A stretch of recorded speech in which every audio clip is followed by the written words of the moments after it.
Aranzadi y de la Cátedra UNESCO de Derechos Humanos y Poderes Públicos de la Universidad del País Vasco, Euskal Herriko Unibertsitatea, entidades que han colaborado con nosotros en este ilusionante proyecto.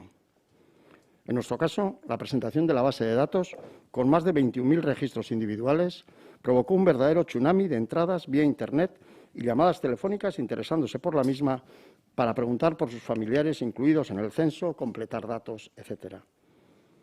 Dignificar a las víctimas pasa por identificarlas, personalizarlas, humanizar sus biografías, documentar las circunstancias de sus muertes.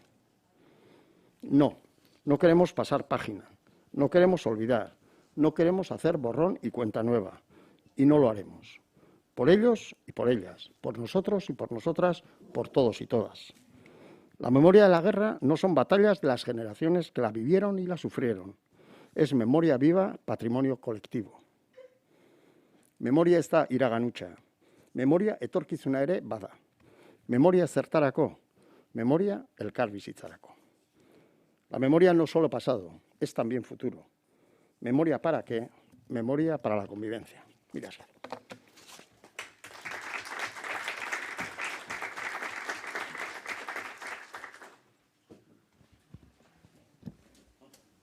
si os parece, intervengo desde aquí porque quiero decir algunas cosas.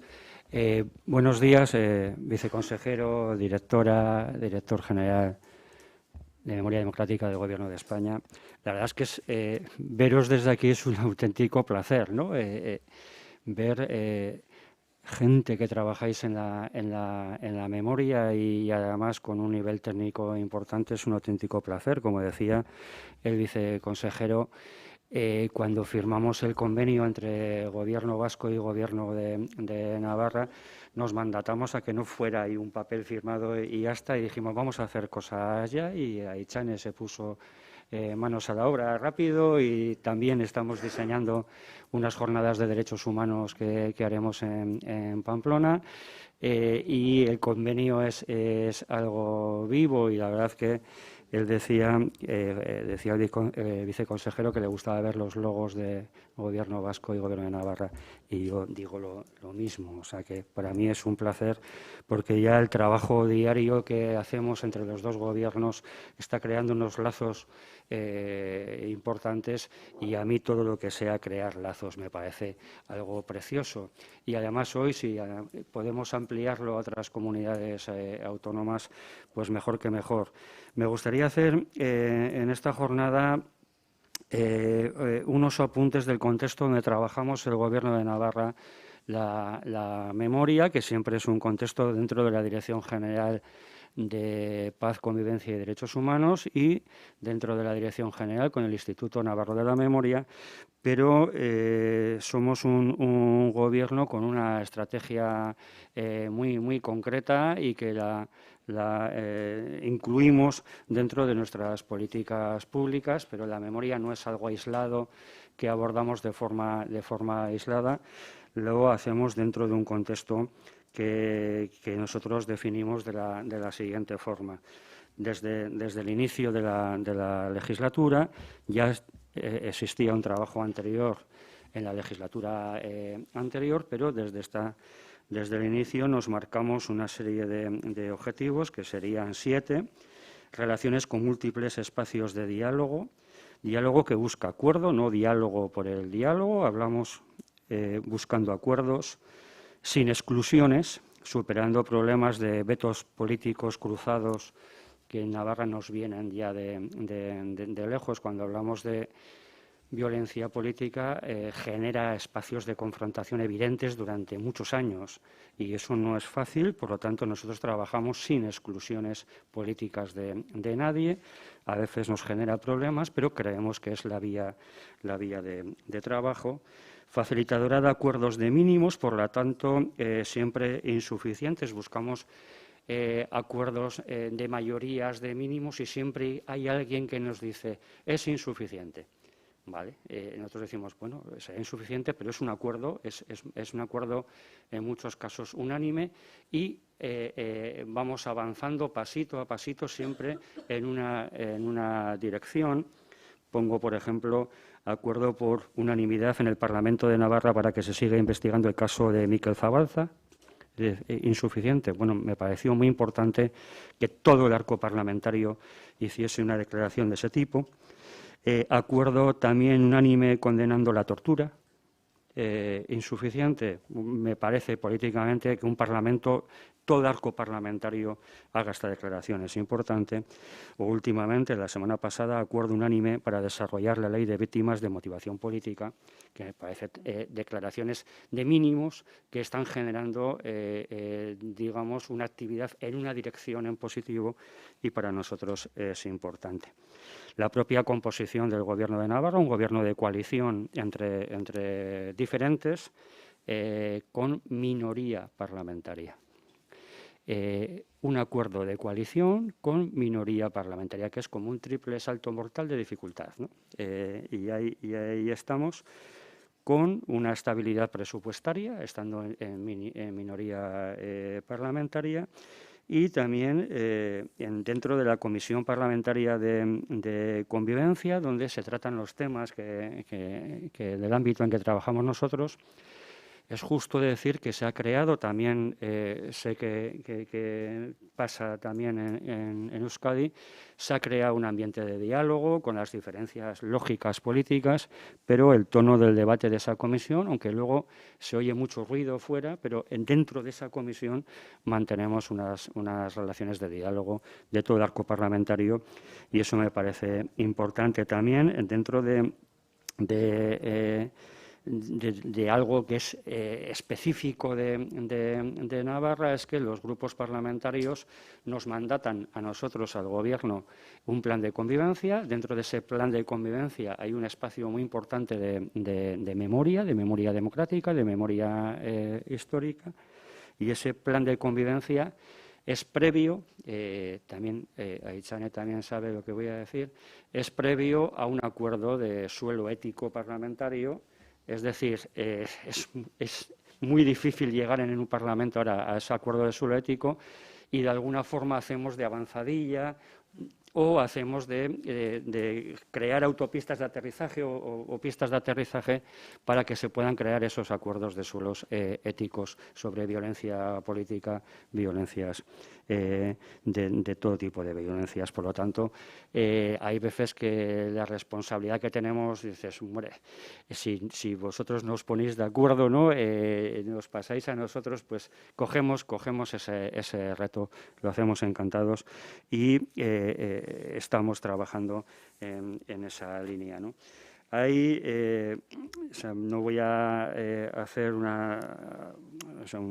debate o una intervención sobre todo lo que estamos haciendo, pero sí que es verdad que también mantenemos una relación con el tejido asociativo, que es complejo, que ha reivindicado históricamente que las instituciones actuemos, y ahora que actuamos las instituciones de una forma muy importante, el movimiento asociativo está un poco descolocado y tenemos que hablar continuamente con él, pero hay una serie de asociaciones referentes que hablamos con ella. En Navarra, AFNA 36 y Amapola del Camino, pero en otro tipo de violencias con Eguiarizor o el Foro Social Permanente o la Red de Torturas, o en caso de víctimas del terrorismo, pues con la VT o AMBITE o COVITE o con fundaciones de víctimas. Es decir, tenemos ese trabajo asociativo, esa conjunción de gobernanza, de gobierno de coalición muy plural en minoría parlamentaria, con diálogos políticos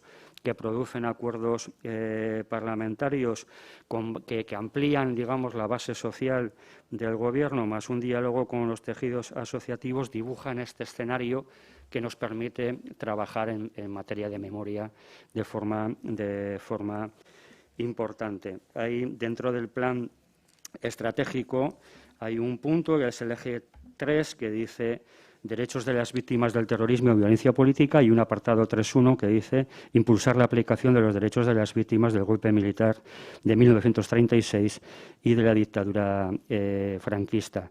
Y quiero resaltar la acción 37 del plan, que dice actualización del censo de personas desaparecidas y represaliadas por el régimen franquista. En este contexto estamos esta jornada y en el contexto del convenio con el Gobierno vasco, que no me cansaré en poner en valor, ¿no? Y finalmente, porque no se trata de que hable yo, sino de escucharos a vosotros. Creo que en este momento en España se está produciendo un hecho que es claro, ¿no? Por una parte, hay voluntad política del Gobierno de España, y aquí está hoy el director general de Memoria Democrática. Hay voluntad política de muchos gobiernos autonómicos, y hoy es un ejemplo, pero es verdad que hay voluntad política desde las autonomías en actuar.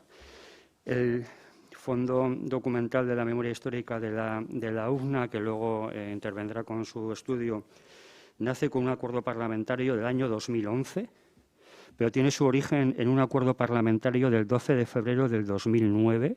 Por lo tanto, tiene ya un bagaje, una experiencia importante. Desde el 2016 trabaja el fondo con un convenio con Gobierno de Navarra, por lo tanto, también con Parlamento de Navarra. Por lo tanto, hay una relación institucional con la universidad que me parece muy importante destacar, con ya unos años de vida. Y tampoco me quiero olvidar que desde el año 2018, o en el año 2018, nace el Instituto Navarro de la Memoria, que también es un organismo muy importante que está actuando en Navarra, igual que Gogora en gobierno vasco. Por lo tanto, hay una experiencia importante y hay una relación institucional con las asociaciones y con las universidades, y ahora está también el Estado trabajando en el ámbito en que nos movemos. Por lo tanto, tenemos legislación del Estado.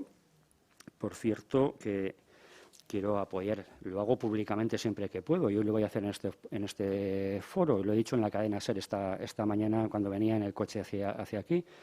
O sea, quiero defender la Ley de Memoria Democrática, que en este momento está en el Parlamento, en tramitación parlamentaria. Y me parece que en el mundo de la memoria hay mucha hipocresía sobre esta ley, porque es una excelente ley. Y a ver si nos atrevemos a decirlo, porque los enemigos de la ley también son importantes, y creo que igual entre nuestras cosas nos olvidamos defender la ley. Y es algo que me parece importante, lo hago siempre y lo hago también en este foro. Finalmente, tenemos legislación autonómica, tenemos legislación europea, tenemos programas europeos que también podemos utilizar en memoria y en derechos humanos. Lo que propongo es que nos coordinemos, que no dupliquemos trabajos, que gobiernos autónomos, gobierno del Estado, universidades, asociaciones, institutos, trabajemos en nuestro campo, porque la verdad es que merece la pena. Y finalmente, si tenemos instrumentos como un convenio entre el Gobierno vasco y el Gobierno de Navarra, vamos a utilizarlo. Creo que no tenemos una visión localista, sino que hoy refleja esta jornada que tenemos una visión mucho más amplia, y que queremos trabajar, y que estos censos que manejamos en nuestras comunidades tienen que ser la base para un censo estatal que ojalá exista, hecho desde abajo, no desde arriba, hecho desde abajo con las comunidades, y que al final dé un resultado positivo. Muchas gracias.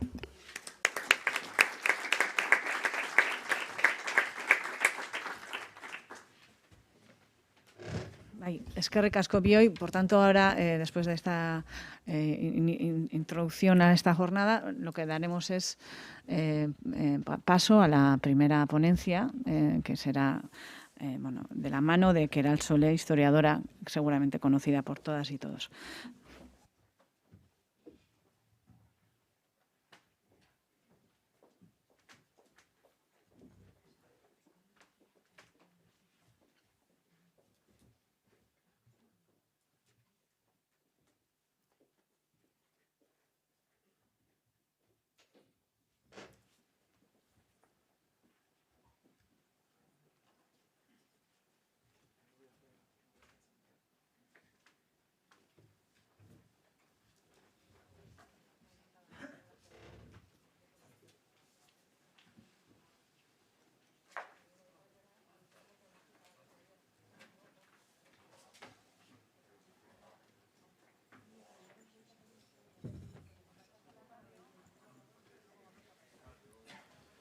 Bai, kaixo, egunon. Irekiria hitzaldiarekin hasiko gara. A ver, antes quería explicaros un poco la dinámica. Tienen en el programa de la jornada y bueno, la dinámica, pues bueno, va a comenzar la doctora Queralt Solé con una ponencia inaugural. Y luego, a continuación, van a irse presentando los distintos proyectos de censos de víctimas de la guerra civil y de la represión franquista. Habrá una pequeña pausa de unos 30 minutos a eso de las 11 y luego retomaremos la presentación de los proyectos hasta aproximadamente la 1:30. Van a hacerse de forma, seguida, ¿vale? Y luego a eso de la 1:30, al final, pues van a tener la ocasión de realizar preguntas o manifestar aquellas reflexiones que quieran hacer a los ponentes. Luego pararemos y luego retomaremos la jornada con una mesa redonda en la que estará presente el director general de Memoria Democrática. Dicho esto, ante nosotros tenemos a Queralt Solé, doctora de Historia Contemporánea y profesora de la Universidad de Barcelona. Es representante de esa misma universidad en el Comité Científico del Memorial Democràtic de la Generalitat, en donde anteriormente fue responsable de la unidad de fosas comunes del Memorial Democràtic, ¿no? Como investigadora se ha especializado en el periodo de la Guerra Civil y el franquismo y en especial en los ámbitos de la represión y la violencia política, destacando sus numerosas publicaciones en diversas revistas científicas, en libros y en varias colaboraciones. En los últimos años se ha centrado en el estudio de la historia del Valle de Colgamuros, del Valle de los Caídos, lo que le ha llevado a que el Estado le encargue la realización de un estudio, de una investigación sobre las personas que han solicitado la exhumación de sus familiares. Sin más, le cedo la palabra.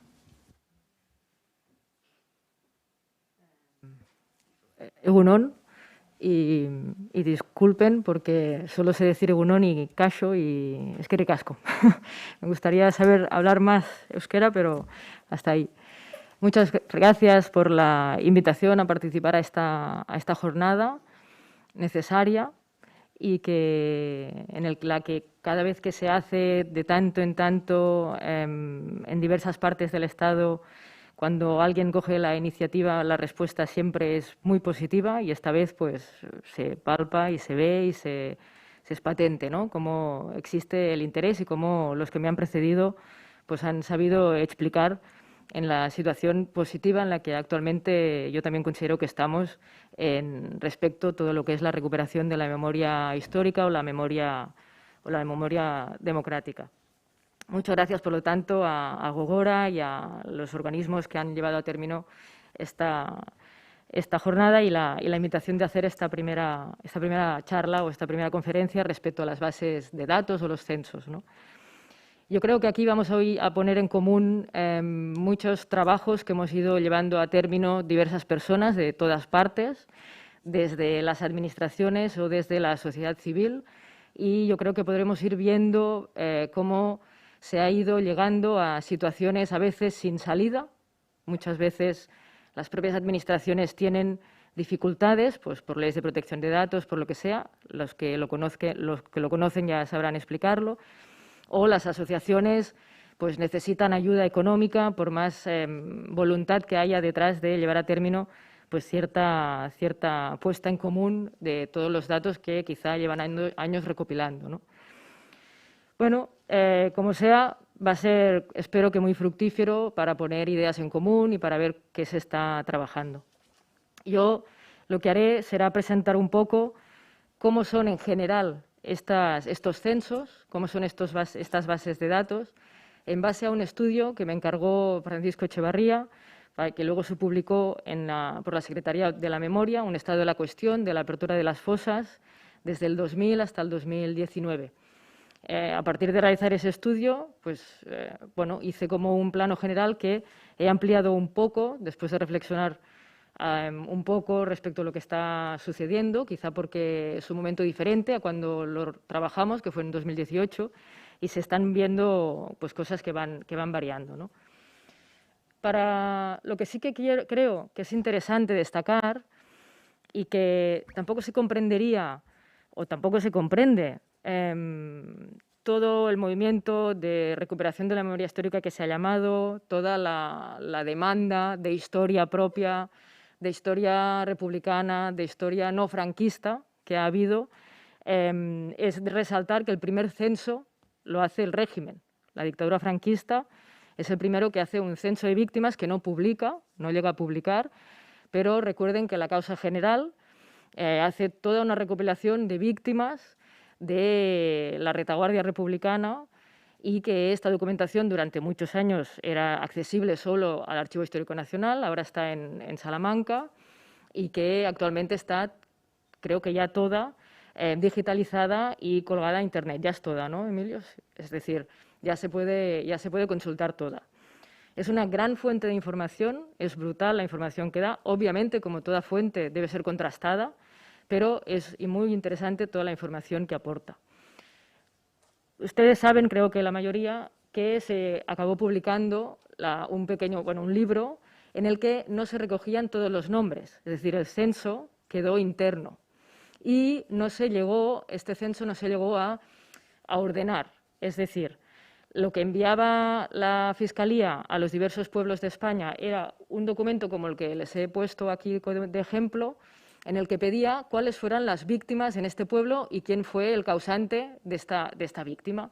Con lo cual, lo que pretendían era hacer un listado de todos los caídos por Dios y por España, que son los que luego también nos encontramos en las fachadas de las iglesias, en los cementerios, etcétera, etcétera, y también buscar al presunto culpable en función de las acusaciones que los propios vecinos hicieran, sobre todo el alcalde, respecto a sus convecinos, ¿no?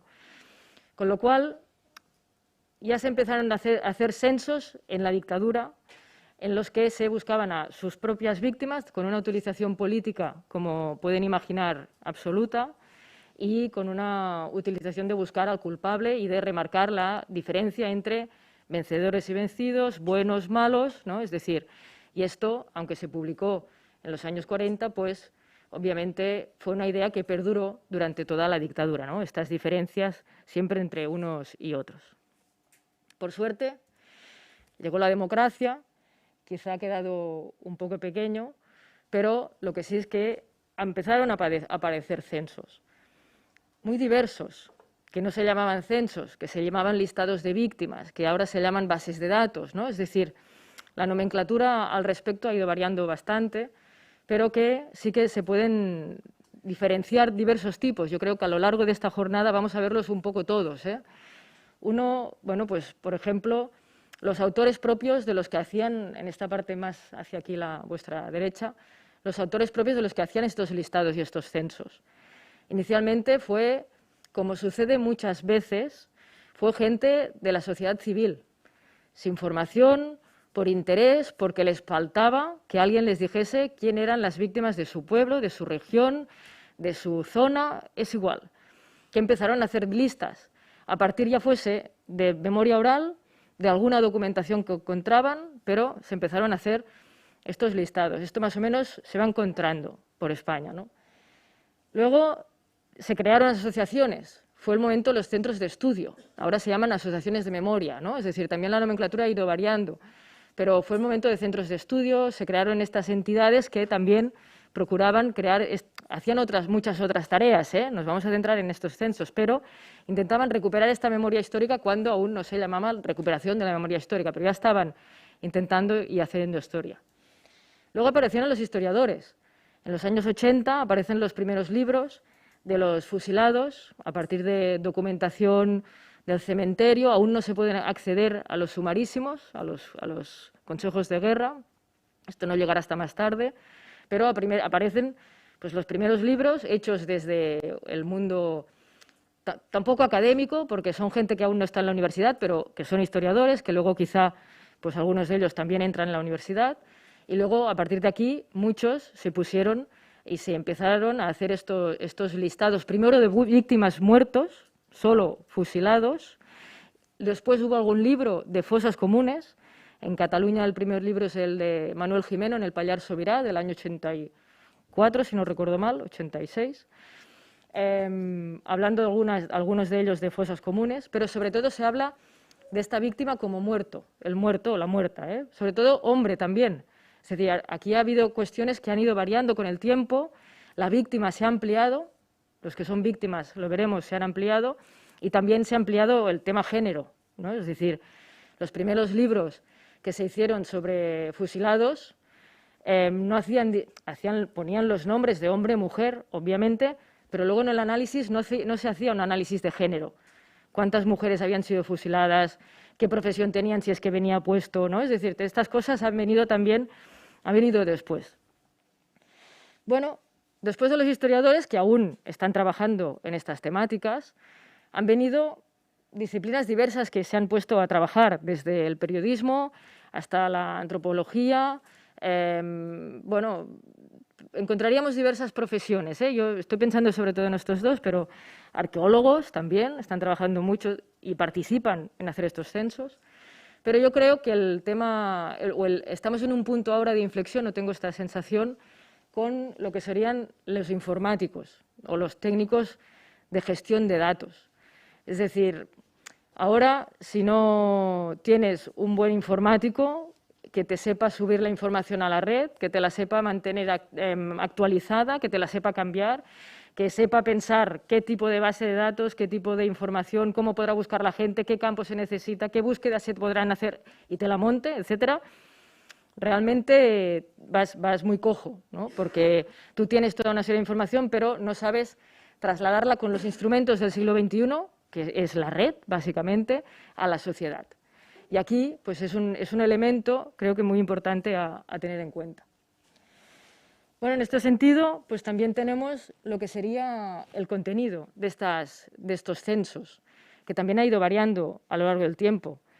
Si primero eran sobre todo víctimas mortales, luego pues ya aparecieron censos de personas desaparecidas y muertas en fosas de las que no se sabe nada, ni la fosa ni nada más, solo que desapareció, ya sea en la retaguardia, ya sea en el frente, o bien las personas que sí se sabe que están en ciertas fosas, y los listados también de las fosas, o bien las víctimas que están documentadas, pero que la familia no sabía nada. Muchas veces yo creo que a muchos de los que estamos aquí, o nos ha pasado que nos han pedido por alguien, o hemos pedido por alguien, y estaba documentado esa víctima. Estaba o en un libro, o estaba en un documento que alguien preservaba, y ha sido relativamente fácil dar una información. Lo que pasa es que la familia en cuestión no había tenido acceso a esta información. Esto, pues también, víctimas que ya digo, no serían ni desaparecidos ni que no se conociesen, pero la familia no tiene la información suficiente, ¿no? Y luego lo que ha aparecido mucho en los últimos tiempos son los colectivos de víctimas, mujeres, militares, dentro de los militares aviadores, carabineros. Aquí podríamos entrar por partidos políticos, sindicatos, etcétera, etcétera, ¿no? O víctimas de una situación concreta, de un barco hundido, víctimas de un momento dado, víctimas de bombardeos, ¿no? Es decir, aquí sí que se han ido también apareciendo pues todos estos colectivos, y todos estos tipos de censos los podemos encontrar también por todo el Estado. Y luego, también relacionado con lo que serían los autores, están los repositorios. Y aquí es muy importante también fijarnos dónde están estos censos, quién los está preservando, que va muy en relación con la fiabilidad también de estos censos, porque hay censos o listados que corren por Internet que son poco fiables, ¿no? Volveré a ello. Pero sí que es importante estos repositorios. Hay gente que tiene una web, que tiene un blog, y cuelga allí la información que va encontrando en un archivo a título particular, cuelga allí los listados que cree que son muy interesantes, los listados de milicianas, por ejemplo. Si no recuerdo mal, pues creo que es Gonzalo Berger, que tiene un blog donde va colgando de vez en cuando pues listados de milicianos, en este caso de Cataluña, que partieron hacia el frente de Madrid. Y es a título particular. O bien asociaciones, unas asociaciones que necesitan que a menudo empiezan con toda la voluntad del mundo, pero que hay un momento que necesitan un apoyo económico. Y el apoyo económico solo puede venir o de donación privada, que aquí no es muy común, o bien de subvenciones que dan las administraciones públicas, ¿no? Entonces, dedican mucho tiempo a pedir y a justificar subvenciones de las comunidades autónomas o del Estado, y unas subvenciones que a veces pues, son muy cuantitativas y otras veces son irrisorias, ¿no? Pero ahí está también la supervivencia de estos censos. También hay universidades que están haciendo censos. La Universidad de Lleida, por ejemplo, pues tiene todo un censo de las víctimas de la provincia, en el hospital militar, en el frente, fusilados, en fosas comunes, es decir, todas estas también por colectivos también lo ha hecho. Digo la Universidad de Lleida y hay muchas otras en España. Luego también están censos que publican a nivel público ayuntamientos o comunidades autónomas. Aquí nos van a hablar de todos ellos, yo creo que vamos a tener ejemplos. Y también los censos de los archivos. Pares se ha convertido en un portal impresionante para buscar información y Pares mismo tiene, o el Ministerio de Educación, tiene ahora veremos lo subrayado, una página de bases de datos. La página se llama Bases de Datos, ¿no? Es decir, tenemos estas bases de datos con los listados del exilio, los listados de deportados, etcétera, etcétera, ¿no? Y finalmente, por ejemplo, el Archivo Nacional de Cataluña, que tiene los listados en PDF. Antes hablábamos de cómo se puede hacer público esto desde la Administración. En este caso, el PDF parece que es un factor clave de todos los que fueron juzgados por Consejo de Guerra en Cataluña, ¿no? Que también lo hicieron público a través del Archivo Nacional de Cataluña. Bueno, y todo esto también se puede dividir o se puede mirar por territorialidad. A nivel estatal tendríamos estos que pertenecen al Ministerio y que están muy relacionados con el archivo de la memoria. Después tendríamos de comunidades autónomas. Navarra lo va a hacer, Euskadi lo ha sacado hace poco, Cataluña hace tiempo que está trabajando en una, ¿no? Todas ellas pues van avanzando o todas ellas recogen en sus normativas que van a hacer un censo o que hay la voluntad de hacer un censo. Y finalmente pues también hay locales, desde provinciales hasta ayuntamientos que sacan y publican pues su censo de víctimas, ¿no? Es decir, en este cuadro seguro que olvido cosas, seguro que podríamos añadir factores, pero más o menos pienso que está lo que sería el tipo de censo que podemos encontrar hoy en día en el Estado respecto a estas víctimas de la guerra civil y la represión franquista. A nivel estatal también, pues destacar el Centro Documental de la Memoria Histórica, que tiene todas estas bases de datos, como he subrayado en amarillo, que se llama y lo comentan a sí mismo, del Ejército de Tierra, de militares republicanos, de militares y miembros de fuerza. Es decir, esto existe. Luego también tiene las víctimas de la guerra civil, los represaliados por el franquismo, el censo de los inhumados en el Valle de los Caídos, que es un censo que, de hecho, es una lista que, bueno, corren bastantes listas, pero una es la de Nomes e Boches, que en un momento dado se colgó y es una de las que hay.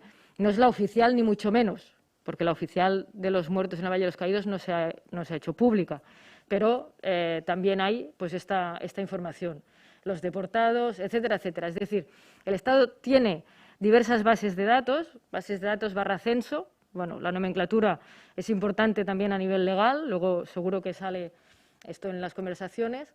Y lo que yo creo que es muy interesante es que podría tener aún más información. Y aquí es cuando estaría muy bien que se diese importancia histórica, importancia a la documentación desde un punto de vista histórico y, por tanto, informativo, a todos aquellos datos y todos aquellos expedientes de exprisioneros políticos que pidieron indemnización al Estado primero y a las comunidades autónomas después para poder acogerse a una indemnización. Esto salió una ley en el 90 para todos aquellos que habían estado un año más en prisión o más, un año o más en prisión, lo tenían que justificar delante del Ministerio de Hacienda, y aquí las solicitudes pues fueron 104.907. Estos 104.907 es una fotografía del 90 de personas que estuvieron en prisión, penadas, porque más de un año tenían que justificar con documentación la pena impuesta, y que sería un censo muy interesante que se trabajase y se hiciese público. Pero luego las comunidades autónomas, excepto Extremadura y Galicia, si no voy equivocada, sacaron las indemnizaciones para aquellos que hubiesen estado menos de un año. Y aquí, pues muchas personas que habían estado en batallones de trabajadores, en campos de concentración, algunos días en preventorios, que lo podían justificar y lo podían demostrar, también pidieron esta indemnización. En Cataluña hubo más de 33.000. Bueno, de hecho son unas indemnizaciones que aún están abiertas, porque lo pueden pedir las viudas, los hijos, etcétera, etcétera, con muy pocas peticiones ya, por tanto, estas cifras ya no variarían mucho, pero es una información que tienen también las comunidades autónomas y que hay la protección de datos, está todo el hándicap y todos los hándicaps que pueden haber, pero que puede ser muy interesante también ver la radiografía de esta privación de libertad a todos los niveles, desde el campo de concentración a la prisión. Bueno, respecto tanto el Estado como las comunidades autónomas, yo creo que es muy interesante destacar que cuando cuelgan una página web no es fiable en el sentido que al cabo de un tiempo estas URLs cambian mucho. Son más estables las direcciones de entidades y asociaciones o universidades que las de la administración pública. No sé por qué, no sé si depende de quién toma las decisiones políticas, no sé si se depende de una cuestión de informáticos, ¿no? Que se tiene que ir cambiando, que buscan, pero realmente muchas veces se tiene que volver a buscar dentro de las páginas gubernamentales que van cambiando a menudo dónde se localiza esta información. Y muchas veces no es una información fácil de llegar dentro de lo que es todas las páginas gubernamentales.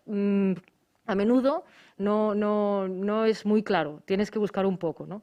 Pero esto sí que me gusta destacar el hecho, o creo que es destacable este hecho, ¿no? De que justo es la administración la que cambia muy a menudo la URL.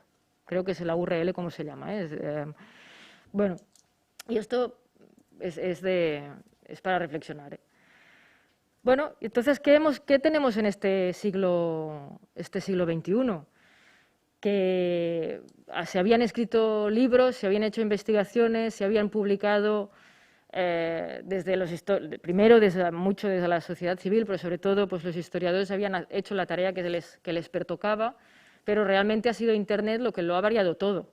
La accesibilidad de la gente a la información y a la red. Esta socialización de toda la información, con las cosas buenas y con las cosas malas. ¿Qué ha pasado? Que se ha pasado el libro a la red. Y aquí, pues, muchos listados y muchos censos que aparecen son trasladados de libros de historiadores hacia listados que se hacen públicos, ya sean por asociaciones, ya sean por diferentes gobiernos. Y esto ha sido muy importante.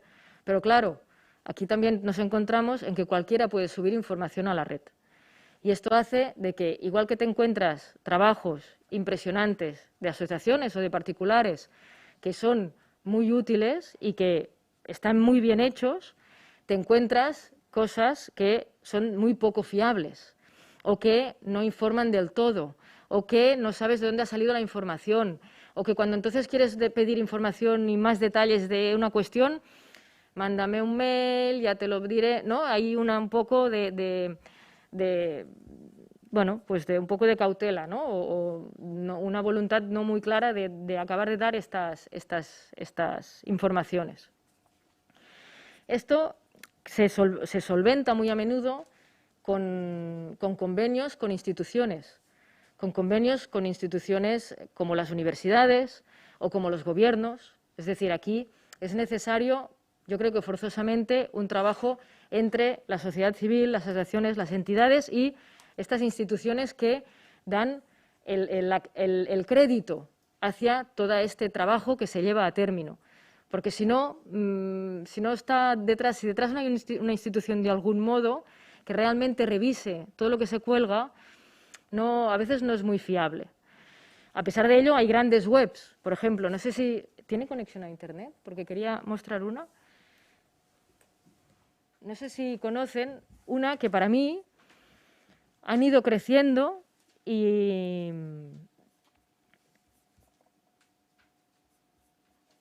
es muy sencilla.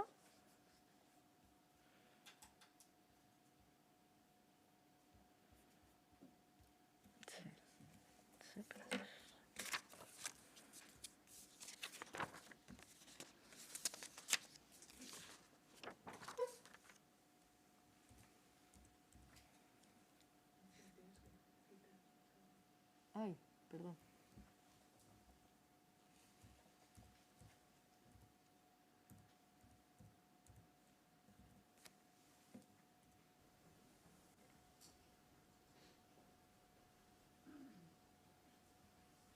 Vale. Pues esta base de datos empezó con poca información, Innovation and Human Rights, empezó con poca información y lo que hace al final es muy básico, porque realmente es recoger nombres y apellidos y si tú encuentras el nombre y el apellido o el apellido, te deriva hacia dónde puedes encontrar el documento. ¿De acuerdo? Cosa que normalmente los censos se complican más la vida, porque quieren dar mucha más información. Y esta no, esta lo hace muy sencillo. Ayer hice una prueba y puse mi segundo apellido, que no es muy común, para ver hacia dónde me llevaba, para darles un ejemplo. Y yo creo que es a lo que, si se quiere hacer una base de datos grande, a lo que se podría aspirar y que es factible de hacer. Por ejemplo, aquí esta es la lista de reparación que se hizo en Cataluña, que está este PDF que les comentaba, el Archivo Nacional de Cataluña, donde, bueno, ahora lo veremos. Pero esto es un listado que también, en este caso, de una ciudad, de Manresa, que lo hace una asociación. Es una asociación, pero que es una asociación muy seria y que ha tenido la ayuda de subvenciones, ayudas económicas diversas y que además tiene mucho crédito porque la gente que está detrás es historiadora y se asesora si no. Es decir, ha conseguido mucho crédito. Pero, por ejemplo, aquí, de Jaume Barjau Martí, que no es familiar, creo, ¿qué nos dice? Los apellidos, el nombre, la edad, porque la tienen y lo saben, en este caso porque son los datos que te da el Archivo Nacional de Cataluña, y las referencias. La autoría, perdón, esto es lo de Manresa, ¿no? Bueno, y aquí te dice dónde puedes encontrar esta información. Es decir, ¿quieres más información de esta persona?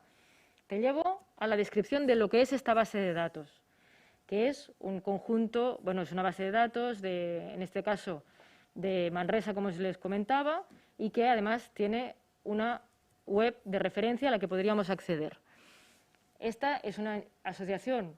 Si vamos a este caso, que este caso es el del Archivo Nacional, que está publicado y es un acuerdo que hicieron con el Tribunal Militar Territorial III de Barcelona, también es cuando vas allí y te da la descripción de lo que es el Archivo Militar Territorial III y cómo conseguir el Consejo de Guerra.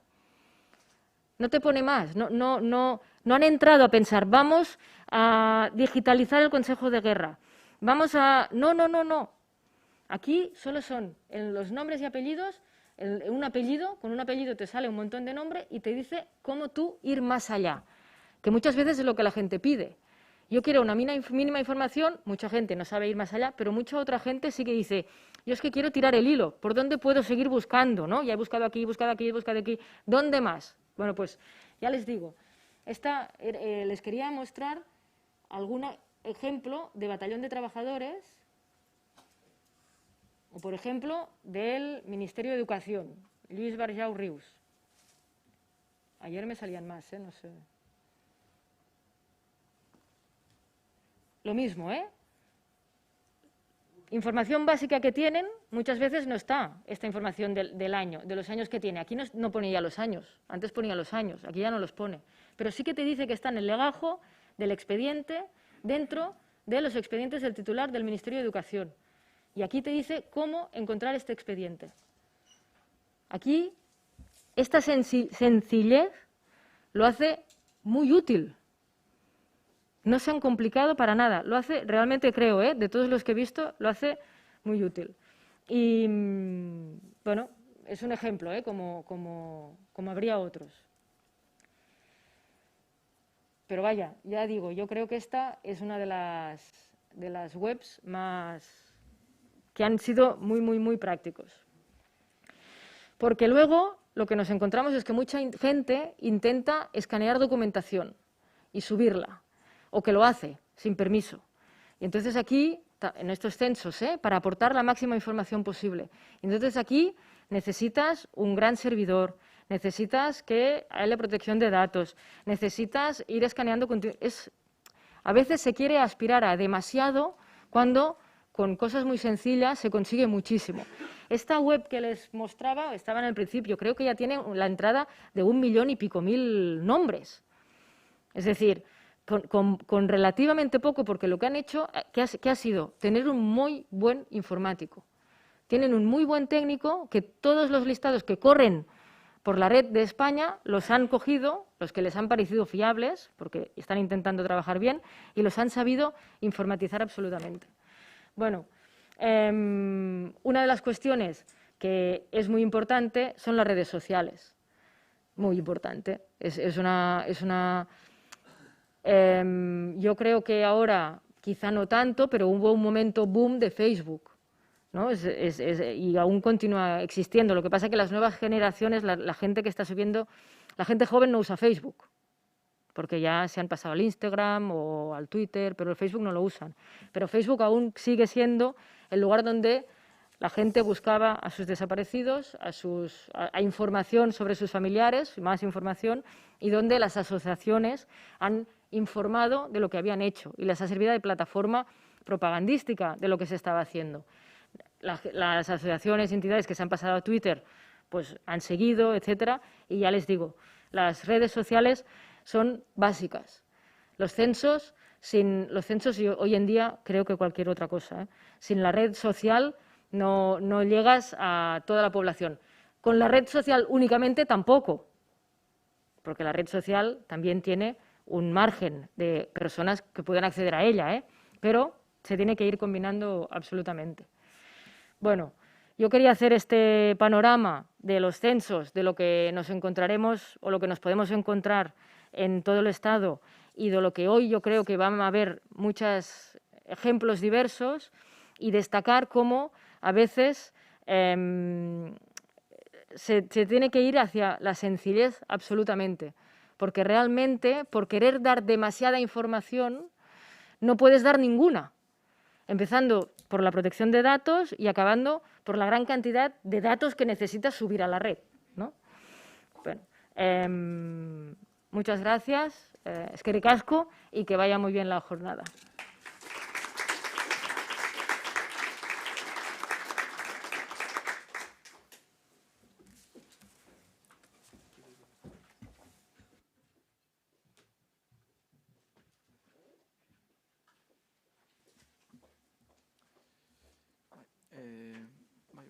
Mi esker Keral Soler. Pueden acercarse ya a los siguientes ponentes. Lourdes Serrasti y Jon Pense. Sí.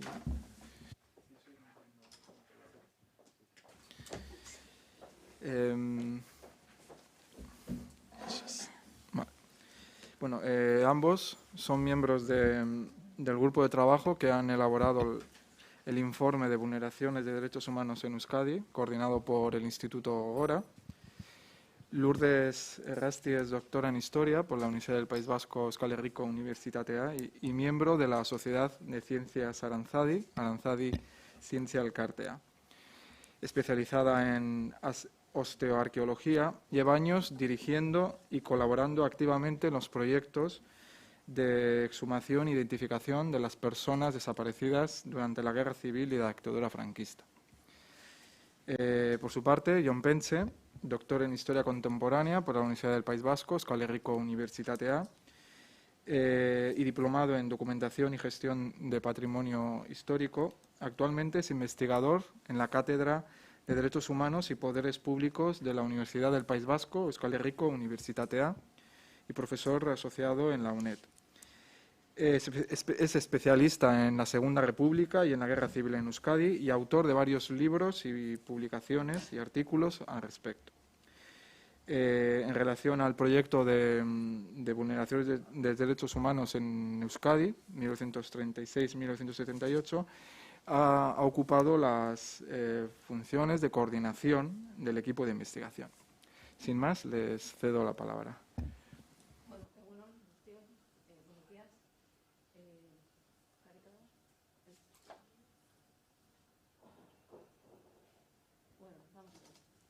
unos meses se presentó el libro que... Bueno, Egunon berriro orduan.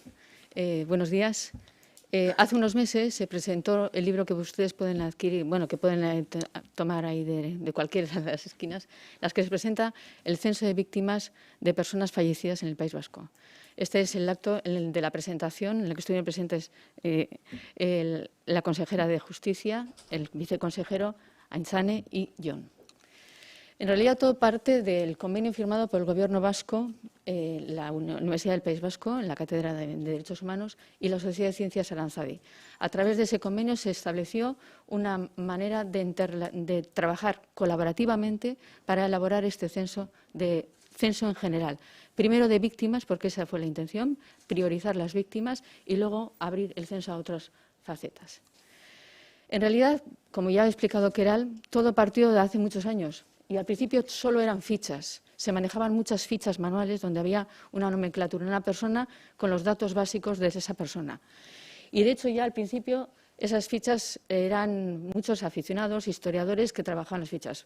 En Navarra, Jimeno Jurío trabajaba con fichas manuales manuscritas que él guardaba en cajas y era muy típico esa manera de trabajar. Se pasó luego a los listados y en los listados había una relación de personas en función de las personas fallecidas en un pueblo o en otro sitio. Se pasó a listados largos y de ahí a las bases de datos. Bases de datos normalmente en hojas Excel o bases de datos muy simples. Lo que ahora queremos hacer es una base de datos documental. Y en esa base de datos documental, a esa relación de nombres se van a adjuntar los documentos que corroboran aquellos datos que se están aportando en la lista o en la relación. Por lo tanto, siempre tiene que haber la persona a la que corresponden, los datos personales, tiene que haber una categoría de la vulneración, y luego va a hablar Jon de la categoría de vulneraciones, y después va a haber todos los datos que se correspondan, las referencias que se conozcan históricamente de esa persona, y dónde están basadas. Ahí está la clave, en establecer en qué documentos se está basando para establecer toda esa información e incluso en todas las referencias bibliográficas. Cuando Aranzadi o Gogora, un familiar, nos pide información acerca de una persona de su antepasado, lo que se busca es en las relaciones bibliográficas, en los libros que ahora os voy a mostrar, y también en todo lo que hay en la red, pero también en todos los archivos que hemos mirado previamente. Y en realidad todo empieza con los registros civiles. El año pasado se terminó el vaciado de todos los registros civiles de la Comunidad Autónoma del País Vasco, por cada uno de los territorios. Es decir, se ha ido municipio por municipio y se ha hecho un vaciado de todos los listados de personas con la documentación. Es decir, disponemos de la documentación correspondiente. Ese vaciado es de cualquiera de los municipios de la comunidad. También se han hecho vaciado de los archivos eclesiásticos. Ahí tenemos ya una relación. Igual no tenemos el documento original, pero tenemos constancia de dónde está ese documento original para luego poder utilizarlo. O vaciados de cementerios en otros sitios. En los libros de cementerios normalmente hay una relación simplemente de personas que fallecieron. Bueno, pues esa relación se copia y también no solamente en el País Vasco, sino también fuera del País Vasco. Esta es, por ejemplo, de Asturias, del Suku, donde hay un gran número de personas, de militantes y de combatientes vascos que fallecieron. Se mira también los archivos históricos provinciales y se han vaciado. Y en algunos casos tenemos traslados, por ejemplo, de presos o de Castuera aquí, o en este caso tenemos ejemplos de otros fallecimientos. Cada uno de ellos tiene una ficha y en esa ficha a veces son las fichas de combatientes donde aparece dónde falleció y en qué circunstancias falleció. Y podemos disponer también de listados. En este caso es el listado del traslado de las mujeres a la cárcel de Santurarán. Hay una relación de mujeres que fueron trasladadas a la cárcel de Santurarán y tenemos todos los datos ahí reflejados. El cambio cualitativo se produjo en el año 2006-2007, cuando una persona contratada por Aranzadi estuvo de manera permanente en el archivo intermedio de la región militar del noroeste, en el Ferrol, y allí vació todos los expedientes de personas nacidas naturales del País Vasco o que vivieran en el País Vasco. Se sacaron un total de 55.000 datos de 55.000 personas, por lo tanto es un volumen de información muy, muy importante. esos datos, junto con toda la información que Aranzadi había conseguido previamente, fueron traspasados al Instituto de la Memoria Gogora de manera oficial en un acto solemne ante el propio Lehendakari. ¿Qué tipo de plataformas o qué información hay, además de lo que nosotros hemos buscado? Pues existen, como ha dicho ahora mismo Keral, muchas páginas web. Esta es la página de Euskal Memoria. Euskal Memoria manejó durante mucho tiempo un gran número de listados. La página de ahora mismo que se está elaborando en el Ayuntamiento de San Sebastián, con una web de todas las personas ciudadanos de San Sebastián, y está colgada. Y luego todas las páginas que ahora voy a poner por comunidades autónomas, que luego veremos. La de todos los nombres, obviamente, que abarcan Andalucía, Extremadura y el norte de África. La correspondiente a Castilla-La Mancha, a Cataluña, a la Comunidad Valenciana, a Galicia, a Navarra. Y la que acaba de comentar ahora mismo Keral, que tiene una territorialidad estatal y que, como ha comentado Keral, es muy válida. Tiene el hándicap de que aparece una relación de listados y en esos listados hay mucha gente apuntada, pero es difícil luego hacer un seguimiento. Es decir, tienes que saber muy bien los datos de la persona que buscas. No puede ser que busques una persona de la que no conozcas los apellidos, porque entonces no tienes manera de acceder. Es verdad que tiene un volumen de información brutal, porque son 2.300.000 personas las que están recogidas en estos listados y que ahora mismo está en plena vigencia y que puede ser, digamos, el futuro. Pero he dicho también que nos basamos en la bibliografía, y es que ha habido muchos precedentes a la tarea que se ha desarrollado hasta ahora. En la Enciclopedia de la Guerra Civil en el País Vasco, dirigida por Iñaki Gaña, se recoge de los 8 tomos, el último tomo es solamente de protagonistas de la guerra, un tomo de grueso volumen en el que hay una relación de nombres en función de las categorías, personas fallecidas, personas evacuadas, niños evacuados, es decir, por categorías una gran diferenciación. Lo mismo ocurre en Navarra. El trabajo ingente de Jimeno Jurió y la publicación de Altafalla es un volumen de partida importantísimo para cualquier tipo de censo, porque ahí están la mayor parte de los nombres que vamos a utilizar. Y luego bibliografía de la guerra, que aquí en el País Vasco tenemos un número importante, bibliografía de los frentes de guerra, de los batallones, de los conflictos, de las cárceles, que ha habido en el País Vasco y fuera del País Vasco, la de Saturrarán o el libro de Carmen Badiola sobre el campos de concentración y cárceles. Las cárceles en el país, como el de Joseba Eguiguren, que está aquí, de Orduña, de la prisión de Orduña, o de las que están fuera, de la cárcel de San Marcos de León o de Gurs en Francia, o de la cárcel de San Cristóbal en Pamplona, donde hay un gran volumen de información a través de los libros publicados. En el último caso, Eddie Herrera ha hecho más de 5.000, casi 5.000 nombres relacionados de todas las personas que permanecieron presas en esa cárcel. Por lo tanto, hay un gran volumen de información al que se puede acudir. Y luego los estudios locales. En el País Vasco se han hecho muchísimos estudios locales, los ha hecho casi siempre Aranzadi, pero hay de cada uno de los pueblos. Por lo tanto, hay una relación de ciudadanos y todas las vicisitudes que han vivido durante la guerra. Si fueron depurados, si les eligió una indemnización, si se les confiscaron los bienes. Es decir, todo ese tipo de razones o de cosas y ejemplos están ahí. Pero también hay otros editados por otras personas distintas, con particulares asociaciones locales que hacen estudios locales de su pueblo con la relación de todos los vecinos que, por lo que fuera, tienen algún protagonismo en la guerra civil y en el franquismo. Sí, gracias. Bueno, me toca a mí hablar de cómo está compuesta la base de datos que presentamos en febrero de este año y, como hemos visto antes, la foto del acto. Bueno, en esta primera fase del proyecto de vulneración de derechos humanos en Euskadi nos hemos detenido, y como antes decía Lourdes, que podéis obtener la memoria, el informe resultante del mismo.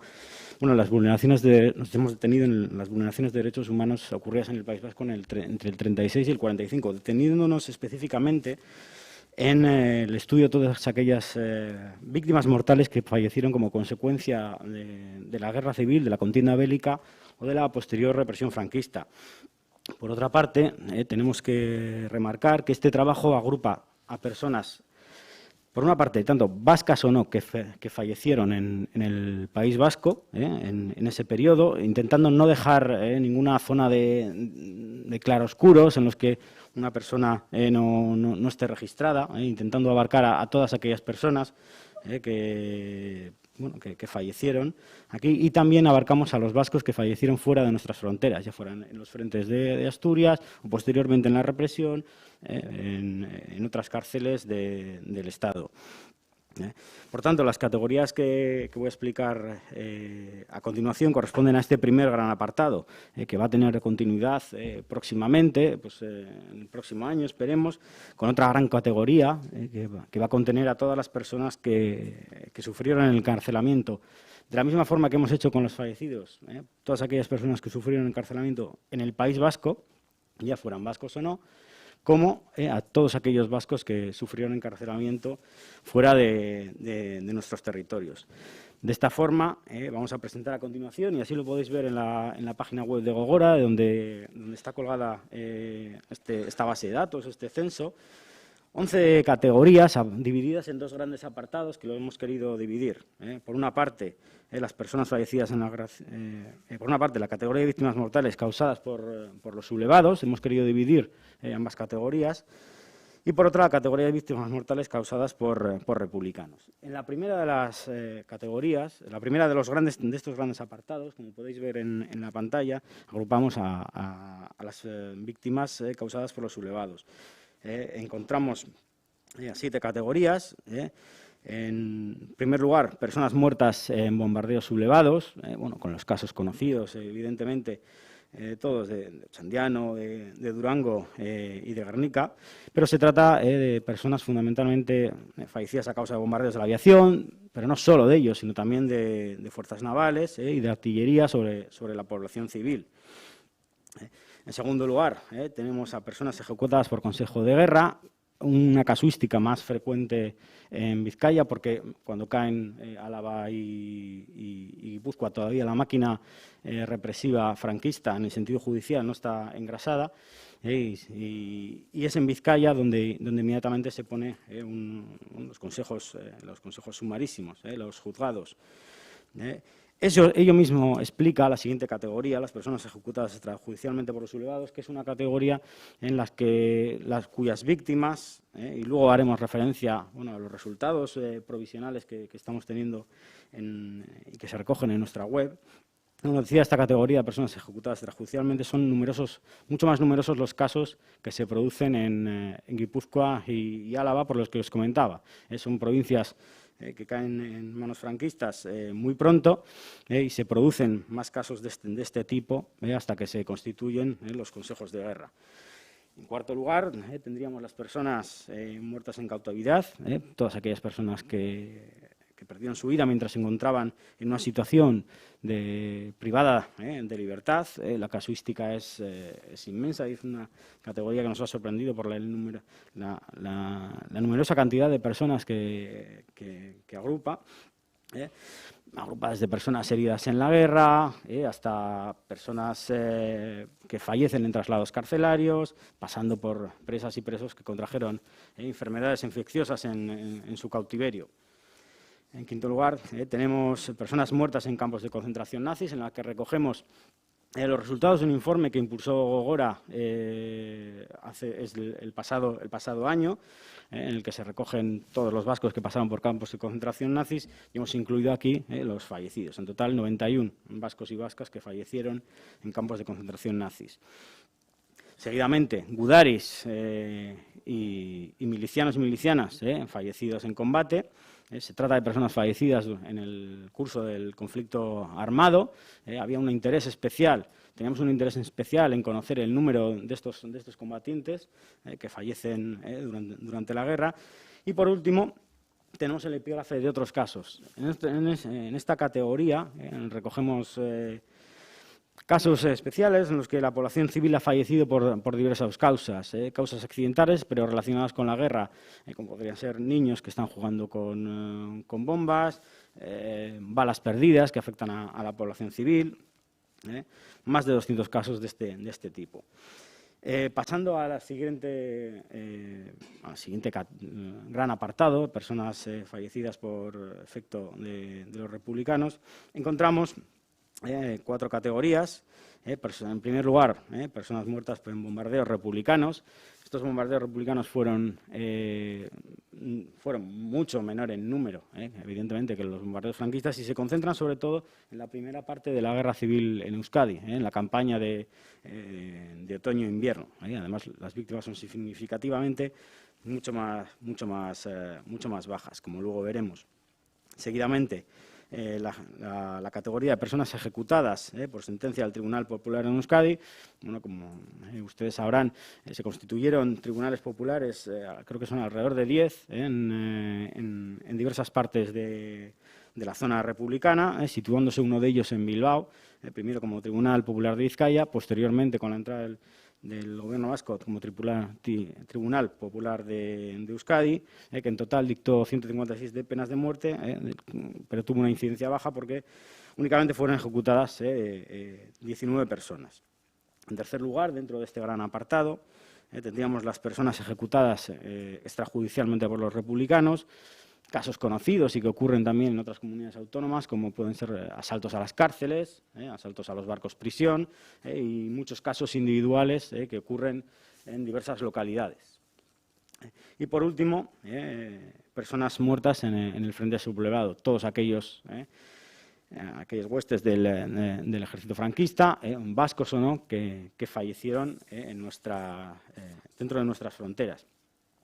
A todas estas categorías, además, fruto del trabajo y del diálogo entre historiadores y juristas, les hemos querido dar añadir una categoría de calificación del derecho penal internacional que otorga la causa de la muerte, siempre que esta causa, estas mismas categorías, tengan reflejo en el derecho internacional de los derechos humanos. Para ello, hemos elaborado 4 categorías generales que pueden valernos durante toda la elaboración de este trabajo, tanto ahora en esta fase que hemos realizado de fallecidos, como las siguientes de presos y en las subsiguientes que vayan llegando. En primer lugar, sería el crimen de lesa humanidad de asesinato, que incluye todas las muertes producidas por parte de un ataque generalizado, sistemático a la población civil. Dentro de esta categoría de crímenes de lesa humanidad se encontrarían todas aquellas ejecuciones por vía judicial o vía extrajudicial, en el caso de que se conozca dónde está enterrada la víctima. En segundo lugar, el crimen de lesa humanidad de desaparición forzada, todas aquellas personas ejecutadas sin mediación de un juicio, pero cuyo paradero hoy se encuentra desconocido, no sabemos dónde están enterrados. Para sus siguientes procesos, como digo, las siguientes fases de presos que estamos trabajando y sus siguientes, bueno, el crimen de lesa humanidad de encarcelamiento u otra privación grave de libertad física, que engloban conjunto de privaciones de libertad arbitrarias e injustas dictadas por los consejos de guerra, que se pueden trasladar gente encarcelada, pero no solo ellos, sino gente en batallones de trabajadores, en campos de concentración, batallones disciplinarios, colonias penitenciarias, etc. Y por último, antes de pasar a los resultados, sería el crimen de lesa humanidad de persecución, lo que vienen las depuraciones, inhabilitaciones o privaciones del ejercicio legítimo de la profesión, tanto en su modalidad de función pública como de índole privada. A todas esas categorías que hemos visto les hemos dado, si la base fáctica se corresponde, una de estas categorías. Pasamos a los resultados. Bueno, como hemos dicho, nos analizamos sobre todo las víctimas fallecidas y, por lo tanto, establecemos la causa de muerte. En este caso, según las categorías que ahora mismo ha mencionado John, esta sería la subdivisión de los fallecidos producidos por los sublevados. Obviamente, el número más alto corresponde al de milicianos y gudaris en el combate, pero luego es muy significativo las personas muertas en cautividad, son 2.200, y también es muy importante el número de muertes extrajudiciales, que consideramos de lesa humanidad, como acabamos de comentar. En total, sería un montante de 13.000 personas fallecidas por estas causas. Si hacemos lo mismo por las personas fallecidas por el bando republicano, por el lado republicano, tenemos un total de 6.900, casi 7.000, y aquí también, en realidad, son sobre todo muertos combatientes, muertos en frente. También hay personas muertas ejecutadas extrajudicialmente, particularmente corresponden, como ya ha dicho John, a los muertos en el 4 de enero de 1937, en que fueron asesinados muchas personas en los barcos prisión, y a los otros capítulos son ya más minoritarios. En el reparto de género, en las personas fallecidas, claramente tenemos un porcentaje muy pequeño de mujeres. De lo que tenemos hasta ahora establecido, que creemos que ya es una cifra ya casi final, tenemos un 5% de mujeres fallecidas durante la Guerra Civil y el franquismo.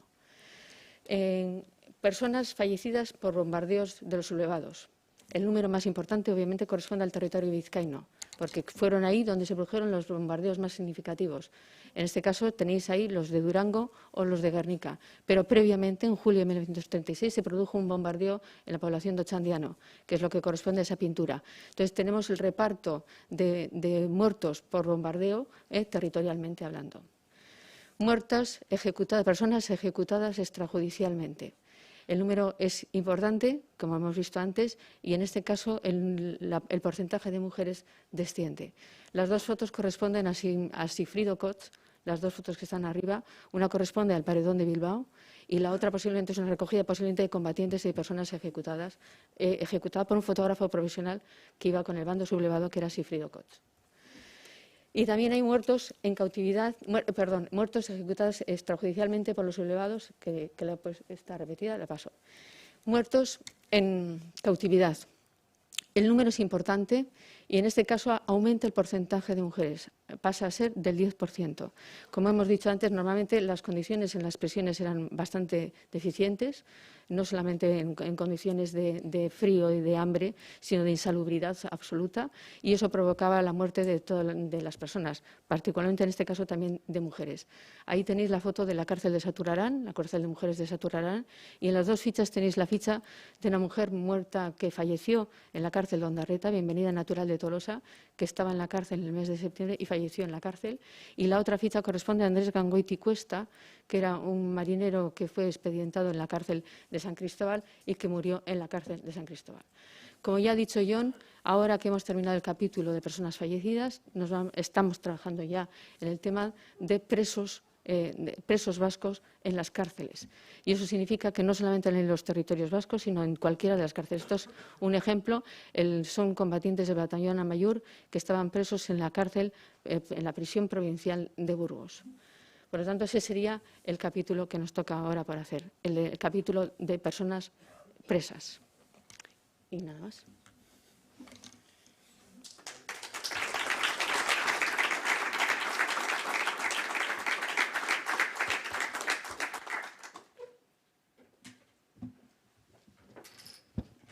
Y Esker, Lourdes y John. Ahora va a subir Fernando Mendiola. Va a hablar con eso.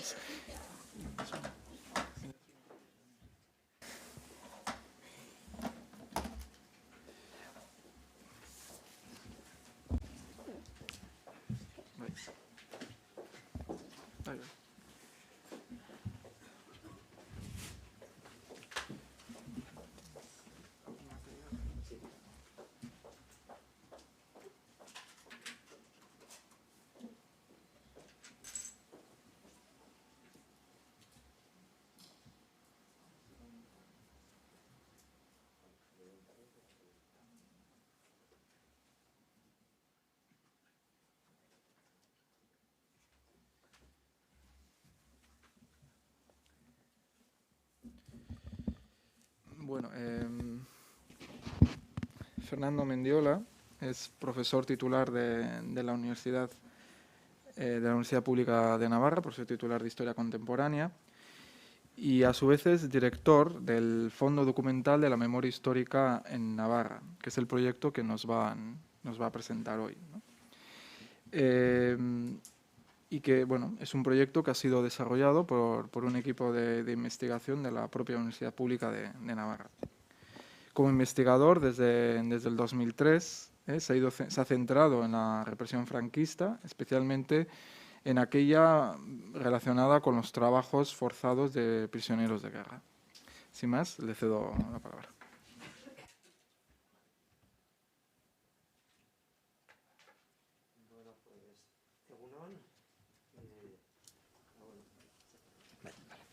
Unonta, hasteko, mila esker, gonbidapen honengatik, eta, zorionak antolatzaileei, beharrezkoak ziren jardunaldi hauek antolatzeagatik. Os decía que, en primer lugar, pues muchas gracias por esta invitación y, yo creo que es algo ya sentido y que ya se ha comentado y que seguramente seguiremos comentando, pues un poco felicitar a los organizadores y organizadoras, a Gogora y al Instituto Navarro de la Memoria por la organización de estas jornadas que nos van a posibilitar o que tendrían que ser un paso más para avanzar en una senda que en realidad es por la que hemos venido avanzando hasta ahora, que es un poco la senda de la colaboración y la senda de intentar compartir información y ayudarnos un poco unos proyectos a otros. Entonces, en este sentido, pues esperemos que el encuentro de hoy pues sea un paso en esa dirección.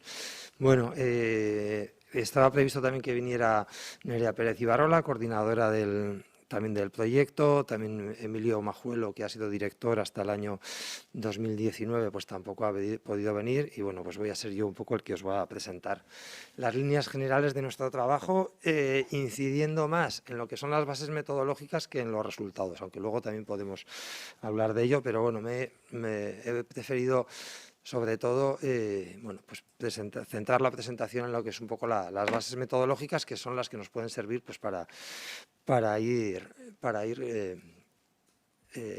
hablando, compartiendo también metodologías de cara hacia el futuro.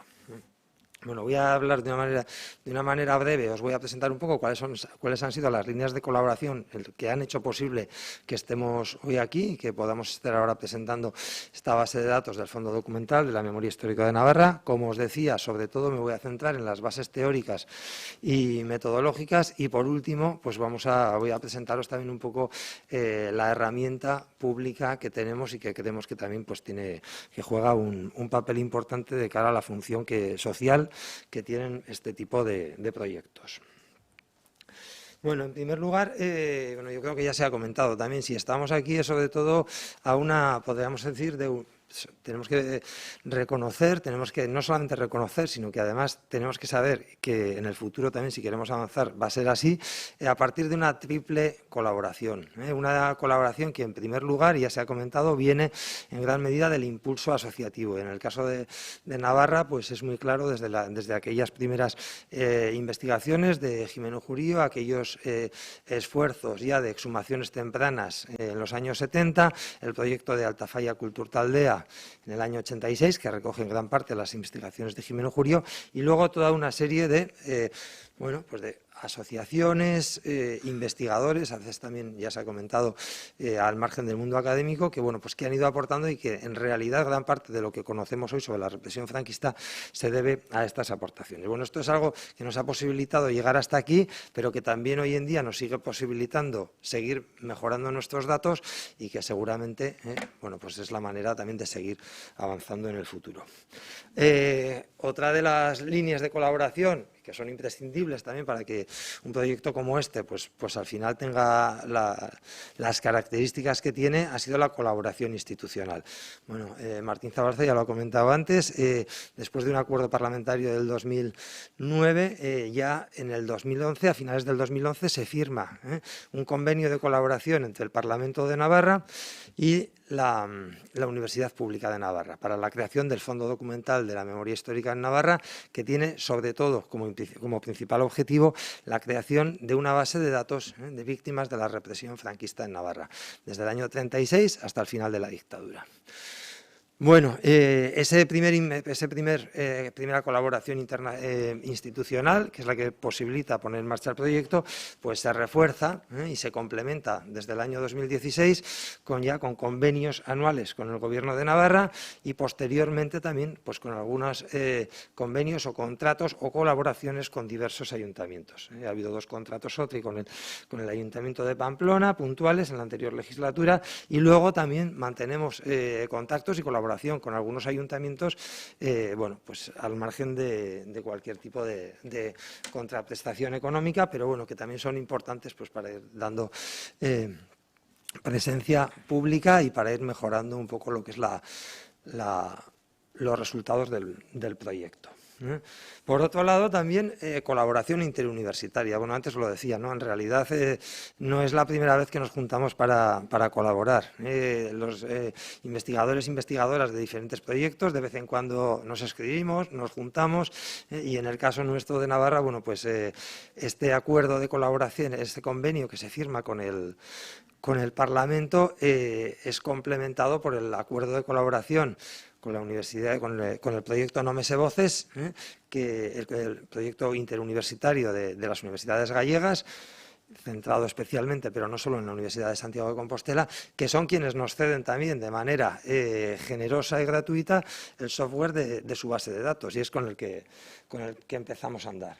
Y bueno, y luego posteriormente, bueno, pues también el proyecto nuestro tiene un consejo asesor universitario de, bueno, pues con investigadores e investigadoras de diferentes universidades.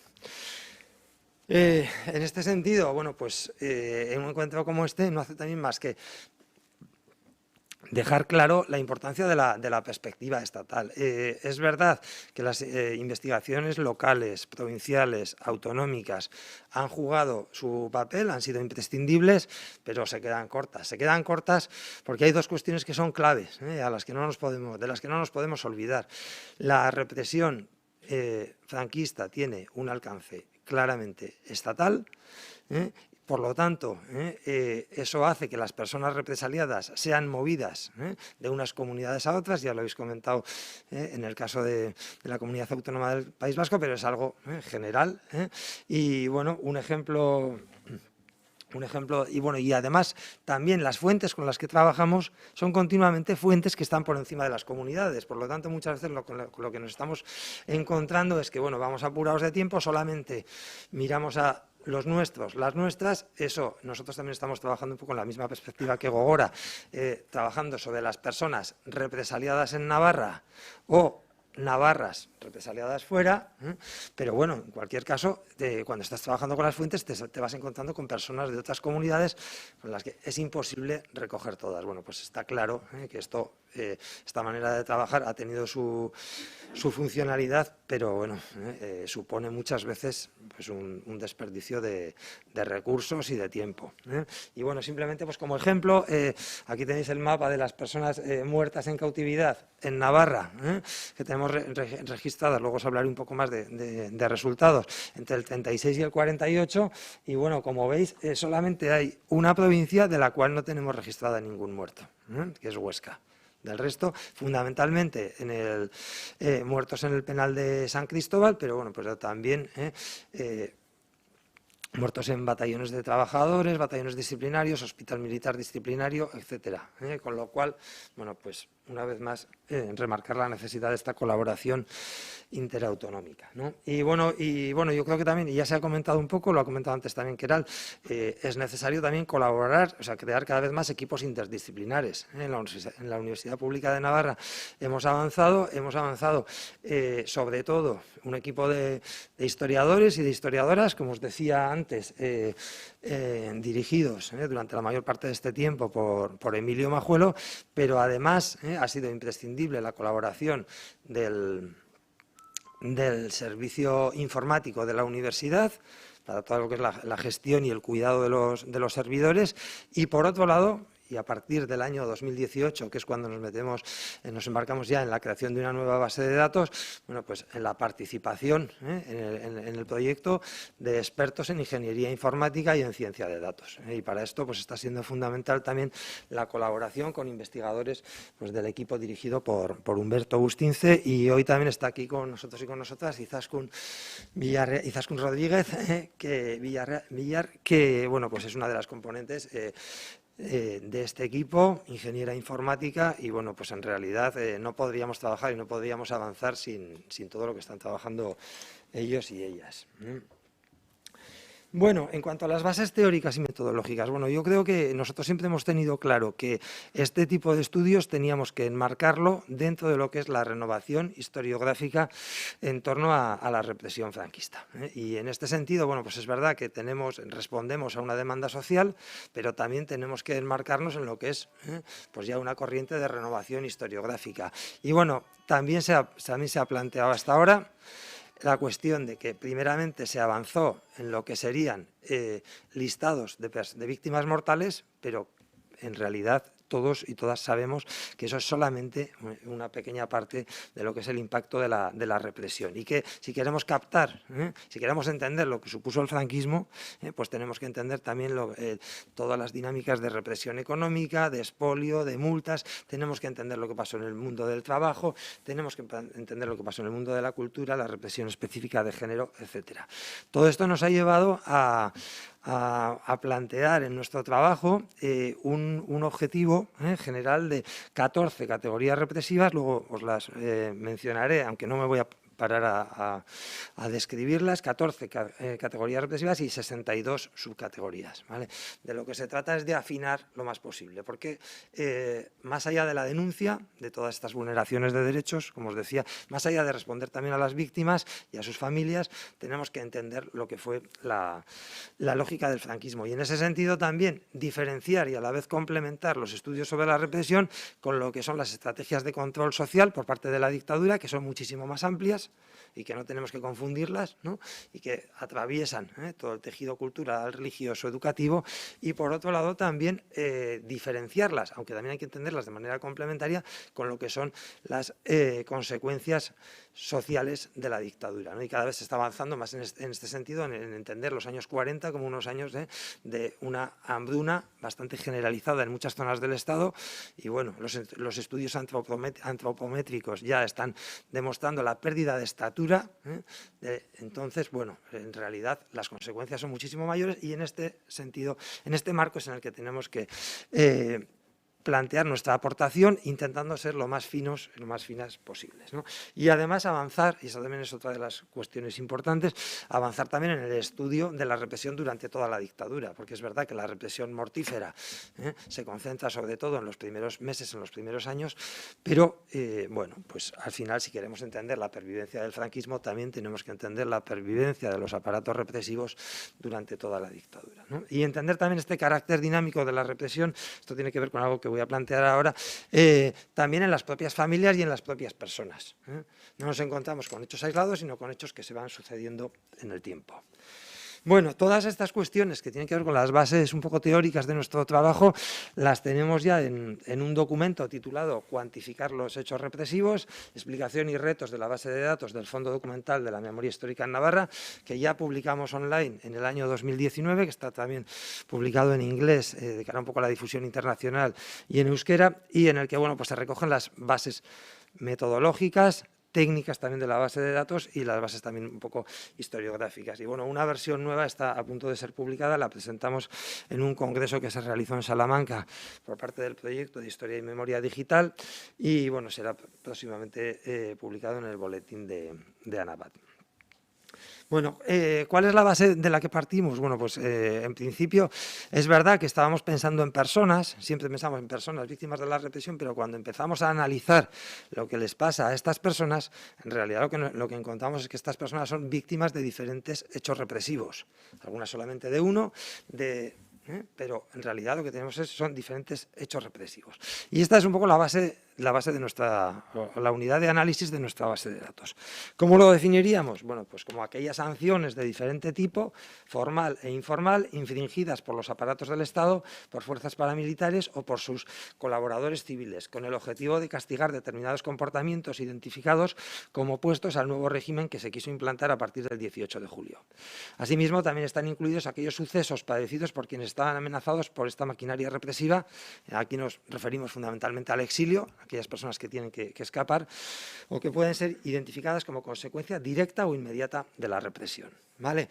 Entonces, bueno, este es un poco el objetivo, intentar identificar los hechos represivos, intentar cuantificarlos e intentar luego también hacer un análisis en el tiempo y en el espacio, ¿no? Para eso, cada vez que identificamos un hecho represivo, pues lo asociamos a una categoría y a una subcategoría, luego comentaré un poco más, y también intentamos, siempre que se puede, identificar cuál es el municipio del concejo y el concejo en el que sucede ese hecho represivo, cuál es la vecindad de esta persona en el momento de sufrir el hecho represivo, su estado civil, su profesión, la empresa en la que trabaja, el colectivo de militancia, Bueno, como veis, son cuestiones que tienen que ver con la persona, pero que tienen que ver con la persona en el momento en el que sufre la represión. En el momento, en el caso de las víctimas mortales, pues aquí se acaba, ¿no? Pero encontramos a gente que va a la cárcel, que luego sale, que luego es despedida, entonces que va al exilio. Entonces, bueno, es importante hacer este análisis dinámico. Y luego también siempre recoger las fuentes primarias o secundarias en las que se recoge la información sobre este hecho represivo. Bueno, no me voy a extender un poco en los resultados, en la cuantificación, pero bueno, tenemos recogidos 25.972 hechos represivos, de los cuales la mayor parte de ellos corresponden a la categoría de encierro. Y bueno, cada una de estas categorías, luego si tenemos tiempo igual os lo enseño en la web, cada una de estas categorías, como os digo, tiene varias subcategorías. Encierro, que pueden ser pues, en comisarías, pueden ser en cárceles de partido, pueden ser en cárceles provinciales, pueden ser en campos de concentración, puede ser en batallones de trabajadores, pueden ser en hospitales disciplinarios, etcétera, ¿no? Luego tenemos 3 categorías asociadas a la muerte, a las víctimas mortales, la categoría de asesinato, que a su vez se divide en asesinato extrajudicial y asesinato con sentencia. Bueno, en realidad muchos de estos elementos pues se han recogido también en la base de datos del proyecto de Gogora. Muerte en cautividad, que también ya se ha mencionado, y luego también muertes en otros contactos represivos. Bueno, esto también es importante porque aquí estamos recogiendo a gente que es verdad que hay una sensibilidad por recogerla, pero que en las bases de datos, de que tenga un reconocimiento público, pero que no se puede decir que fueron directamente víctimas de la represión directa de los aparatos del Estado, de los colaboradores, ¿no? En el caso de Navarra, además, esta es una cuestión que se diferencia mucho, ¿no?, de otras comunidades. Aquí no tenemos guerra.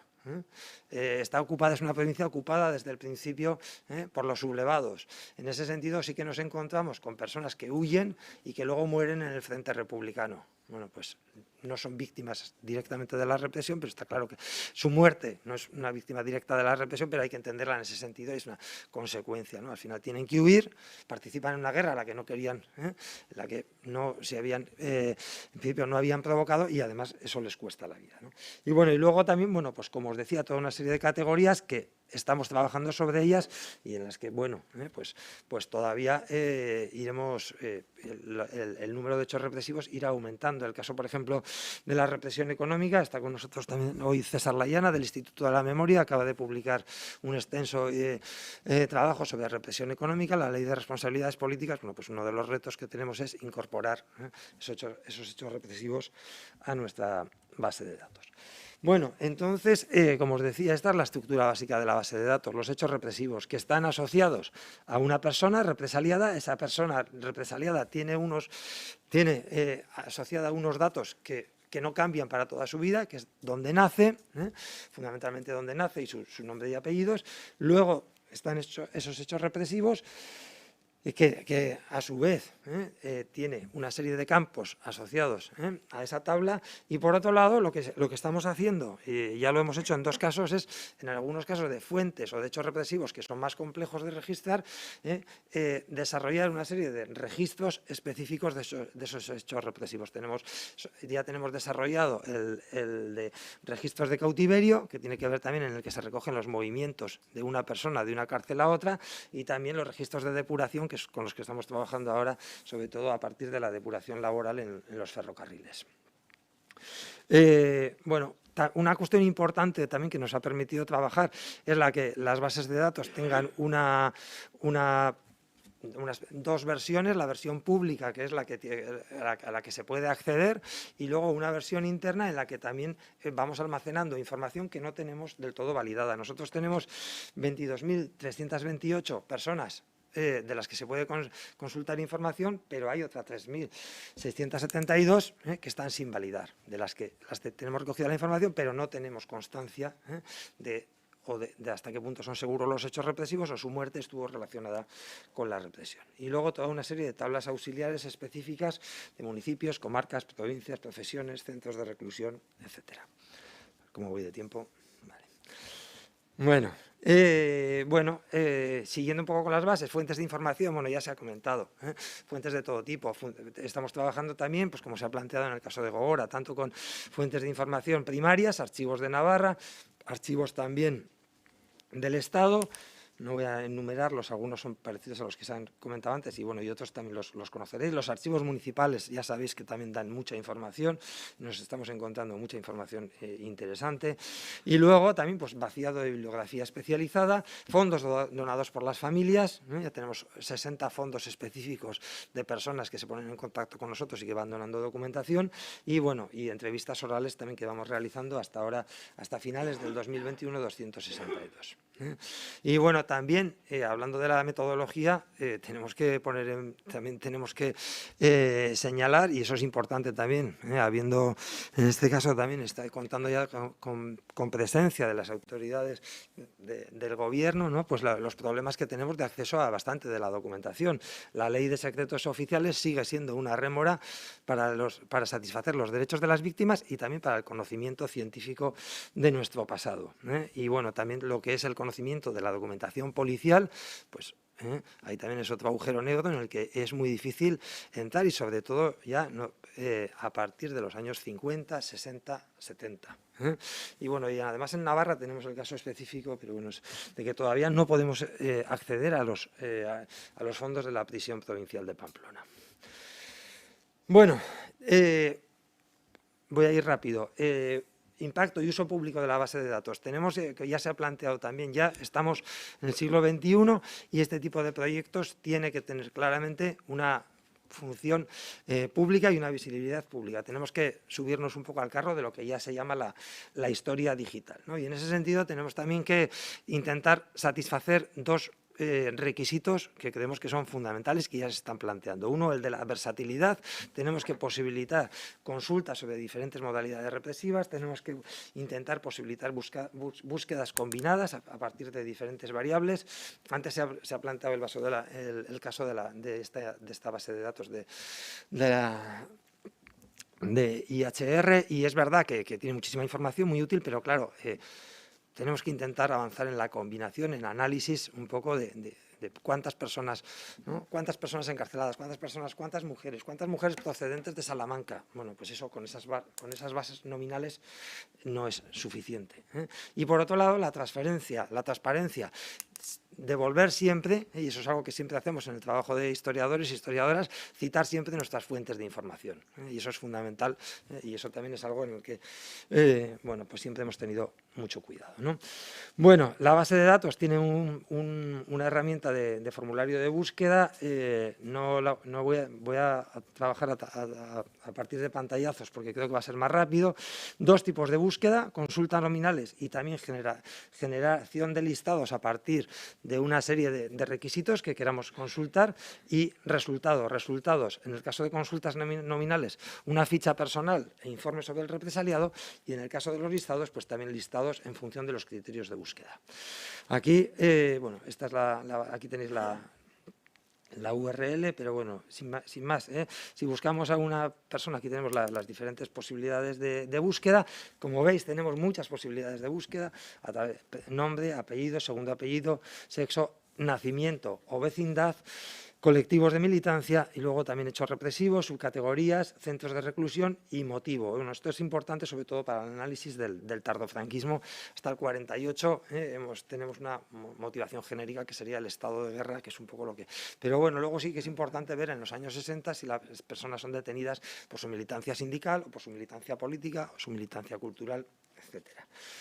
Vale, si buscáramos a una persona de nombre Pedro Belloso, de la que ya sabemos, o algún familiar quiere buscar información sobre ella, bueno, pues nos va a aparecer un listado. En este caso, pues Pedro Belloso García solamente tenemos uno. Si clicamos aquí sobre su nombre, pues nos aparece una ficha, y en el que tenemos los datos personales que tengamos de él, el informe de muerte en el caso de que haya sido asesinado, y también los hechos represivos asociados a esta persona. En este caso fue asesinado, pero antes también estuvo encarcelado en la prisión provincial de Pamplona. Y tenemos una serie de fuentes primarias y fuentes secundarias para cada una de los hechos represivos. ¿Qué podemos hacer si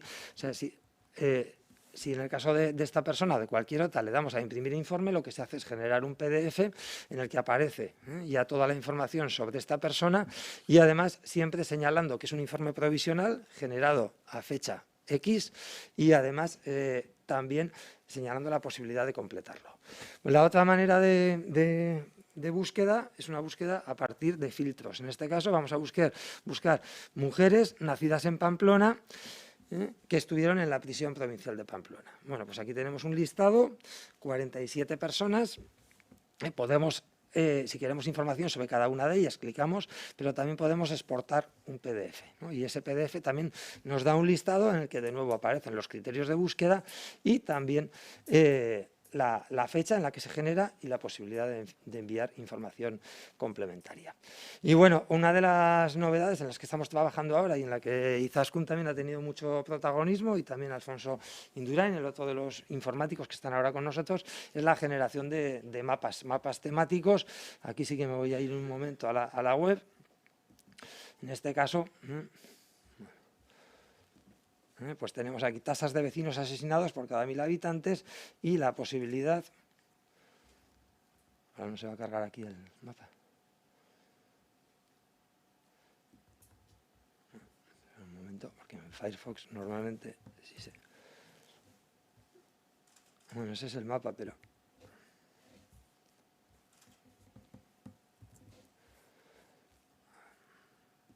Si nos vamos aquí a la sección de mapas... En el Firefox sí que se carga. Aquí tenemos el mapa a nivel municipal y la posibilidad también de ir adelantándolo y de consultar pues, municipio a municipio. En el caso del Valle de Hierri, tasa de asesinatos por 1000 habitantes, pues 1,67. Bueno. Eso lo tenemos también en el caso de muertos en cautividad y también de asesinados de otras provincias del Estado, como el que os he puesto antes en el PDF. Y bueno, simplemente pues para terminar, que también tenemos otra sección de documentos de trabajo, aquí en la página web, en la que vamos sacando informes puntuales, normalmente informes nuestros, pero acabamos de publicar también el trabajo de Francisco Espinosa, de una recapitulación numérica, que ya sabéis que hizo también en el 2010 sobre víctimas mortales de la represión franquista. Y, bueno, pues también trabajar en cuestiones de proyección social. Hemos colaborado en una respuesta a correos electrónicos, como os decía, es continuo. En el año pasado solamente 236, algunas conferencias, colaboración con exposiciones impulsadas por el Instituto Navarro de la Memoria, como la de Fronteras de Hormigón. Y, bueno, simplemente terminar con una idea que yo creo que todos compartimos, que es la de... que, bueno, al fin y al cabo, lo que estamos hablando de bases de datos, pero sobre todo de lo que tenemos que hablar es de herramientas que nos sirvan para conocer mejor el pasado. El derecho a la verdad no solamente corresponde a las víctimas y a sus familias, corresponde a todos y todas y les corresponde también a las generaciones venideras y, desde luego, es fundamental para generar una cultura de respeto a los derechos humanos y de profundización en todo tipo de respeto a los derechos humanos y a las libertades democráticas, y también para profundizar ya específicamente en el derecho de las víctimas, de sus familias, al derecho a la verdad, a la justicia, a la repetición y, bueno, y no nos olvidemos también en tiempos oscuros también y amenazantes como el presente, pues a las garantías de no repetición. Y bueno, esto es todo. Muchas gracias.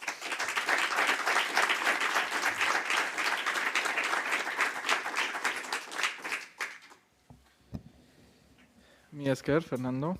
Mi esker. Bueno, ointxe atsedenaldi bat egingo dugu. Ahora vamos a hacer un pequeño descanso, ¿vale? Y retomamos la exposición de los proyectos en 30 minutos. Gero arte. Bueno, bai.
Para poner internet, para acceder a...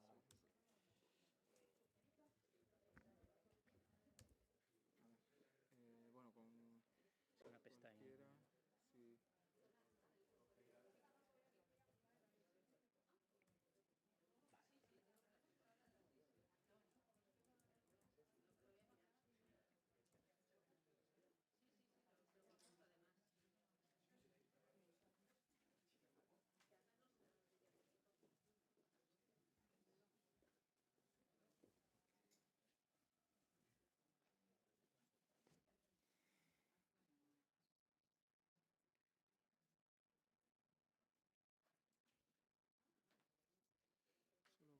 En el PowerPoint eso no. Sí, con el...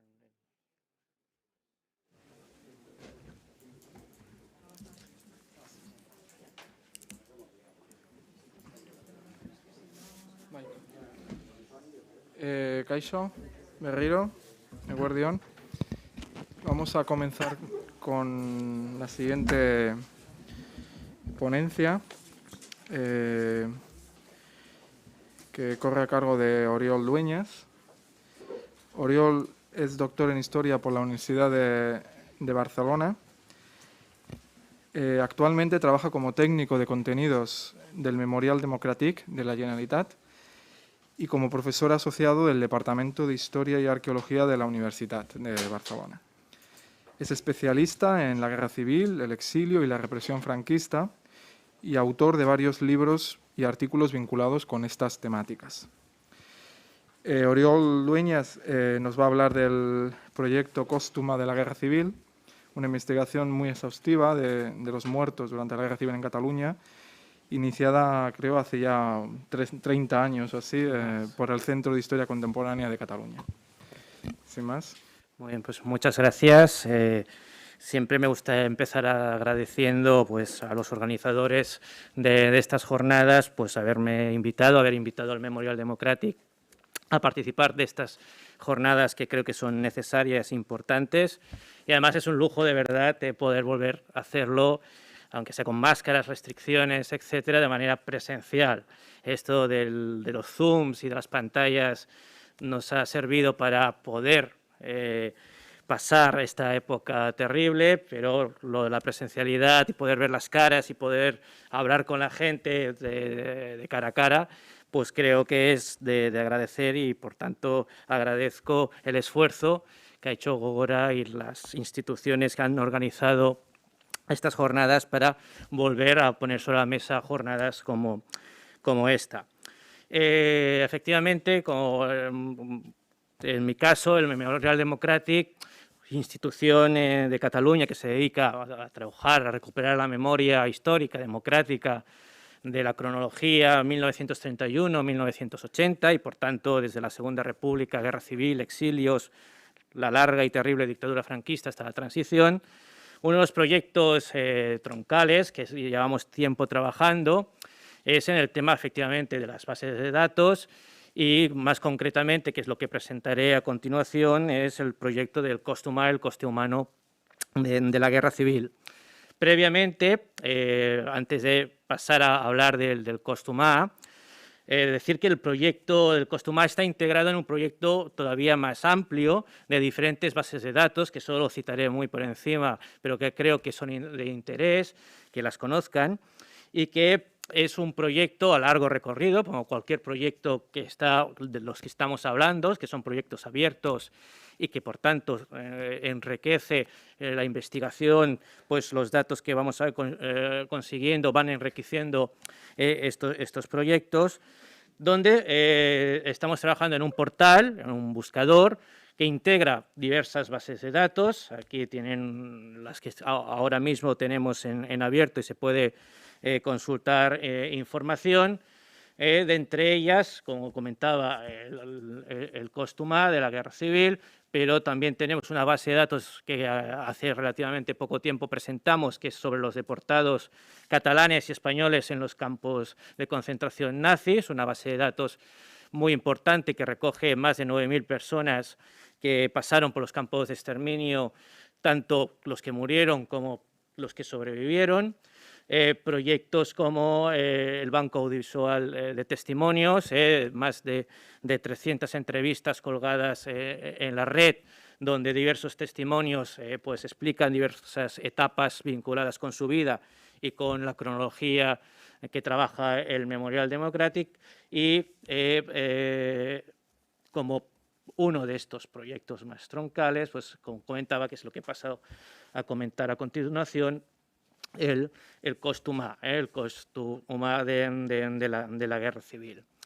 El cost humà, como comentaba en la presentación, es un proyecto que ya lleva muchos años, trabajando, se lleva muchos años realizando investigación, y todo empezó, y es importante buscar y señalar estos orígenes, a mediados de los años 80. A mediados de los años 80 hubo un centro que todavía existe, que todavía realiza una labor importante también dentro de la Generalitat, que es el Centro de Historia Contemporánea de Cataluña, en esos momentos dirigidos por Josep Benet, una persona importante dentro de la historia de Cataluña, porque fue abogado, historiador, pero sobre todo unas figuras claves del antifranquismo en Cataluña, donde aportó pues todo su ímpetu y su interés para intentar derrocar el régimen de Franco.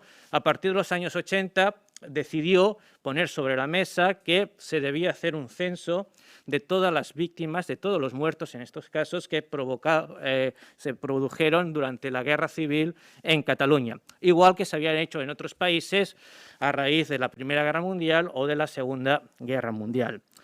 Es importante, y eso lo enlazo con lo que explicaba que era en el principio de la jornada, de que, claro, estamos en los años 80 y por tanto se prima los muertos. Los muertos de la guerra, y de momento no se trabaja, y se ha mantenido ese espíritu en esta base de datos, no se tienen en cuenta otra tipología de víctimas, que es lo que hemos ido incorporando los investigadores e investigadoras a raíz de los estudios que se han ido presentando durante los años. Por tanto, es un censo que recoge muertos, tanto soldados como civiles, y dentro de la tipología de civiles, luego explicaré un poquito por encima, que murieron como consecuencia de la guerra, y también se amplía a la represión franquista, llegando ahora mismo a los límites del año 1953, que bueno, los estudios pues, en su momento pues, cerraban esta primera etapa del terror blanco que se denominó en ese momento. Estudios también de los años 80, realizados por Josep María Solé Sabaté y Joan Villarroya, los dos juntos para hablar de las víctimas de la guerra civil, 1936-1939. Cataluña, la guerra no acaba oficialmente hasta el 10 de febrero de 1939 y, por tanto, hasta esa fecha, la represión, la violencia, como se le quiera denominar, es de retaguardia, es en territorio republicano, y, por tanto, un primer estudio aportó esta tipología de víctimas.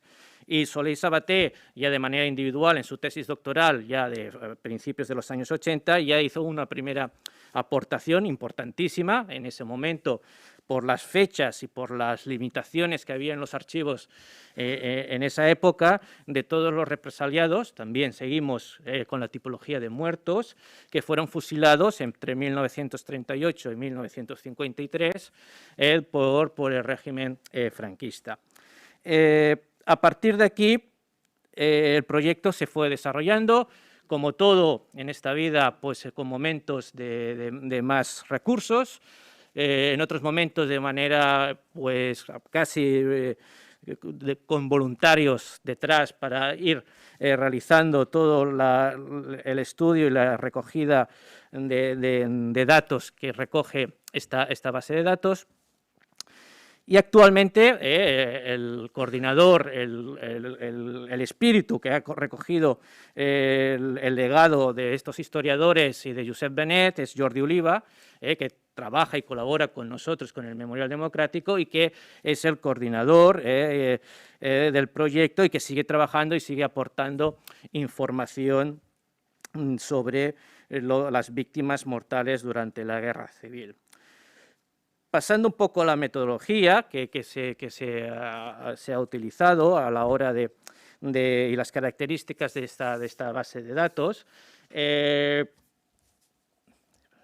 vamos a ver si se abre.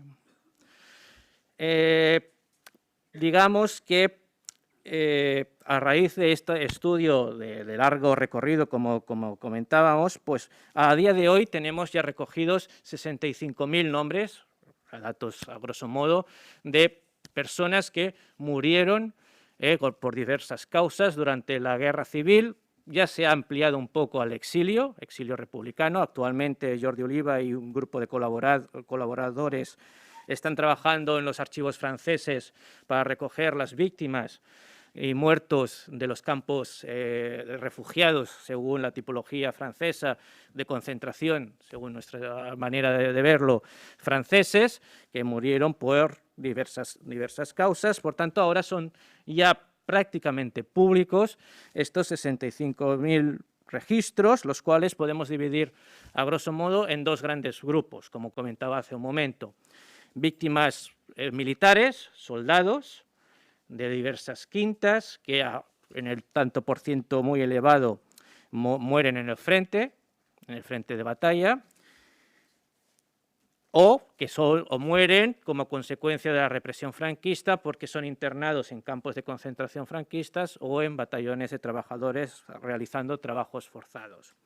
La segunda tipología más amplia en este sentido es la de los civiles, que aquí también ya encontramos tanto hombres como mujeres, que son víctimas de diversas casuísticas a la hora de producirse la muerte, desde la citada represión, tanto de un bando como de otro, como consecuencia de los bombardeos. Cataluña saben que es una de las zonas más bombardeadas, y Barcelona especialmente, como consecuencia de accidentes de guerra que se producen durante ese periodo. Por tanto, diversas tipologías, represaliados naturalmente por la dictadura franquista, tanto muertos dentro de las cárceles como muertos como consecuencia de un sumarísimo de urgencia que se acaba registrando la condena a muerte y el posterior fusilamiento. Una metodología que se traslada en este buscador que tenemos actualmente, un buscador que también, en paralelo con el proyecto, ha ido evolucionando, y en este sentido sí que, y es una de las cosas que ya pongo sobre la mesa y que podemos debatir a lo largo de estas jornadas, hemos intentado que sea lo más sencillo posible. ¿En qué sentido? Pensamos como historiadores y creamos bases de datos para historiadores, o creamos bases de datos para historiadores, pero para un público que no es especialista en historia y que simplemente busca información sobre algún familiar y no tiene los conocimientos para hacer unas búsquedas muy apuradas. Por tanto, la base de datos tiene dos niveles de consulta: el nivel público, que es el que estamos aquí viendo, que ya da una información importante, y aquí otro punto sobre el debate que podemos tener es la lucha, y permítanme el concepto lucha, entre historiadores, investigadores, arqueólogos, etcétera, que hemos ido hablando durante la mañana, esta nueva manera de ver la historia de manera interdisciplinar, y el mundo jurídico. Espero que no haya abogados en la sala y se me enfaden, ¿no? Pero la restricción de la protección de datos versus la información histórica. Aquí en Cataluña se ha hablado mucho, se ha debatido mucho, hemos conseguido pues diversos avances en este sentido. Yo me acuerdo cuando empecé yo a trabajar sobre estos temas, que un listado o una base de datos como la que estamos presentando hoy era impensable. La primera base de datos que trabajamos, que estábamos con Queral en el grupo de desaparecidos y fosas comunes de la Guerra Civil, presentamos un mapa de fosas comunes, y a la hora de plantear el tema de los listados de las víctimas que habían enterradas en estas fosas comunes, se nos dijo que de ninguna manera, que no se podían poner nombres. y lo máximo que pudimos conseguir en ese momento, estamos hablando del año 2008, 2009, 2010, era que las personas podían hacer búsquedas y si había una coincidencia en el nombre o apellido de esas personas que estaban buscando, se daba un correo electrónico corporativo para que se pusieran en contacto con nuestra institución en ese momento para poder facilitarles la información. Esto, afortunadamente, lo hemos superado y, por tanto, pues el buscador actualmente, como pueden ver, se puede buscar información por nombres, apellidos, fecha de nacimiento, sexo, municipio, comarca, provincia, estado, y dentro de los datos personales que aparecen de cada una de las víctimas, el último lugar de residencia, porque es importante este apartado, porque mucha gente nace en un lugar, pero por cuestiones vitales o porque la propia guerra así los llevó, acabaron muriendo en un sitio. Por poner un ejemplo, ya que estamos en Bilbao, pues podemos hacer una búsqueda de cuántas víctimas, y esto nos sirve, por ejemplo, a investigadores para poder decir, yo no quiero buscar información de nadie en concreto, pero quiero hacer un estudio local, un estudio provincial, un estudio acotado a una zona del Estado y, por tanto, la base de datos nos da esta información. Y si clicamos sobre una de estas víctimas, se nos abre, espero, la información y aquí aparece toda la información que de momento es pública sobre la susodicha víctima. En este caso, una señora nacida de origen de Bilbao y acaba muriendo en Vic, en la Cataluña central. Entendemos que es una refugiada de guerra que como consecuencia del avance del frente decide dejar su hogar y acaba refugiada en Cataluña y por cuestiones diversas acaba muriendo. Esta es la información pública que se puede obtener actualmente del coste humano de la guerra civil. Si el investigador, si la persona que está buscando a esta persona quiere saber más, se puede dirigir a nosotros y nosotros tenemos la base de datos, digamos, oculta, donde aparece una información añadida, una información más detallada sobre la persona. Desde cuestiones que actualmente no se pueden publicar, cuestión de filiación política, filiación sindical, causas de la muerte, etcétera, hasta, y esto es otro de los elementos importantes de este proyecto, las fuentes documentales que se han utilizado para realizar este proyecto. Un proyecto que sigue vivo porque sigue incorporando más información o actualizando información que ya tenemos y que se va validando sobre la marcha. Por tanto, un proyecto vivo, un proyecto que entendemos que debe mejorar, que debe seguir avanzando y que utiliza tanto fuentes primarias, que hablamos en historia, como fuentes secundarias. En este segundo caso, las secundarias, es importante la bibliografía. Se ha hecho un paso adelante brutal y lo comentábamos en las anteriores intervenciones a la hora de sacar publicaciones en relación al tema de la guerra civil y la represión franquista. Los estudios locales nos han permitido avanzar muchísimo a nivel municipal, a nivel, en caso catalán, comarcal y a nivel provincial. Y a fuentes primarias, pues toda la tipología de archivos que se consultan habitualmente para realizar estos estudios. Como vemos desde los registros civiles, una fuente importantísima para saber datos personales e información relativa a la muerte de las personas, archivos militares, archivo de Salamanca, archivos judiciales, en el caso, si tenemos que ir al extranjero, archivos departamentales franceses, los archivos Arolsen en el caso de las víctimas del nazismo. Por tanto, un trabajo de investigación muy exhaustivo, que como comentábamos es de largo recorrido y que sigue vivo y que por tanto pues irá avanzando. Acabo con retos de futuro, que nos falta, que debemos seguir trabajando más allá de estas cuestiones que he puesto sobre la mesa a tratar, ¿no? En el caso catalán, esta base de datos está, como os explicaba al principio, conectada con otras bases de datos. El reto solo es víctimas de muertes. El segundo paso es buscar la otra tipología de víctimas, los represaliados, campos de concentración, trabajos forzados, prisiones, etcétera, etcétera.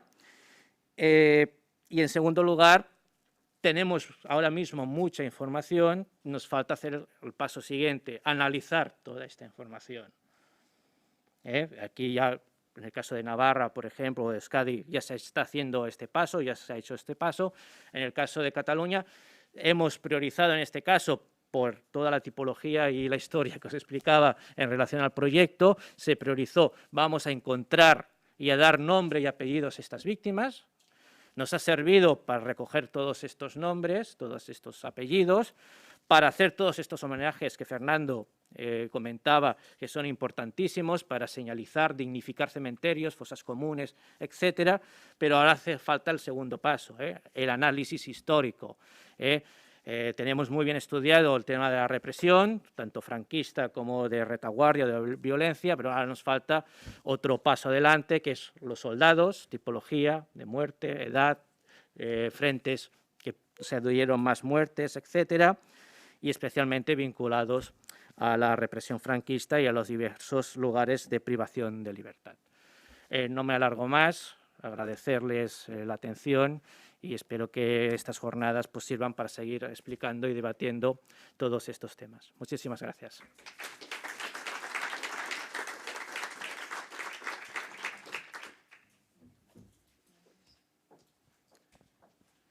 Mi Esker Oriol. Ahora va a estar con nosotros es José Luis Gutiérrez Molina.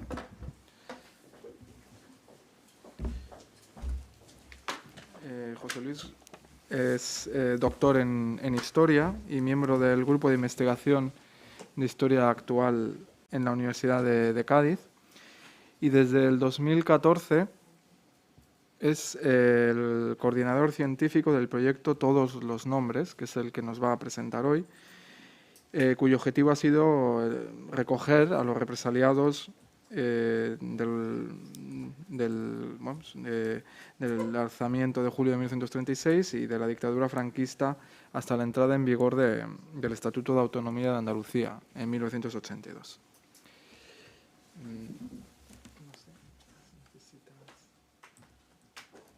Perdón, un momentito. Quiero ir a la página, ¿no? Aquí está. Bueno, buenos días. En primer lugar, pues agradecer tanto al Instituto Navarro de la Memoria como a Gogora la organización de esta jornada. Y cuando el equipo, antes de venir aquí, estábamos estableciendo las líneas de mi intervención, pues nos acordamos cuando en el 2004 una representación del equipo se reunió, de todos los nombres, se reunió con el Ministerio de Cultura, que nos acompañaba entonces Nicolás Sánchez Albornoz, para plantearle la propuesta de hacer una reunión de las bases o de los grupos que en aquel momento estaban actuando con el fin fundamental de realizar una especie de puesta en común de todas las bases para ir igualándolas, incluso llegar a un programa informático común que las distintas bases pudiéramos, o de las distintas iniciativas pudiéramos realizar, fueran de clase que fueran, desde la sociedad civil como la nuestra, o desde las instituciones administrativas, oficiales, o los departamentos de las distintas universidades, con el fin de hacer esa recopilación de datos de víctimas del franquismo. Bueno, la dicha es buena, aunque sea tarde. Han pasado 17 años, pero mejor, más vale tarde que nunca.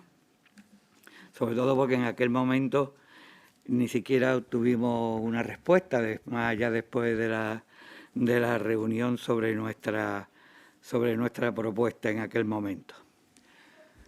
En primer lugar, decir que la base, que empezó a funcionar en el 2006, si mal no recuerdo, tiene como fundamental, su objetivo fundamental no es la realización de una base más sencilla, más complicada, como se quiera entender, ni tiene una mera finalidad exclusivamente histórica de conocimiento, por lo menos académico, porque, bueno, el trabajo científico, la historia, y permítame que se me diga, que yo lo pueda decir, no se centra en las instituciones académicas, sino para nosotros lo más importante era la actuación social pública que tenía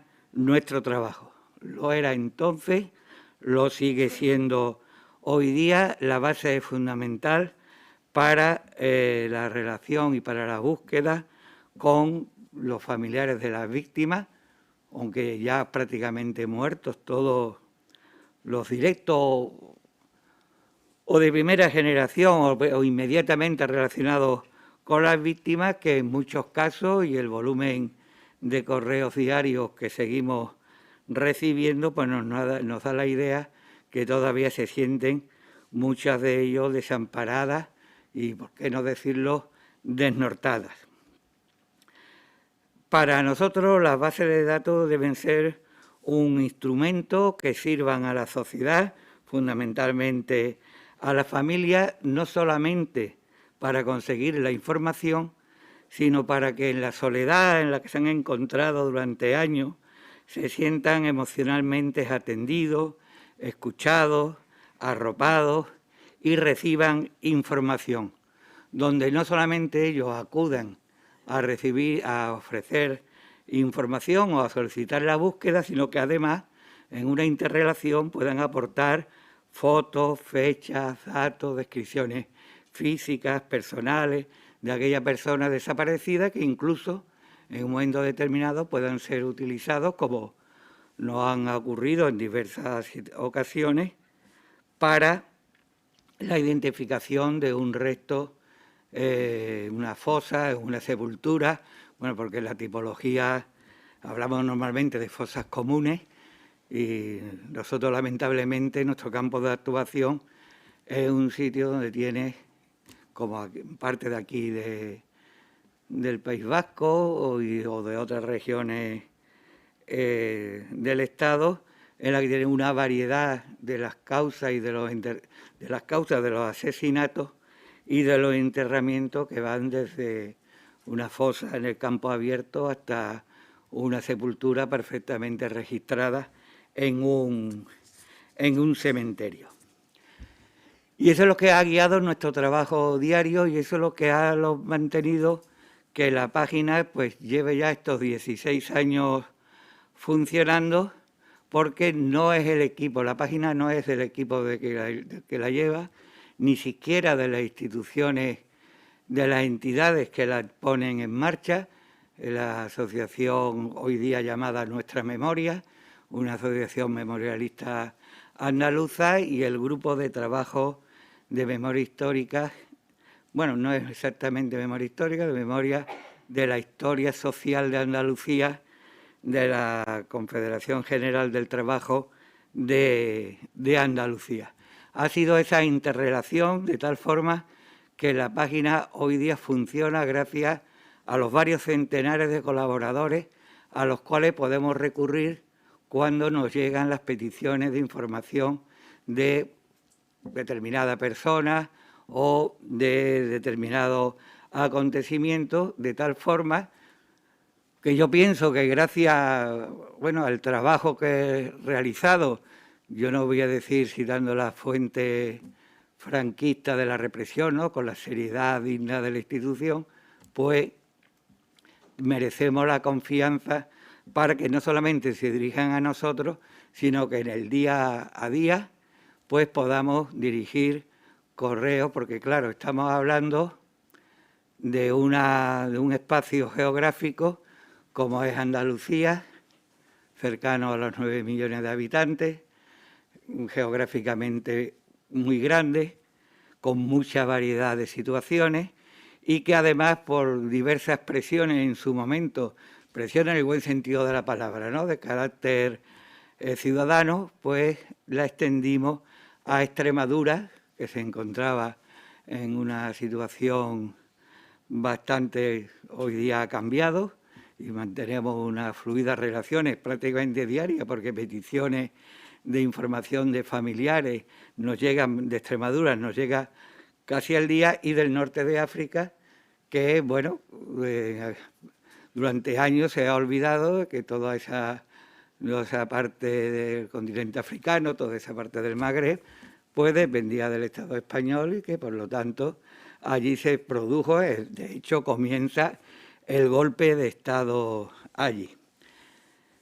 La página se estructura, por lo tanto, fundamentalmente en darle respuesta a los familiares. Nosotros publicamos mensualmente un boletín de información sobre lo que las actividades y los movimientos que hemos hecho a lo largo de esos dos meses, y en más de un 60% todavía hoy lo que son fundamental son las búsquedas de familiares o los contactos que se establece a través de, bueno, cualquier otra página, ¿no?, de este formulario de contacto de informaciones a las cuales, pero no tengo aquí, hoy no sé lo que le he hecho yo a esto. Aquí. La búsqueda de familiares. Nosotros no solamente es una página, aunque hay que decirlo que en el primer momento lo que nos impulsó fue precisamente las víctimas, los asesinatos, las personas asesinadas por los golpistas. Hay que tener presente que Andalucía se convirtió en una de las bases de la matanza, de lo que por lo menos en Andalucía denominamos la matanza fundacional del franquismo, es decir, fue esa zona en la cual tenía que ser obligatoriamente conquistada, ocupada, por utilizar sus propios términos, por el ejército de África, que en definitiva era el que iba a ser, el que iba a terminar el golpe al cabo de pocas semanas. Aunque rápidamente, pues, la página estableció una tipología de represión de la cual entonces y hoy día, y estamos en debate sobre si incluirla o no, excluimos, más allá de todas las consideraciones personales que podamos tener, a aquellos que caían en los frentes de batalla. Es decir, para nosotros la represión tiene varias fases. Esa primera de matanza fundacional, de aplicación de los bandos de guerra, y posteriormente ya lo que denominamos también la justicia del terror, es decir, o justicia al revés, como queráis llamarlo, la aplicación de una supuesta legalidad por parte de los golpistas sobre los gubernamentales, ¿no? Nosotros procuramos no utilizar ni el término guerra civil, ni el término de bandos, ¿no?, porque pensamos que entre las tareas ímprobas que nos quedan en estos aspectos es irnos desmarcando de esa visión maniquea. Esta mañana creo que ha sido Fernando Mendiola quien ha hablado de verdad, justicia y reparación, y en este caso la verdad histórica pasa por decir las cosas como fueron, ¿no? Hubo un golpe de Estado contra un gobierno, no hubo bandos, hubo unos asesinatos, no hubo muertes, sino gente que fue asesinada de una u otra manera y también represaliada. Entonces, por poner, yo qué sé, un nombre para que vean, que cada vez veo menos.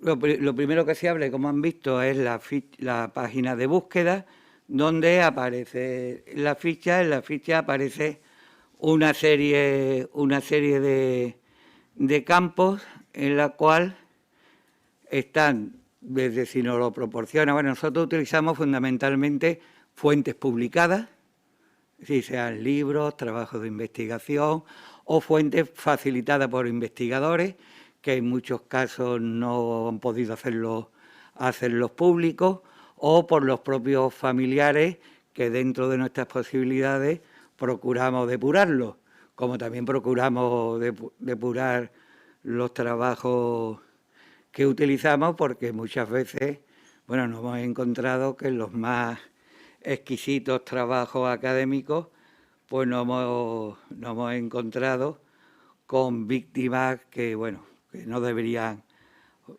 estar.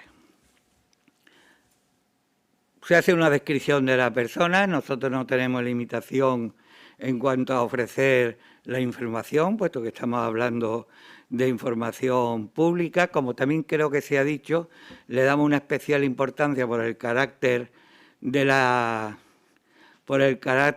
represión al lugar de vecindad, no solamente de nacimiento, sino el de vecindad, puesto que por lo menos en el caso de Andalucía, yo creo que se puede extender a todo el Estado, la represión se dirigió hacia el último lugar, o por lo menos el lugar donde esa persona había vivido a partir de octubre del 34, y por lo tanto que era donde se podía conocer con más profundidad las personas. Y en última instancia la procedencia de la información, y cualquier otra información que se quiera obtener, pues ya se dirigen a través del correo de contacto para poder facilitar esa información. Dentro de esa tarea que tenemos, no sé por qué se me ha ido para este lado, la página, que no le habré aumentado el tamaño, digo yo. A ver, ¿se puede desplazar? Es que no veo la barra para desplazarla.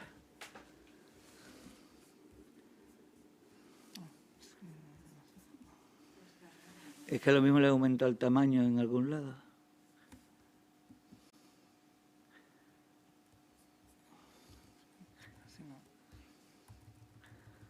No sé si va a ser más fácil salir y volver a entrar. Oh, espera.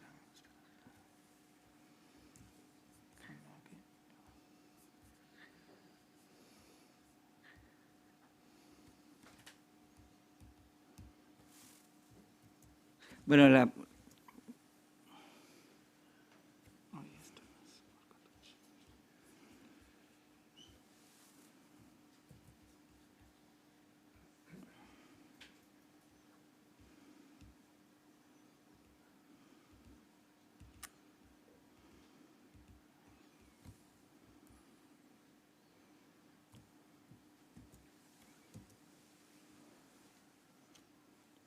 ahora, nosotros precisamente por ese carácter, digamos, de herramienta de utilidad social, tenemos una serie de sesiones que fueron surgiendo ante la demanda que se nos pedía. Por un lado, no solamente era la búsqueda, sino había esa sesión de microbiografía, o se estableció esa sesión de microbiografía, que ahora mismo tiene 931 microbiografías, una elaborada por especialistas históricos y otra elaborada por propios familiares o personas interesadas, y que tanto unas como otras traspasar. Nosotros solemos recibir la información, como somos conscientes de nuestras limitaciones colectivas e individuales, pues en el caso, no sé, nos mandan una microbiografía de un pueblo de Málaga, de una personalidad, pues nos ponemos en contacto con los compañeros, con esta red de colaboradores, que, como he dicho, para nosotros es el auténtico soporte de la página, que no sé, aquí ahora mismo no lo encuentro, que son varios centenares a los cuales siempre están gustosamente. Nosotros les ofrecemos la información, incluso a muchos de ellos les sirve para su trabajo, porque le hemos facilitado informaciones que no disponían, como a nosotros no tenemos ningún interés en recopilar toda la información, en ser los depositarios de la información, sino que, como decimos entre nosotros internamente, repartimos juego, ¿no? Si nosotros, a cualquier colaborador se pueden poner en contacto con el familiar si le interesa el contacto para intercambiar la información, facilitársela u obtener. Así hemos tenido muchísimos casos en los que los propios investigadores han accedido a una información que no tenían. Y esa página de microbiografía, pues de alguna manera nos vino demandada por las propias familias que querían algo más que las fichas. Querían expresar en uno, en 2 folios o en 3, cuál era la personalidad de ese familiar que habían localizado, habían logrado que se hiciera público y que querían tener esa información. Nosotros recibimos la microbiografía, la controlamos para no meter la pata.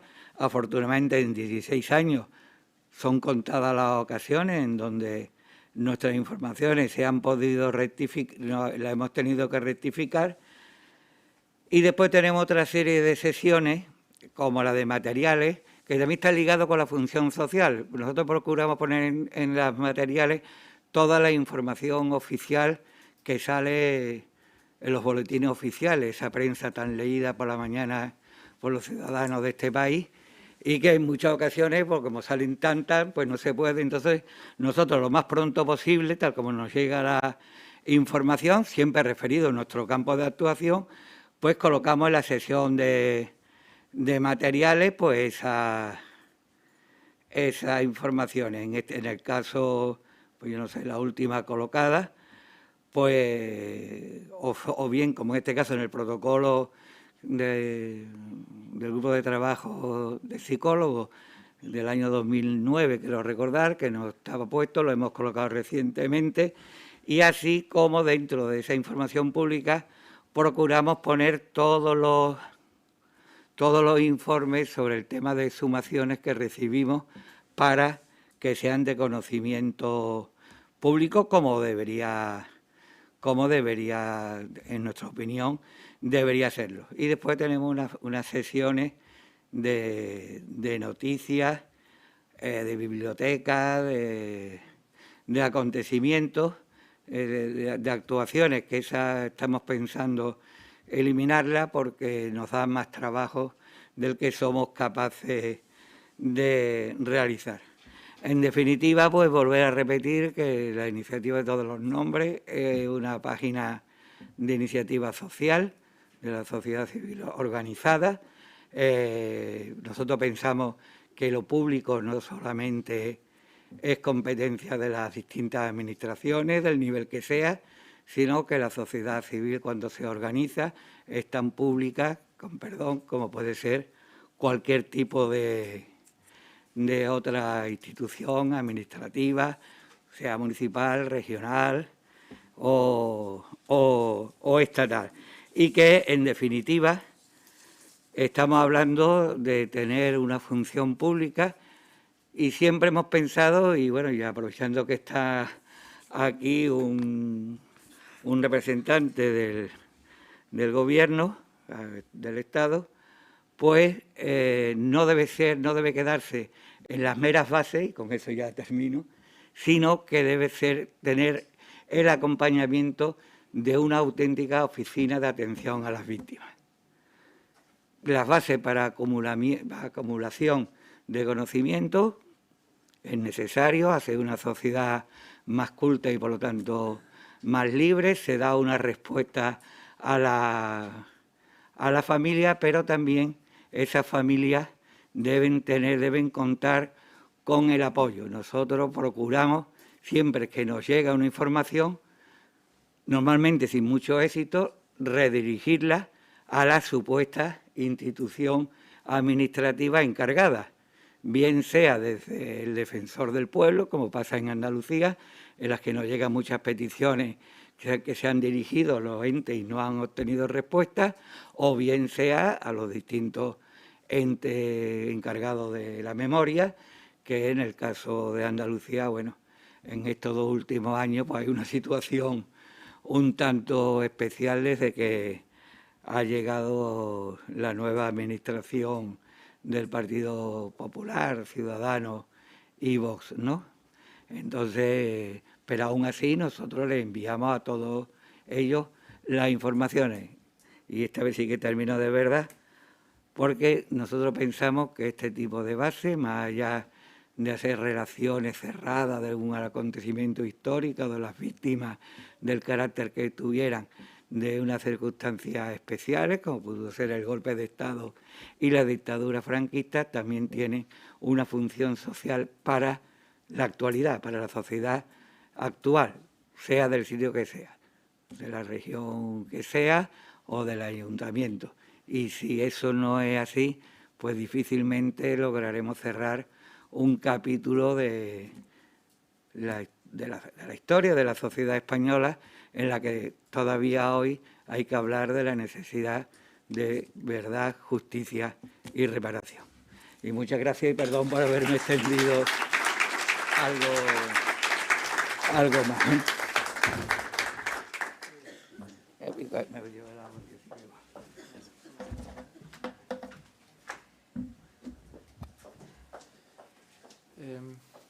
Muchas gracias, José Luis. Ahora Francisco Sevillano va a exponer su ponencia. Francisco es doctor en Historia y profesor titular de Historia Contemporánea en la Universidad de Alicante. Ha publicado diversos artículos y estudios relacionados con la guerra civil y la dictadura franquista.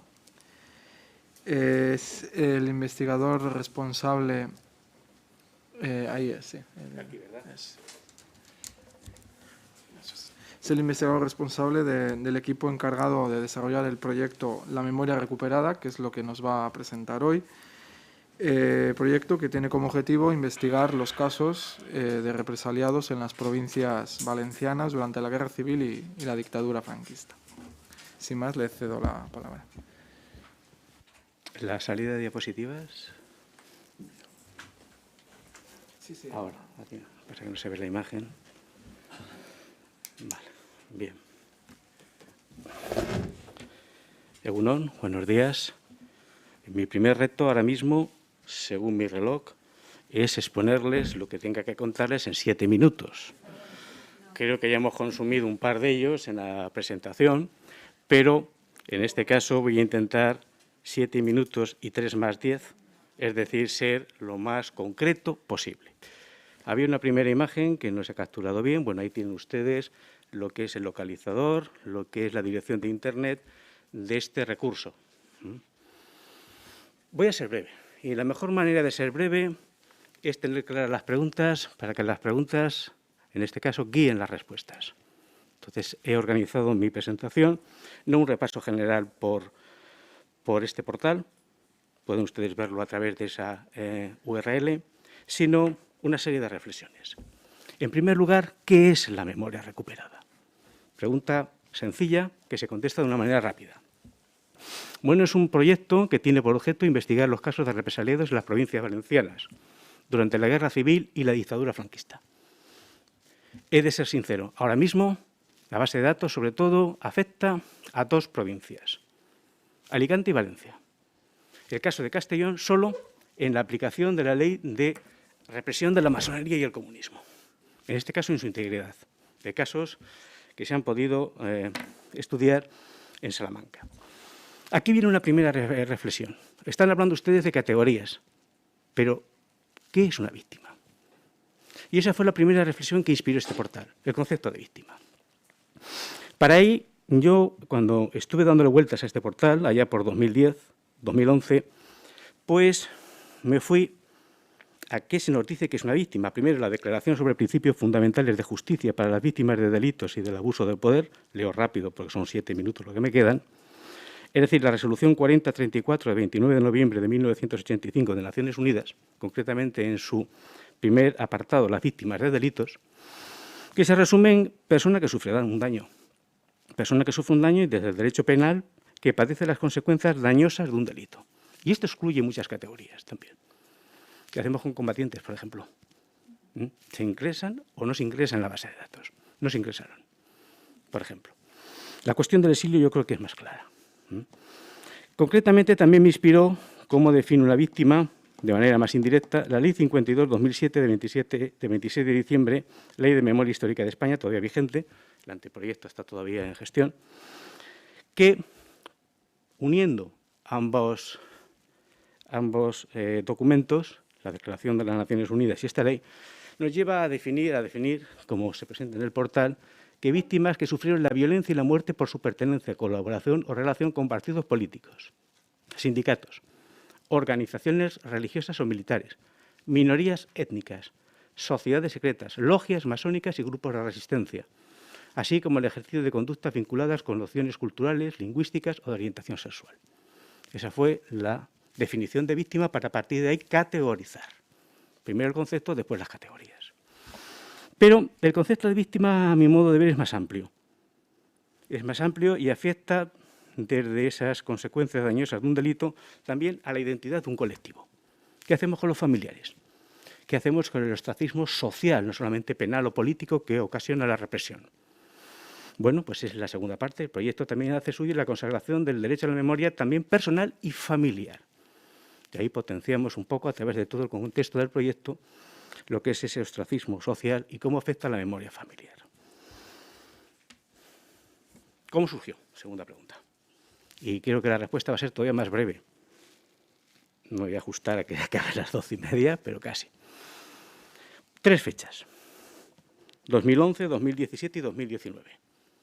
El problema de este proyecto es que ha tenido más intermitencias que continuidades. 2011, al albur de las distintas subvenciones que desde el Ministerio de la Presidencia, amparadas en la ley que he mencionado de memoria histórica, se obtiene una primera subvención de 16.000 euros, una cantidad respetable, que nos permitió poner en funcionamiento una primera fase del proyecto. Ello exclusivamente desde la Universidad de Alicante. Este es un proyecto universitario, pero en contacto con la sociedad civil, concretamente con la Comisión Cívica de Alicante para la recuperación de la memoria histórica, y buena parte de la red de colaboradores salió de esa comisión cívica. Pero es un proyecto universitario, es un proyecto departamental. Creo que si este proyecto lleva vivo 10 años, aún con intermitencias, es porque ha quedado amparado dentro de la universidad. Seguramente la falta de subvenciones y los vaivenes políticos nacionales y autonómicos hubieran acabado con él hace ya tiempo. Y esta experiencia creo que es común a más de uno de los presentes, al menos de los compañeros que conozco. 2017, cambio político en la Comunidad Valenciana. El primer pacto de izquierdas, un bipartito, vigente hoy con un tripartito de izquierdas, que lleva a aprobar la Ley de Memoria Democrática de la Comunidad Valenciana 2017, crear la Cátedra Histórica de Memoria Histórica y a lanzar nuevas subvenciones. Nos beneficiamos de una pequeña subvención, 10.000 euros, que da pie a una segunda fase de desarrollo. Duró un año. Cambio nuevamente en el Ejecutivo, el tripartito, cambio de directrices políticas hacia dónde llevar las subvenciones y se acabó la subvención de este proyecto. Tercer momento, 2019, la Diputación de Valencia tiene una delegación de memoria histórica y quieren volcar los datos en nuestra página web, cosa que nos parece fabulosa, nos permite ampliar Alicante y Valencia, a más de lo que teníamos de Castellón, y se lleva un convenio con la Diputación de Valencia y el Rectorado de la Universidad de Alicante, y en ese punto estamos. Esa es la realidad institucional, bueno, institucional entre comillas, digamos, de este proyecto. ¿Para qué se ha desarrollado este proyecto? Bueno, ahí tienen ustedes 3 motivos que yo resumo en reconocimiento de las víctimas. Y parto del concepto de víctima central en este proyecto, en esta base de datos. ¿Qué elementos hemos querido destacar? Sus derechos y dignidad, promocionar la memoria personal y familiar y alentar el debate público. ¿Qué hay detrás de estos tres elementos? Para mí, desde el primer momento, la universidad tiene una misión de extensión universitaria que en el ámbito de la historia se viene llamando desde hace muchos años uso público de la historia. Y eso es lo que quiere hacer esta base de datos, un uso público de la historia. No voy a decir una historia desde abajo, porque prácticamente hemos sido académicos o historiadores aún no profesionales y de ejercicio y de oficio, los que han trabajado, por tanto no voy a hablar de un taller y una historia desde abajo, pero sí de un claro uso público de la historia. Eso ha inspirado, y contesto a la cuarta pregunta, ¿cuál es el resultado hasta el momento? El resultado que ha estado también lastrado por estos vaivenes en subvenciones y en cambios de criterios políticos que han acabado afectando a esta base de datos que su reducto ha sido la universidad, si no, estoy seguro que no hubiera aguantado esos 10 años. Detrás no hay ninguna asociación, no hay ningún partido político, no hay ningún sindicato, hay un departamento de 3 profesores y lo que vamos consiguiendo de un lado o de otro. Primero, la web del proyecto. Si hay enlace a internet, saldrá. Sí. Aquí lo tiene la web. Ahí tiene usted los menús con la presentación, unas reflexiones sobre qué entendemos por memoria histórica, unas reflexiones sobre el cuadro represivo en el cual nos movemos de posguerra. Alicante fue retaguardia hasta el último momento. No salen ahí. Aquí sí me está saliendo, pero no sale ahí. Bueno, pues abro otra pestaña.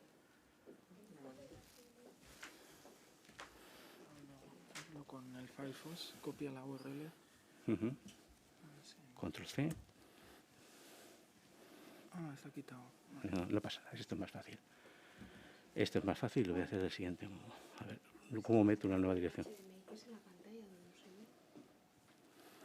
Ya, pero sí se ve el otro, sí se ve la exposición. Sí. Vaya, voy a perder el tiempo. Bueno, no pasa nada. Lo que quiero es abrir una nueva pestaña y presentar. Ahí, meterlo ahí. ¿Dónde lo meto? En la exposición. No, quiero abrir una pestaña aparte. ¿Pero en dónde? Aparte para que se vea. Baja esto, todo.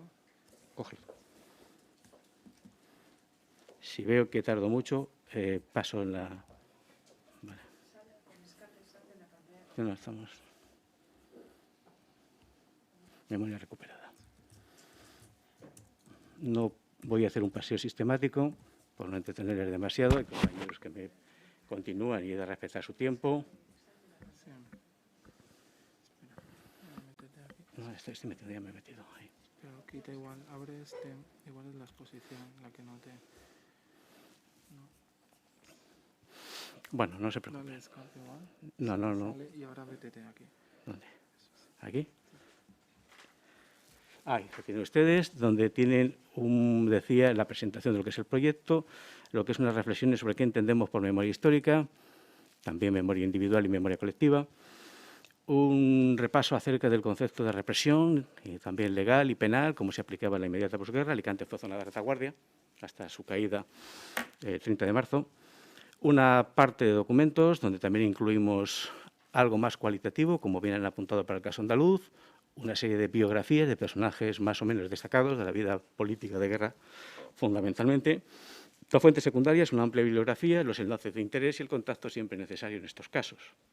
No me voy a pasear por ello, pues... Y ahora el reto es volver a la presentación. Vale. Una cartografía. Una cartografía que es también una manera, un buscador. A ver si me puedo mover. Aquí la tienen ustedes. Si voy abriendo.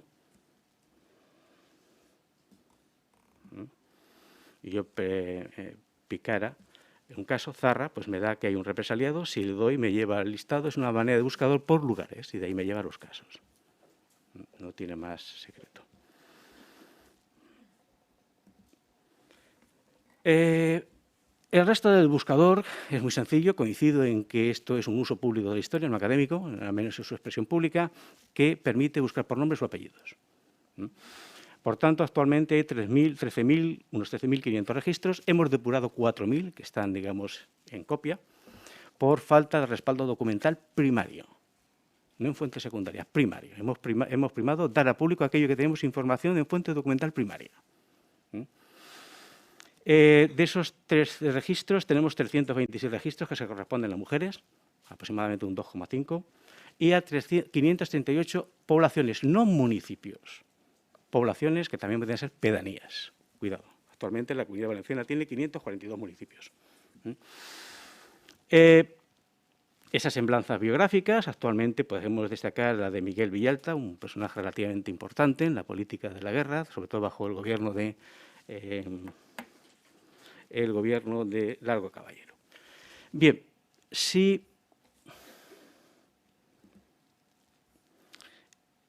miramos un registro, y con esto acabo,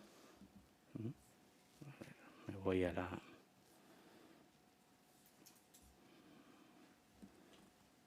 buscador. Aquí tienen también la selección de semblanzas que hemos llamado, la cartografía. Y vamos a lo que es la base de datos dentro de esos registros, si es que consigo orientarme aquí. La búsqueda sencilla, he mencionado a Villalta, fusilado en el 42. Me dará varios registros que coinciden, Miguel Villalta y Gisbert. Bueno, pues, ¿qué se recoge? Por lo que han visto ustedes en el resto de base de datos. Hemos sido quizá un poco más generosos. Los datos personales, incluimos filiaciones políticas o de masonería. Por supuesto, también importante es cuando se creó el registro, si ha sido modificado, también una información de seguimiento que hacemos pública. Los datos de la represión. ¿A qué afectan? Fundamentalmente se trata, hemos recuperado víctimas de bombardeos, concretamente el bombardeo de Alicante de 25 de mayo del 38, fueron 311 víctimas más 220 heridos, y los bombardeos en Alcoy, de industria de guerra, fundamentalmente. El primer bombardeo afectó sobre todo a la población civil, se va a sembrar el terror, desde septiembre hasta el final de 38 hasta el final de la guerra. Consejos de guerra, no todos, tenemos una parte. Aplicación de la Ley de Responsabilidades Políticas, la Ley de Represión de Masonería y el Comunismo de 1940 y estamos metiendo ya datos del Código Penal, la aplicación del Código Penal de 1944. No nos hemos quedado solamente con guerra inmediata posguerra. Entendemos que la represión del franquismo continúa después y también con la aplicación del TOP. En Valencia están trabajando también en esa línea. Bien, en muchos casos, por eso ahí tienen varios expedientes, estas leyes afectaron varias veces a un mismo procesado. Entonces, por eso hemos abierto varios expedientes. Cada uno afecta a la aplicación de uno de esos ámbitos penales. Por ejemplo, por no entretenerme más. Consejo de guerra, estamos aquí. Pena de muerte, adhesión a la rebelión, el delito, ejecutado. Y además se le aplicó la Ley de Responsabilidades Políticas, por ejemplo. Bien, pues aquí lo tienen también. Hubo también, pasó por el Tribunal de Masonería y Comunismo, aunque fue sobreseído. Esa acumulación de jurisdicciones especiales en un mismo procesado. Y, por supuesto, he hablado de que hemos depurado datos porque nosotros solo priorizamos allí donde tenemos constancia del documento de fuente primaria. Todo lo que es fuente secundaria, alguna cosa se ha mantenido muy clara, pero se ha mantenido en bibliografía, no en la base de datos.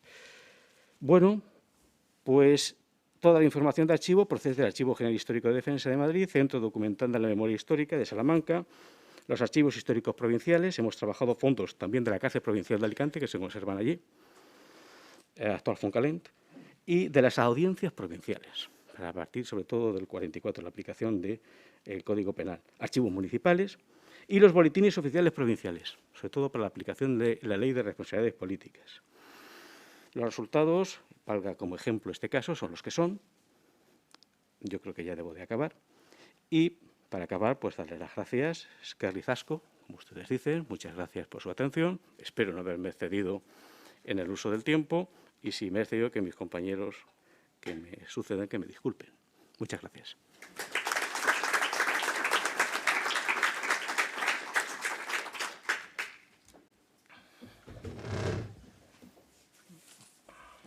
Francisco, muchas gracias. Se puede llevar si quiere también. Me llevo el agua así para ver un poquito. Muchas gracias. A continuación nos va a hablar Manuel Ortiz Heras, catedrático de Historia Contemporánea en la Facultad de Humanidades de Albacete de la Universidad de Castilla-La Mancha y coordinador del Seminario de Estudios del Franquismo y la Transición de esa misma universidad. Manuel Ortiz nos va a presentar el portal de víctimas de la dictadura en Castilla-La Mancha, proyecto realizado a iniciativa de dicho seminario. Y bueno, es un proyecto que trata de identificar y visibilizar a todos aquellos que padecieron este tipo de violencia durante la dictadura franquista en la comunidad autónoma de Castilla-La Mancha. Sin más, le doy la palabra. Presentación. ¿Cómo me voy a la primera? Para que se vea. ¿Quieres en la exposición? Bueno, presentación con diapositivas. Espero que se vea. Ahí, vale, perfecto. Muy bien. Buenos días, muchísimas gracias. Creo que ya lo han dicho casi todos mis compañeros. La verdad es que esto me recuerda a lo que solemos hacer en las tesis doctorales, sobre todo cuando te toca ser el presidente, ¿no? Y dices, bueno, ya realmente se ha dicho todo, voy a ser breve, ¿no? Aparte de por el poco tiempo que queda, he estado realmente cambiando sobre la marcha mi intervención porque no quería ser reiterativo, ¿no? Y he ido pues anotando así una serie de cosas que espero que sean más útiles que la descripción de nuestro propio portal, que tiene muchas cosas en común con lo que ya han dicho mis compañeros, ¿no? De todas formas, al final, y apoyándome en la presentación, pues voy obviamente a describirlo, aunque sea sucintamente. ¿Cómo nace el portal del que soy coordinador? Pues tiene una historia verdaderamente peculiar. 17 comunidades autónomas, 17 políticas de memoria o no políticas de memoria, porque en el caso de Castilla-La Mancha tendríamos que decir que a día de hoy no ha habido políticas de memoria. Por tanto, no hay una gestión pública de ningún tipo. Desde luego, desde el gobierno autonómico. Otra cosa es lo que han hecho algunas diputaciones. En ese sentido, por ejemplo, pues la provincia de Ciudad Real sí que ha invertido una gran cantidad de recursos y, bueno, pues podríamos entrar a la descripción de ese tipo de cosas. Parcialmente, por ejemplo, la Diputación de Albacete, que apoyó la última fase de nuestro propio proyecto, pero no se ha hecho nada, por ejemplo, en diputaciones como la de Guadalajara o Cuenca, absolutamente nada. Si entráramos a describir la situación municipal, pues bueno, ahí sí que sería todavía más heterogénea la situación.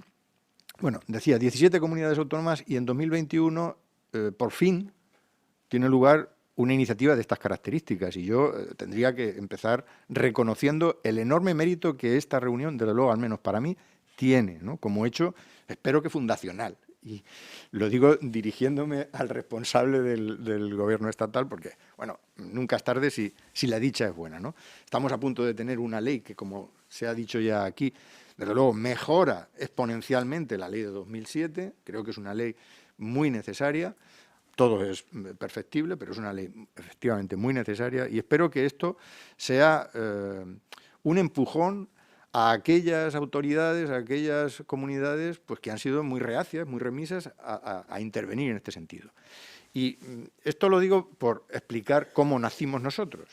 Realmente, a pesar de que sí que había en Castilla-La Mancha una importante presión asociativa, el gobierno, a pesar de que estamos hablando de una etapa en la que siempre gobernó el Partido Socialista, nunca quiso hacer nada. Esa presión fue increciendo y en un momento determinado pues consideraron que lo que no iba a ser iniciativa política podría ser una iniciativa académica. Y bueno, pues me encargaron a mí directamente que solicitara una investigación, un proyecto de investigación que financiaría la Junta de Comunidades. Desgraciadamente, cuando echamos a andar, las elecciones echaron al gobierno en ese momento y vino la oposición, vino el Partido Popular y la ínclita María Dolores de Cospedal pues consideró que para qué dedicar dinero a este tipo de cuestiones y ahí nos quedamos, a pesar de que, bueno, pues por circunstancias que sería muy largo de explicar, finalmente se vieron en la obligación de implementarlo porque eran dineros europeos, eran recursos procedentes de Bruselas y casi que con nocturnidad y alevosía me apremiaron a poner en marcha con una cantidad importante de recursos económicos, pero a gastarlo casi que con nocturnidad, como he dicho antes, y alevosía. En 3 meses teníamos que echar a andar y dar resultados. Bueno, después de muchas diatribas, ¿no? Porque, claro, somos una comunidad autónoma muy dispersa, es un territorio amplísimo, 5 provincias en las que en 2013, que es cuando todo esto empieza, la situación en el ámbito de la investigación también era muy heterogénea. Había lugares en los que se habían llevado a cabo trabajos concienzudos y había otras provincias que prácticamente estaban sin trabajar. Había sitios en los que había publicado trabajos, listados, incluso alguna base de datos muy embrionaria, pero, en fin, era complicado incluso para una institución como es la Universidad de Castilla-La Mancha, ¿no? Por eso, lo primero que hicimos fue reunirnos docentes de distintos campus para que, a partir de nuestra experiencia y contando siempre con el tejido asociativo, en algunas de estas provincias el concurso del Foro de la Memoria o de la Asociación para la Recuperación de la Memoria Histórica ha sido imprescindible.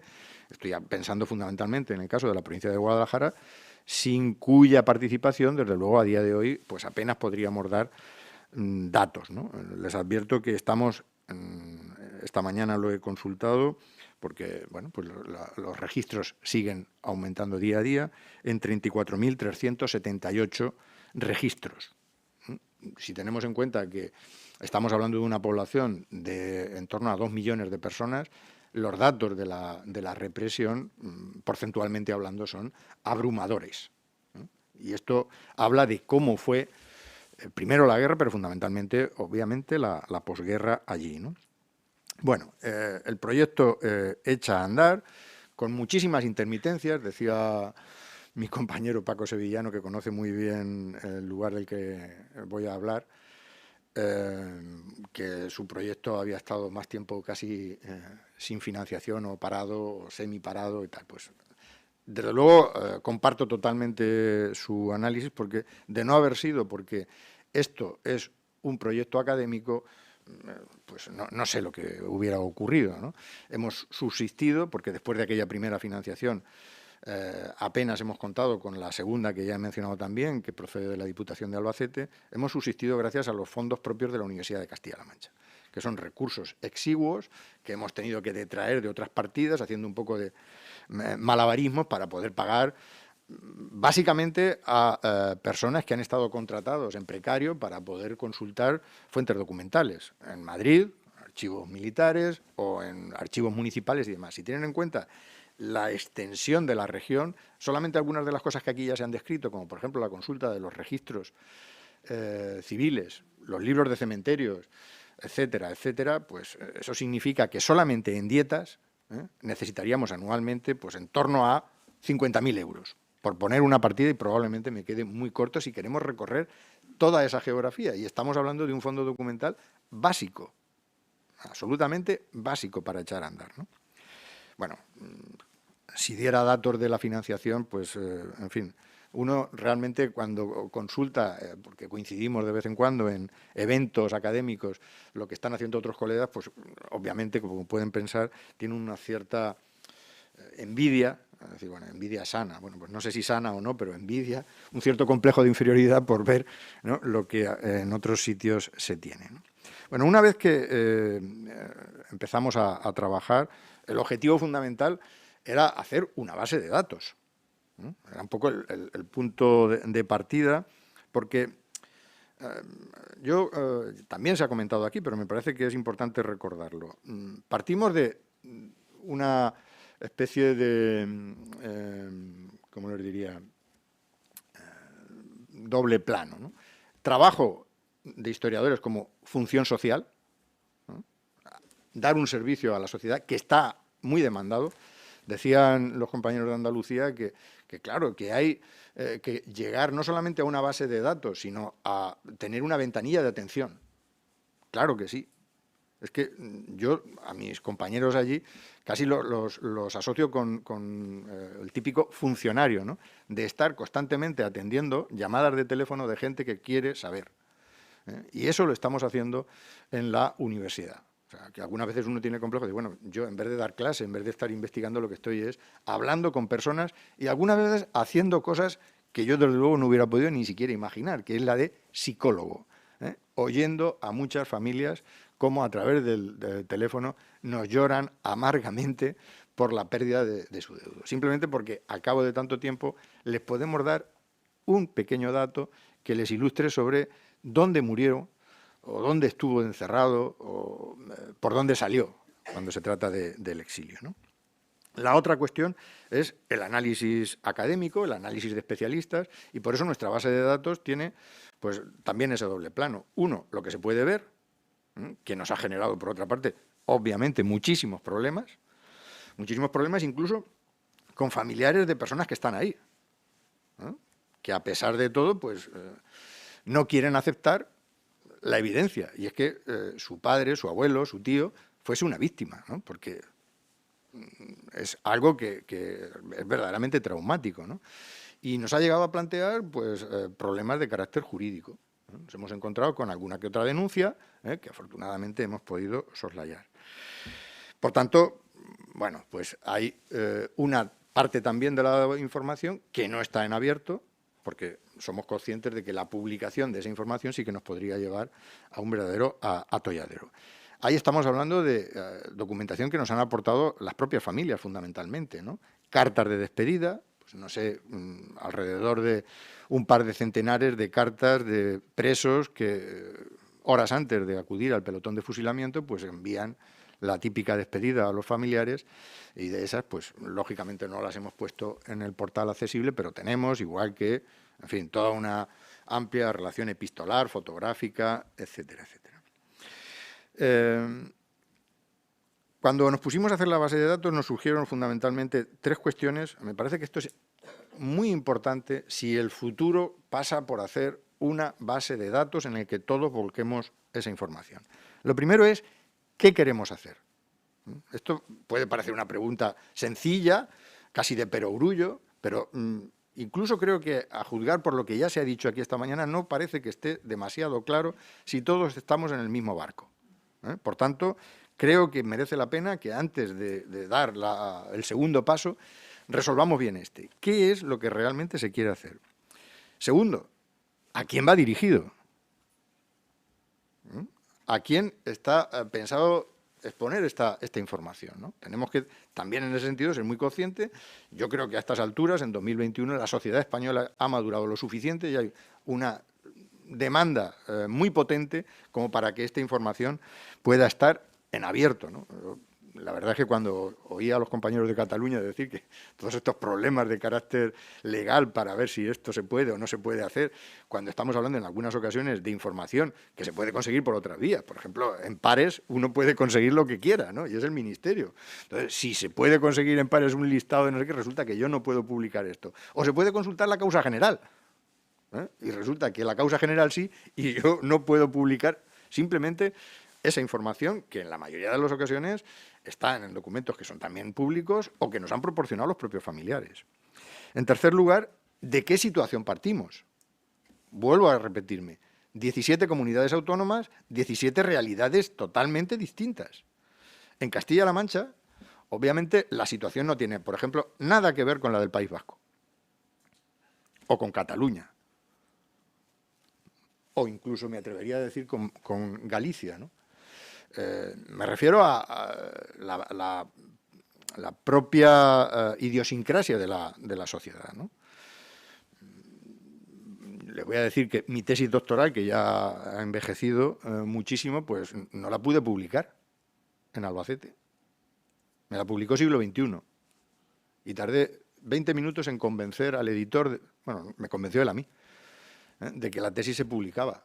Pero en Albacete yo no la pude publicar. ¿Todos estos años después han cambiado mucho las cosas? Bueno, pues hay que andarse todavía con pies de plomo para decir determinadas cosas. Y eso creo que también hay que tenerlo en cuenta. Pero no solamente eso, sino cuando digo que de qué situación partimos, quiero hablar también de la situación en el ámbito de la investigación. Aquí en el País Vasco hay enorme producción historiográfica. Hay mucho trabajo por hacer, pero hay muchas cosas que se saben. Allí no. Allí es que hay, insisto, provincias en las que todavía está pendiente simplemente un primer boceto de lo que es la represión en los años de la inmediata posguerra. No se ha hecho todavía nada de eso. Estoy hablando, por ejemplo, de la provincia de Cuenca. Bien, y una vez que ya entramos en el tema en sí de lo que es el trabajo, creo que también sería muy interesante resolver dos cuestiones. La primera es de ámbito estrictamente metodológico. Por ejemplo, el concepto de víctimas. ¿A qué llamamos víctimas? Porque, claro, estamos hablando, por ejemplo, de las víctimas en bombardeos durante la Guerra Civil. ¿Eso es equiparable a una persona que es ejecutada por sentencia de un tribunal militar?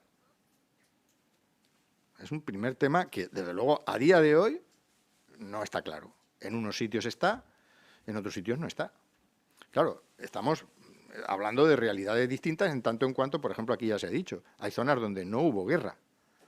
Durante todo el tiempo fue retaguardia republicana. Entonces, claro, el año 36, el año 37, esta es otra cuestión, la cronología. ¿Cuándo empezamos a operar? En el año 36 estamos hablando de un escenario totalmente distinto en depende qué sitios. Y otro tema también que también se ha suscitado y que creo que es fundamental. ¿Hasta cuándo? Porque a mí me duele la lengua, perdonen que lo diga así, ¿no? de reivindicar que si algo define a la dictadura franquista es su naturaleza violenta y represiva, condición que no abandonó hasta su extinción. Y eso significa que cometeríamos un gravísimo error si nos quedáramos simplemente para estudiar la violencia en los años 40. Claro que es distinta la de los años 40 a la de los años 50, 60 y 70, pero sigue existiendo ese común denominador. Decía Paco antes que ellos contemplan la actuación del Tribunal de Orden Público. Pues claro que sí, obviamente. Esto cuesta mucho trabajo, incluso a expertos, ¿no? Por ejemplo, esto lo he comentado con Paco Espinosa, claro, él está constantemente centrado en todo lo que tiene que ver con la actuación de los tribunales militares de los años 40 y demás, como si lo otro no hubiera sido violencia. Claro que él está también de acuerdo en esto, ¿no? Pero parece que eso no fuera interesante, ¿no? Por tanto, el Tribunal de Orden Público, depuraciones, etcétera, etcétera, hay que contemplarlo, ¿no? Otra cuestión a la hora de trabajar, la interdisciplinaridad. Creo que se ha puesto también de manifiesto. Esto no nos compete solo a los historiadores. Aquí, básicamente, digamos que somos historiadores, pero aquí hay que contar con el trabajo, ahora que está, por ejemplo, afortunadamente, tan en boga el tema de las exhumaciones, de las foxas y tal. El trabajo de los arqueólogos es fundamental, pero también de los antropólogos. Hay que trabajar, por supuesto, también de cara a la sociedad civil con una buena información y, por tanto, esto requiere de un tratamiento de medios que, desde luego, los historiadores muchas veces pues no nos manejamos bien. Y, bueno, ¿qué voy a decir que no se haya comentado ya de la importancia que tiene el trabajo de los informáticos, ¿no? La de horas que hemos tenido que tardar para, al final, cambiar y, de hecho, pues hace, no recuerdo mal, 4 meses, ¿no? Fue el último cambio que hicimos en nuestra propia base de datos porque habíamos descubierto que había cosas que no eran operativas, ¿no? Que no funcionaban bien o al menos no respondían a al objetivo que nos habíamos planteado en un momento. Pero bueno, como no me queda tiempo, voy a ir a ver si me deja. ¿Y esto por qué? Ah, vale. Bueno, esta es la página de víctimas de la dictadura. Lo que se puede ver nada más a abrir el portal. Simplemente les pongo esta diapositiva que corresponde a otro proyecto que nació paralelamente al primero, que tiene que ver, esto también se ha hablado de la importancia que tiene la historia pública, ¿no? Bueno, pues hoy en día está claro que la red es fundamental y esto, bueno, es una especie de subterfugio para conseguir convencer al tejido institucional y social de la región con la bonanza de proyectos de este tipo. A esto lo llamamos transición democrático. Realmente hay una parte que coincide casi con la anterior, estamos pues eso, en vasos comunicantes, pero sobre todo lo hicimos con la idea de construir un portal didáctico, intuitivo, en que cualquiera puede entrar y conocer la historia reciente de este país, centrada en la provincia de Albacete. Esto es exclusivamente de la provincia de Albacete, hablando de edificios, de callejeros, de personajes clave, ¿no? Alcaldes, etcétera, etcétera, que fueron clave, ¿no? Durante distintos momentos de este periodo. Bueno, lo dejo ahí. Volvemos a nuestro portal. Tiene dos maneras de trabajar. Uno lo hemos llamado buscador inteligente, donde simplemente pues das los datos, ¿no? Del nombre o apellidos y te devuelve la información que tenemos, aparece todo una serie de listados y ahí ya se trata de clicar aquel que creemos que se corresponde con el que buscamos o por filtros, ¿no? Ahí aparecen todas las categorías que tenemos expuestas, son 22 categorías las que aparecen en la ficha, desde el nombre pues a la afiliación política, pasando por todo lo que tiene que ver con los resultados de la depuración o de la represión en todo ese abanico de posibilidades en el que no me voy a repetir. Esta es una foto tipo, en este caso pues de Jacinto Fernández, un señor que fue ejecutado en cumplimiento de una sentencia. ¿Tenemos las sentencias? Pues tenemos un buen número de sentencias. Creo que esto también es muy importante, sobre todo pensando en el futuro. Creo que esta es una obligación que debería de tener el Estado, y es la de facilitar el acceso. Y hay un caso flagrante, que es el de la documentación de las sentencias, ¿no? 2007. María Teresa Fernández de la Vega, desde la Vicepresidencia del Estado, entre otras cosas, implementa una importante cantidad de dinero para la digitalización de los recursos que hay en tribunales militares. 3 provincias se digitalizaron. No sé por qué, no se lo puedo explicar, nunca nadie me lo ha sabido decir, por qué se empezó por la tercera región militar, que es la valenciana, a la que pertenecía Albacete.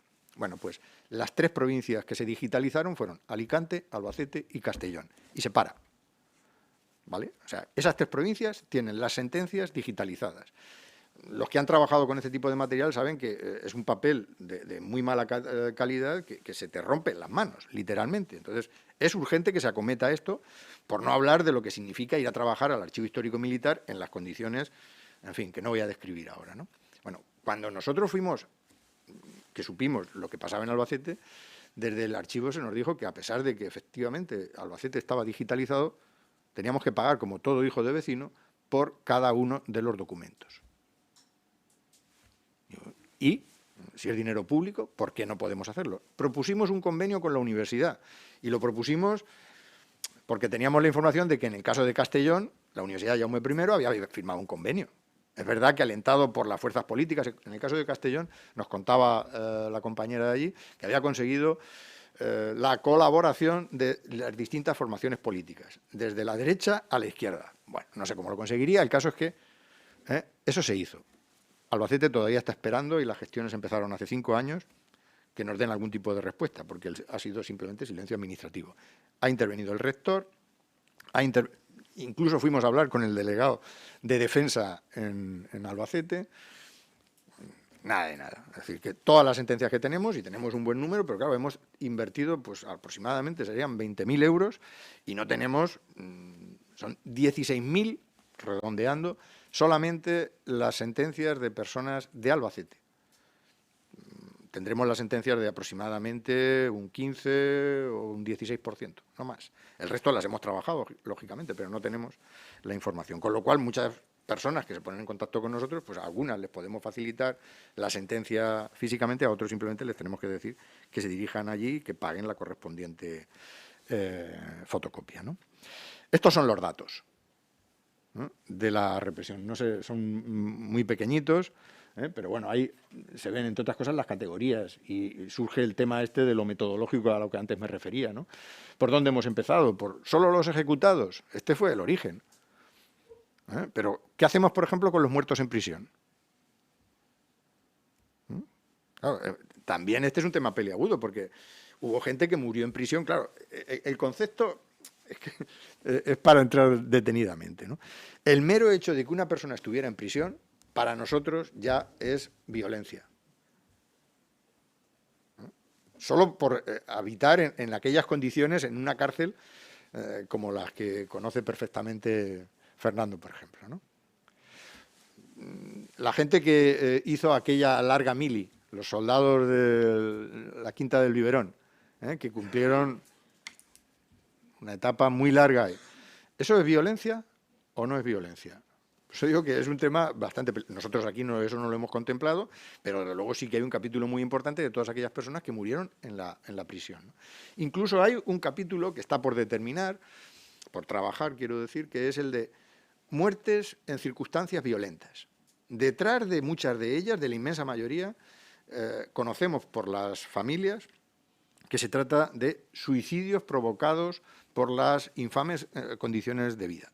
Muchas mujeres que ante la situación de un marido ejecutado, 3 o 4 hijos, sin la posibilidad de conseguir un trabajo digno en el lugar de residencia, pues directamente allí, por ejemplo, una cosa muy habitual era tirarse a su pozo. Y aparecían las chanclas, ¿no?, de la mujer, la silla y el cadáver allí, ¿no? Bueno, pues este es otro de esos casos peculiares, ¿no? Bueno, y así hasta donde hemos podido llegar. Antes decía, el Tribunal de Orden Público es uno de los objetivos que pretendemos trabajar, pero a día de hoy pues ha sido muy poco lo que hemos podido conseguir por ahí, igual que, por ejemplo, con todo lo que tiene que ver con la ley de responsabilidades políticas. Pero bueno, siento no poder extenderme más en las explicaciones. Esto era lo que... tema de, por ejemplo, de género, las depuraciones. Esta es una de las cuestiones también muy avanzadas, por ejemplo, en el ámbito de los maestros, porque esto sí que está más o menos unificado allí, ¿no? Hay un par de investigaciones muy interesantes sobre el resultado de la depuración del magisterio, ¿no?, que sería otro universo, ¿no?, bastante peculiar. Ahí hay algunos de los datos. Muchas gracias por su atención.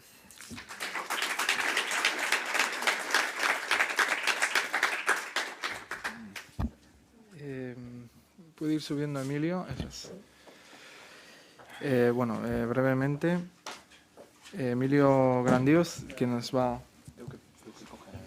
Sí. Vale. Sí.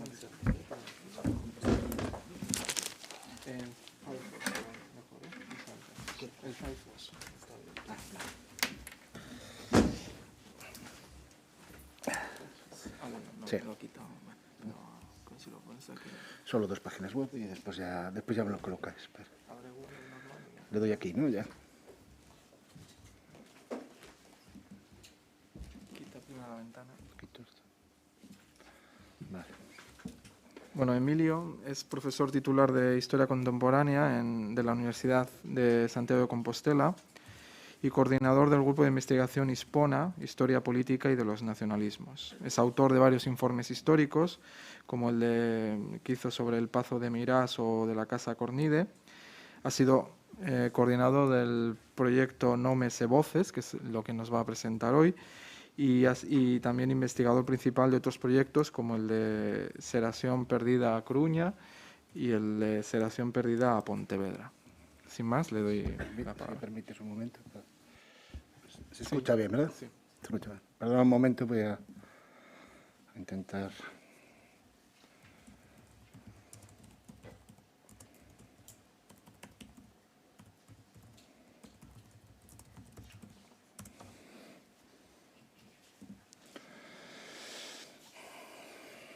Espera un momento. Bueno, antes de nada, evidentemente agradecer la invitación que se me hace por parte de la organización de por Gógora, por el Instituto Navarro. Creo además también agradecer esta presencia porque nos encontramos colegas de hace mucho tiempo ya trabajando y siempre un motivo de placer especial, ¿no? Bien, voy a, por ser muy breve y también por lo que decía mis colegas anteriores, por no repetirnos básicamente en descripción de bases de datos, etcétera, voy a intentar incidir en aquellas cuestiones que me parecen fundamentales, no solo desde el pasado, sino para el futuro. Como comprenderán, es difícil plantear un relato en 20 minutos de casi 2 décadas de trabajo. Y voy a intentar pasar por arriba, después si queréis podemos entrar en cada una de las bases de datos que ya están funcionando, pero me interesa más resaltar, precisamente porque el ánimo que nos anima a todos los que estamos aquí es precisamente la construcción de futuro, entiendo, ¿no? Y por lo tanto, esto es lo fundamental.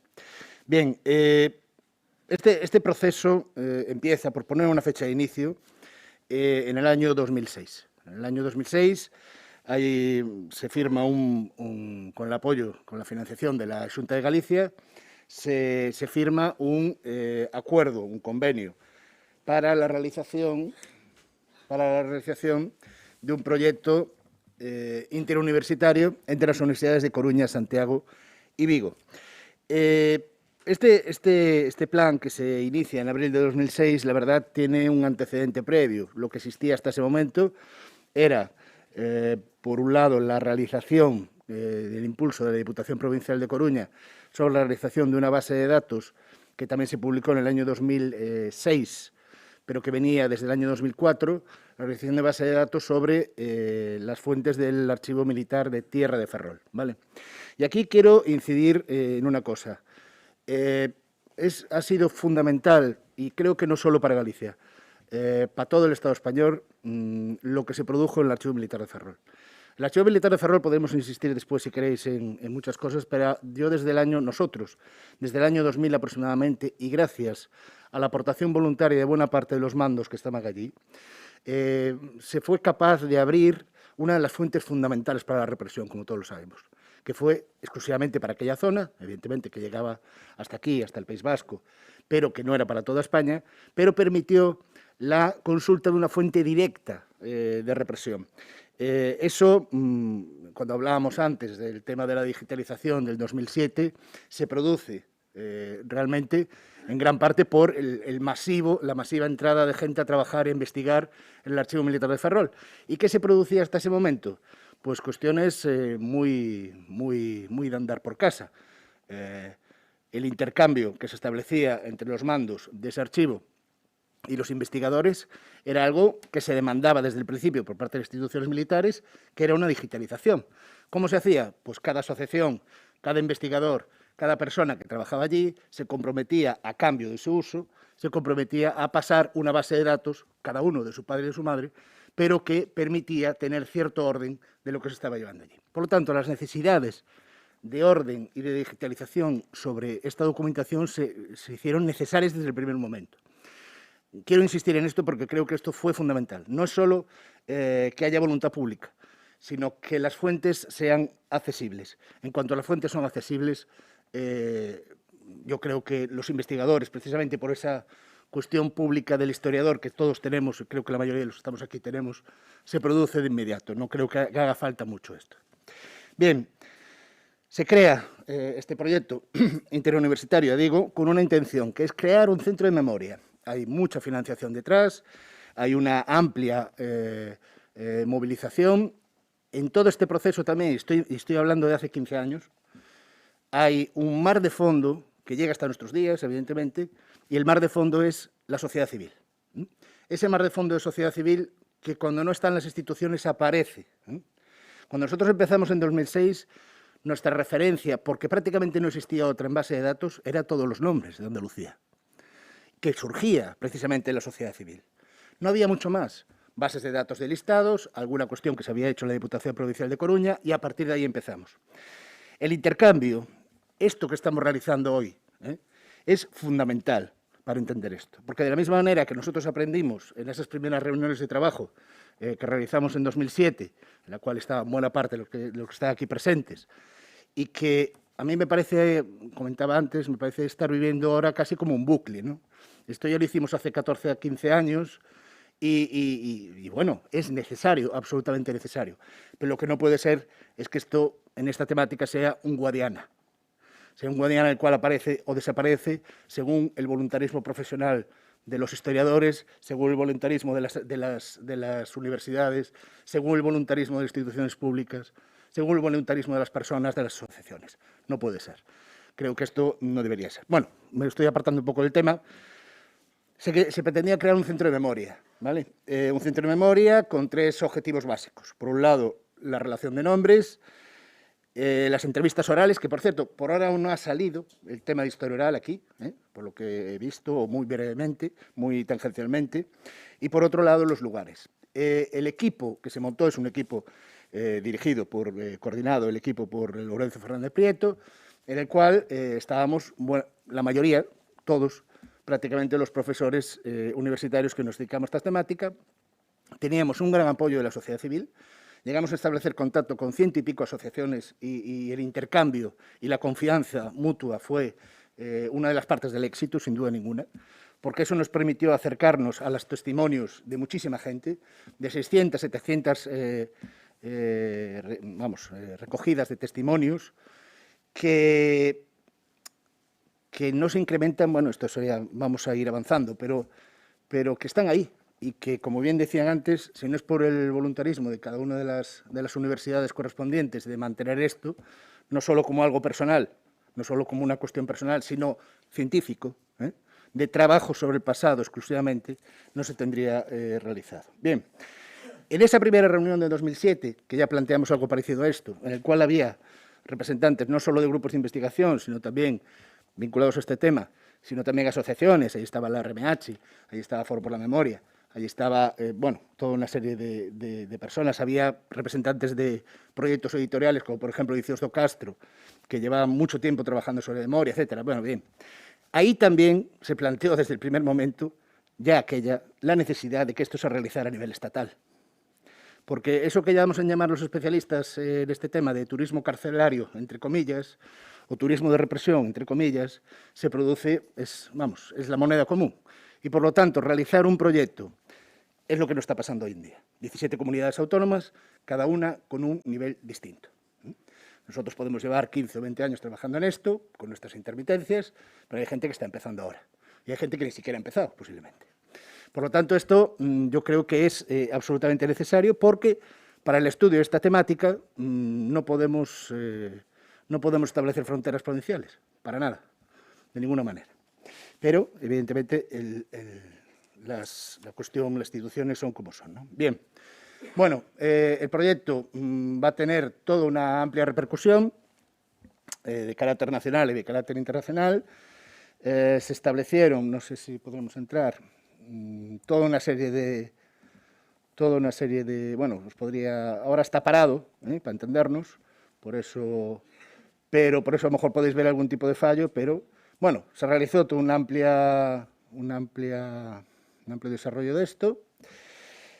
Base de datos, las bases de datos, que supongo que también no voy a incidir mucho en esto, inicialmente por aquí, pero tiene toda una serie de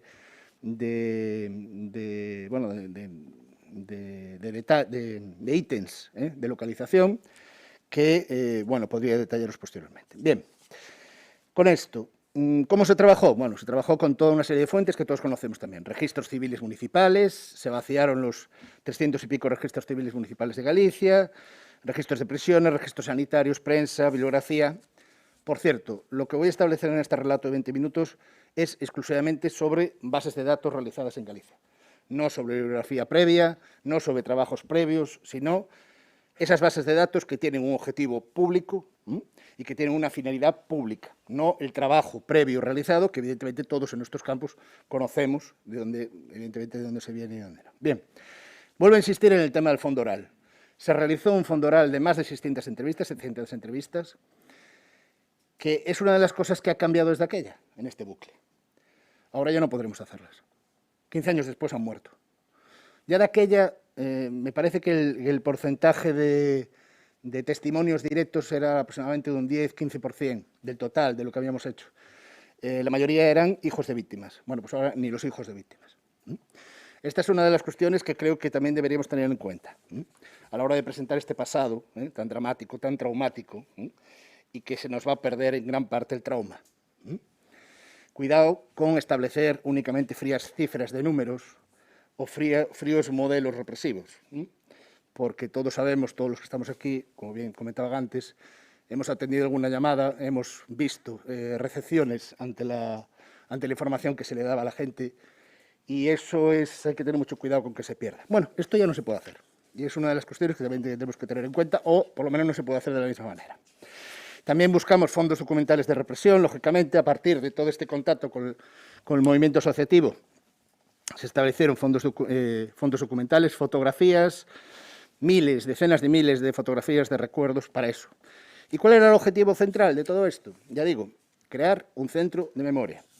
Otra de las cuestiones que, avanzando el tiempo, nos damos cuenta de que tampoco se puede establecer es que, por lo que veo en los debates de hoy en día, e incluso de aquí, es que esto que se llamaba creación de centros de memoria, ya no, en gran parte, porque lo que comentaba Queralt, la utilización de las redes, la utilización de la información va por otro lado. No necesariamente hace falta un archivo físico. Lo que hace falta son las medidas de comunicación de la información que tengamos.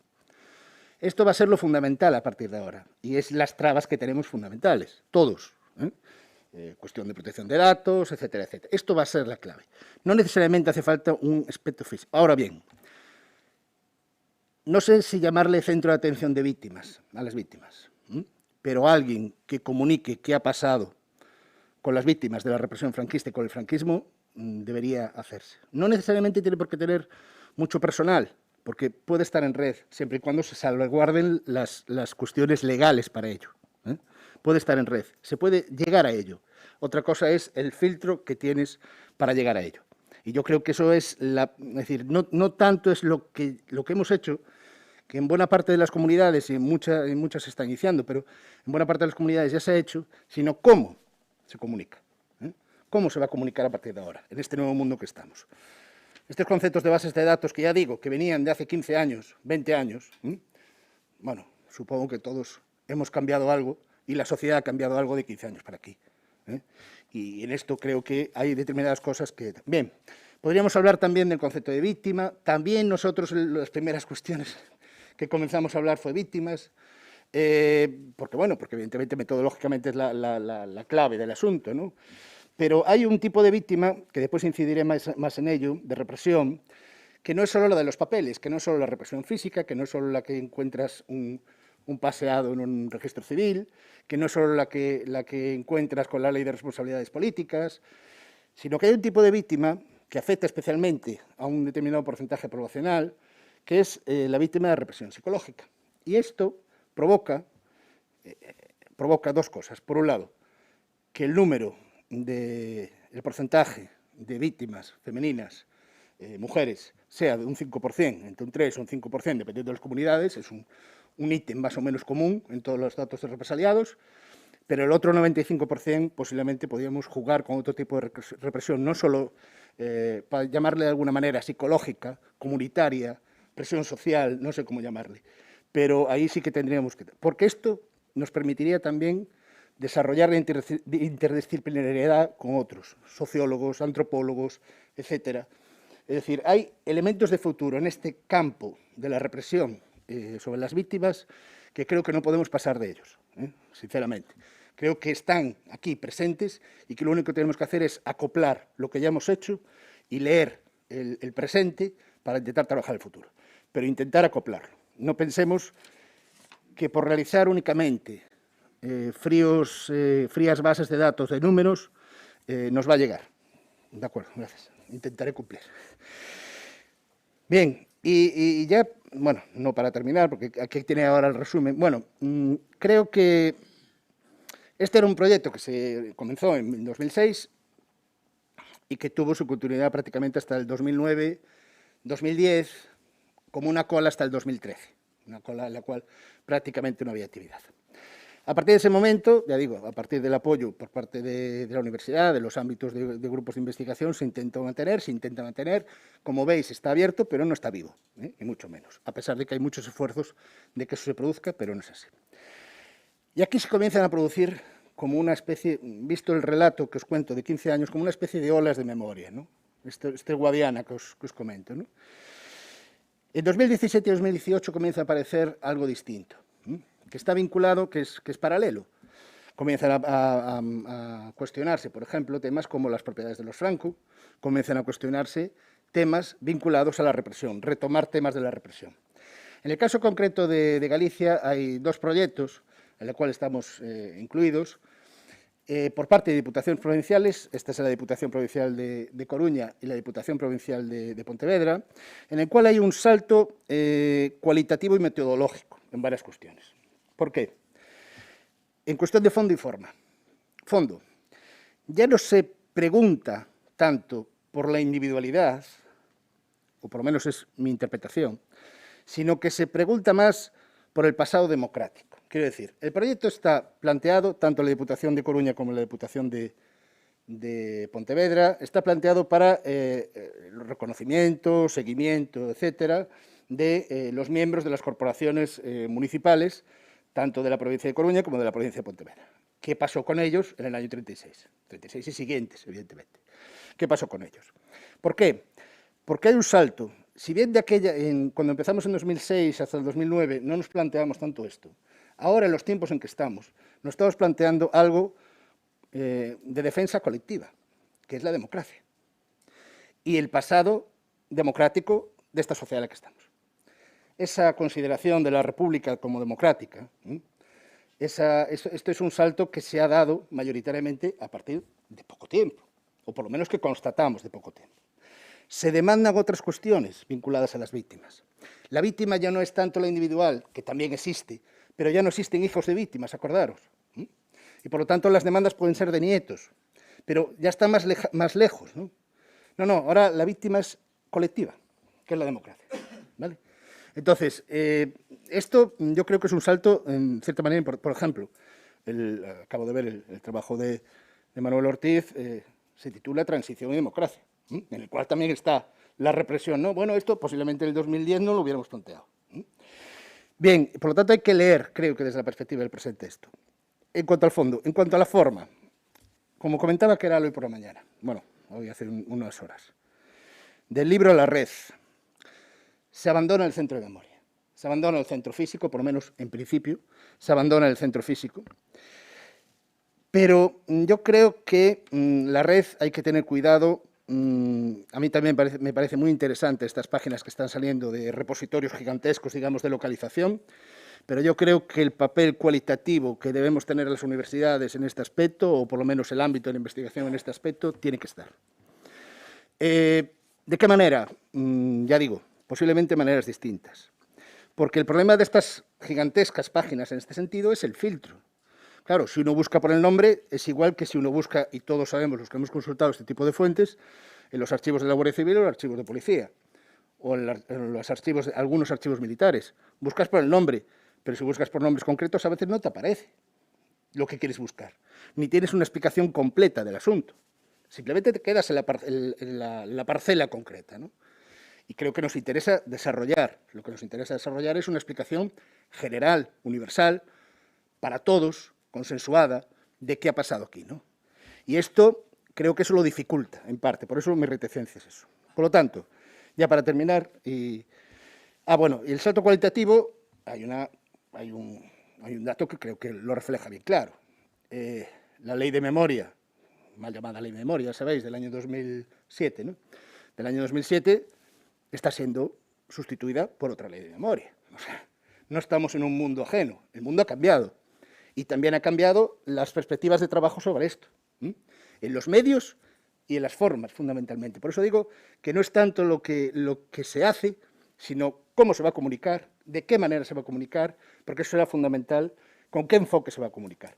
Y creo que eso necesita un salto hacia adelante. Para terminar, conclusiones, dos.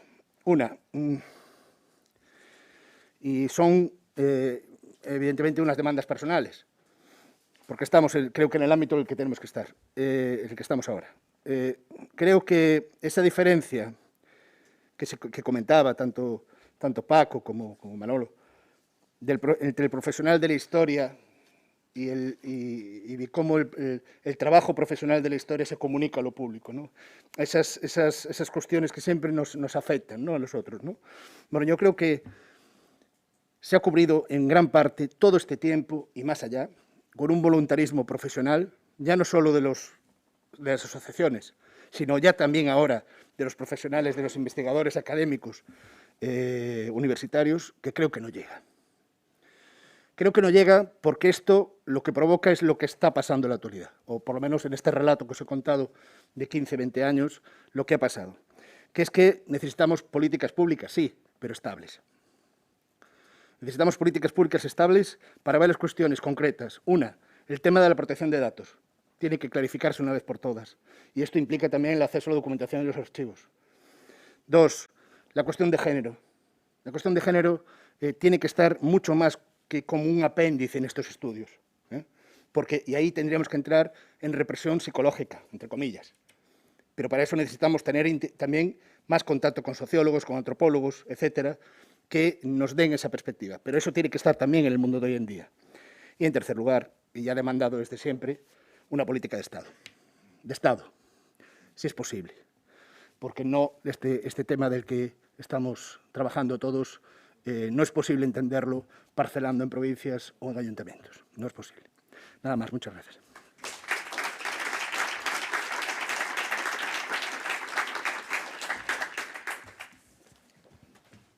Muchas gracias, Emilio. Sí, muy bien. Y finalmente puede subir Carmen García. Me toca la última, ya estáis todos cansados. No. Ya tenéis ganas de marchar. Bueno, os presento brevemente. Carmen es una de las precursoras, ¿no?, del proyecto de todos los nombres de la Guerra Civil en Asturias. Todos los nombres no, base de datos. De base de datos, vale. De la base de datos de Asturias, en el que la Universidad de Oviedo, donde ella es profesora titular de Historia Contemporánea, lleva trabajando desde hace década y media, ¿no? Más o menos. Más. En este tema más. Bueno, ¿qué tiempo tengo, por cierto? 20, pero bueno, si puede, le damos. Un cuarto de hora. 15 minutos. En 15 minutos no empecé ni a hablar. ¡Qué barbaridad! A ver, el disco Intensa. A ver.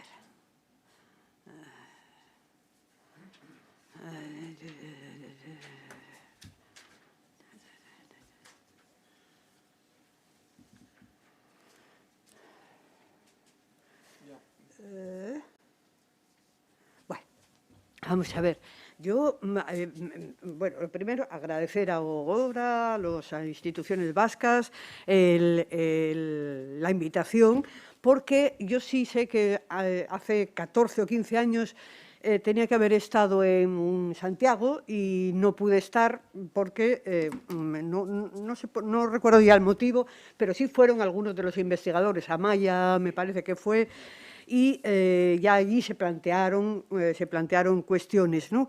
Entonces, en este sentido, el proyecto nuestro es un proyecto todavía más antiguo que el vuestro, que el gallego. Empezó, bueno, a finales de 2003 se firmó un convenio entre el Principado y la universidad y me encargaron a mí, porque yo ya había trabajado en represión, ya había hecho el libro de la fosa común del cementerio de Oviedo, ya había hecho alguna otra cosa, me encargaron a mí la dirección.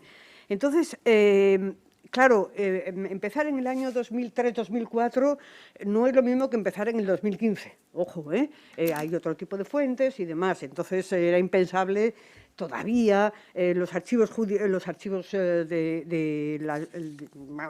militares. Empezamos, bueno, para empezar, la demanda social, bueno, yo matizaría, no había tanta demanda social. Lo que había era unos poquitos, los que se llaman emprendedores de la memoria, que vivían y se volcaban en exigir, ubicar, resignificar, etcétera, etcétera, las fosas comunes. Las fosas comunes, que en Asturias, bueno, hicimos un mapa de fosas comunes, claro está, y hay 400 y pico, bueno, de muy distinta naturaleza, pero bueno. Entonces, ellos estaban insistiendo constantemente en que había que no olvidar las fosas comunes, no tanto los muertos, las fosas comunes y la represión franquista, etcétera, etcétera. Entonces, eran poquitos, pero muy peleones. Y al final, dos consejerías se pusieron de acuerdo para decir, bueno, pues vamos a estudiar. El primer convenio que hicimos se llamaba algo así como identificación de fosas comunes y otros lugares de enterramiento de personas desaparecidas como consecuencia de la guerra civil. Fijaros qué nombrecito se traía, ¿no? Bien. ¿Por qué? Porque las autoridades, que eran socialistas y un gobierno socialista, las autoridades lo que querían, yo creo, era decir, bueno, lo encargamos a la universidad. Y mientras tanto, mientras en la universidad hacen eso, pues ya nos los quitamos de encima y ya veremos a ver después qué se hace. Después, en función de lo que sea, veremos a ver lo que se hace. Yo creo que la intención era esa, pero en fin. Yo desde el principio, desde luego, tuvimos muy poquísima financiación. Yo, viendo otros proyectos financiados, Cataluña, País Vasco, Galicia, Extremadura, que no entiendo por qué no está aquí, tiene una financiación supersónica. Bien, nosotros teníamos muy poquita financiación, 2 becarios que cobraban de aquella, todavía cobraban 100.000 pesetas al mes durante 11 meses, punto. No tenían ni derecho a vacaciones. Bien, entonces yo desde luego no quería solamente hacer el mapa de fosas, sino quería también hacer el recuento total, la base de datos de víctimas mortales de la guerra civil y de la represión franquista hasta donde termina un poco las consecuencias de la guerra y la guerrilla, ¿verdad? Y el concepto y eso iría en paralelo a localizar las fosas comunes, etcétera, etcétera. Evidentemente, las fosas comunes importantes en Asturias están en los grandes cementerios. Oviedo, Gijón, Avilés. En Oviedo la primera investigación se la hice yo y ahora ya están colgadas en placas todos los nombres de los ahí enterrados. En Gijón se hizo hace poco algo parecido. En Avilés lo quieren hacer ahora, un muro de la memoria democrática. Y en ese sentido ahora sí hay un interés muy grande en este tipo de cosas, ¿no? Pero claro, el problema está que con tan escasísima financiación, ¿por dónde empezamos? Bien, pues empezamos por vaciar todos los registros civiles de Asturias y de Lugo, porque hubo mucho que fueron capturados en Lugo, y de Lugo, de los 78 concejos asturianos. Y claro, yo es una posición privilegiada con respecto a Castilla-La Mancha, indudablemente, pero vaciarlos desde el día 19 de julio de 1936 hasta 2010-11. ¿Por qué? Sí, ¿por qué? Por una razón muy sencilla. Porque Salas Larrazábal siempre dijo que todo se había registrado. Eso es mentira. Bien, pero hay muchos que se registran, por así decirlo, los ejecutados, los muertos legales, están todos registrados por orden del juez al día siguiente. El problema es con muchos milicianos que cayeron en combate y sobre todo en los últimos meses de la guerra, pues nadie los apuntó en ningún sitio. El problema es con los paseados, que evidentemente no dejan testimonio escrito y por tanto no se sabe. Bueno, entonces, ¿qué ocurre? Que el registro civil es verdad que no, de los 27.146 personas registradas en nuestra base de datos, unas 7.000 personas nunca fueron registradas en el registro civil. Y sobre todo no fueron registrados en el registro civil aquellos que eran jóvenes, muchos de ellos milicianos, que no tenían hijos, no tenían sueldo, no tenían una herencia, y entonces pues, nadie se ocupó de registrarlos. Así recuperamos más de 3.000 nombres de milicianos caídos en combate y que fueron enterrados o mal enterrados en las trincheras de cualquier manera, ¿verdad? Entonces, ¿pero qué ventaja tiene el registro civil? El registro civil nos dio las 24 ítems de la base de datos y además el registro civil sobre todo tenía una función muy importante. Aparte de dar la afiliación de los muertos en combate, los muertos ejecutados, etcétera, etcétera, tiene una... legalmente era obligatorio el libro de difuntos, pero no se cumplía. Pero ¿qué pasa? Que a lo largo de los años se van incorporando muchos muertos que no se habían incorporado en su momento. ¿Por qué? Porque la viuda con hijos pues tiene que legitimar, tiene que legalizar su situación o tienen que repartir una herencia, lo que fuera. Y sobre todo, en la época de la transición, cuando las viudas, la asociación, una de las más peleonas era la de Asturias, que es la que me encarga a mí que haga el libro de la fosa común, las asociaciones de viudas de guerra exigieron derechos, pensiones, equiparación a las viudas del otro bando, etcétera, etcétera. Y fueron bastante peleonas y ya con los gobiernos de UCD se adoptaron medidas encaminadas a indemnizar a todos aquellos que hubieran muerto en la guerra, bien fuera en combate o bien fuera víctimas de la represión irregular. Entonces, claro, del 78 en adelante tenemos montones de gente que se ha incorporado a los registros civiles con libros a los libros de difuntos, y eso nos permite, en los 40, en los 50, en los 60, pero sobre todo en la transición se incorporaron muchísimas personas como difuntos.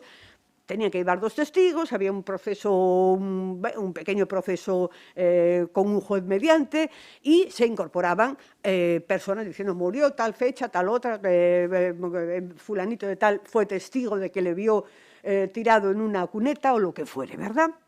Entonces, en ese sentido, el registro civil, pese a la mala prensa que tiene o que tenía en la investigación, es una fuente fundamental, fundamental.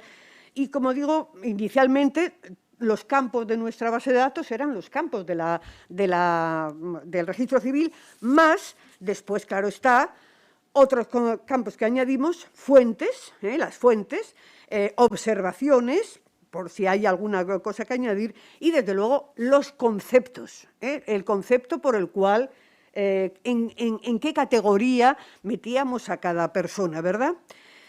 En el campo de fuentes se analiza, se ponen, y ahí yo no distingo, yo la verdad es que no distingo entre lo que puede ser, no estoy muy de acuerdo con lo que decís, lo que puede ser para el público y lo que no puede, y las fuentes que no tiene por qué. No, porque es que las fuentes son las que dan garantía a esa persona de que efectivamente hay esos documentos en donde se habla de su familiar.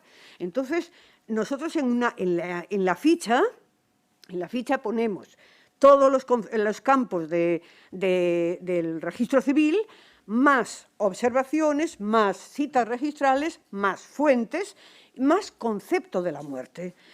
Hablabais antes de que el concepto de víctima, bueno, víctima es un muerto sea en combate, o sea paseado por los republicanos, o sea paseado por los franquistas, víctimas mortales. Nosotros, nuestra base de datos es de víctimas mortales.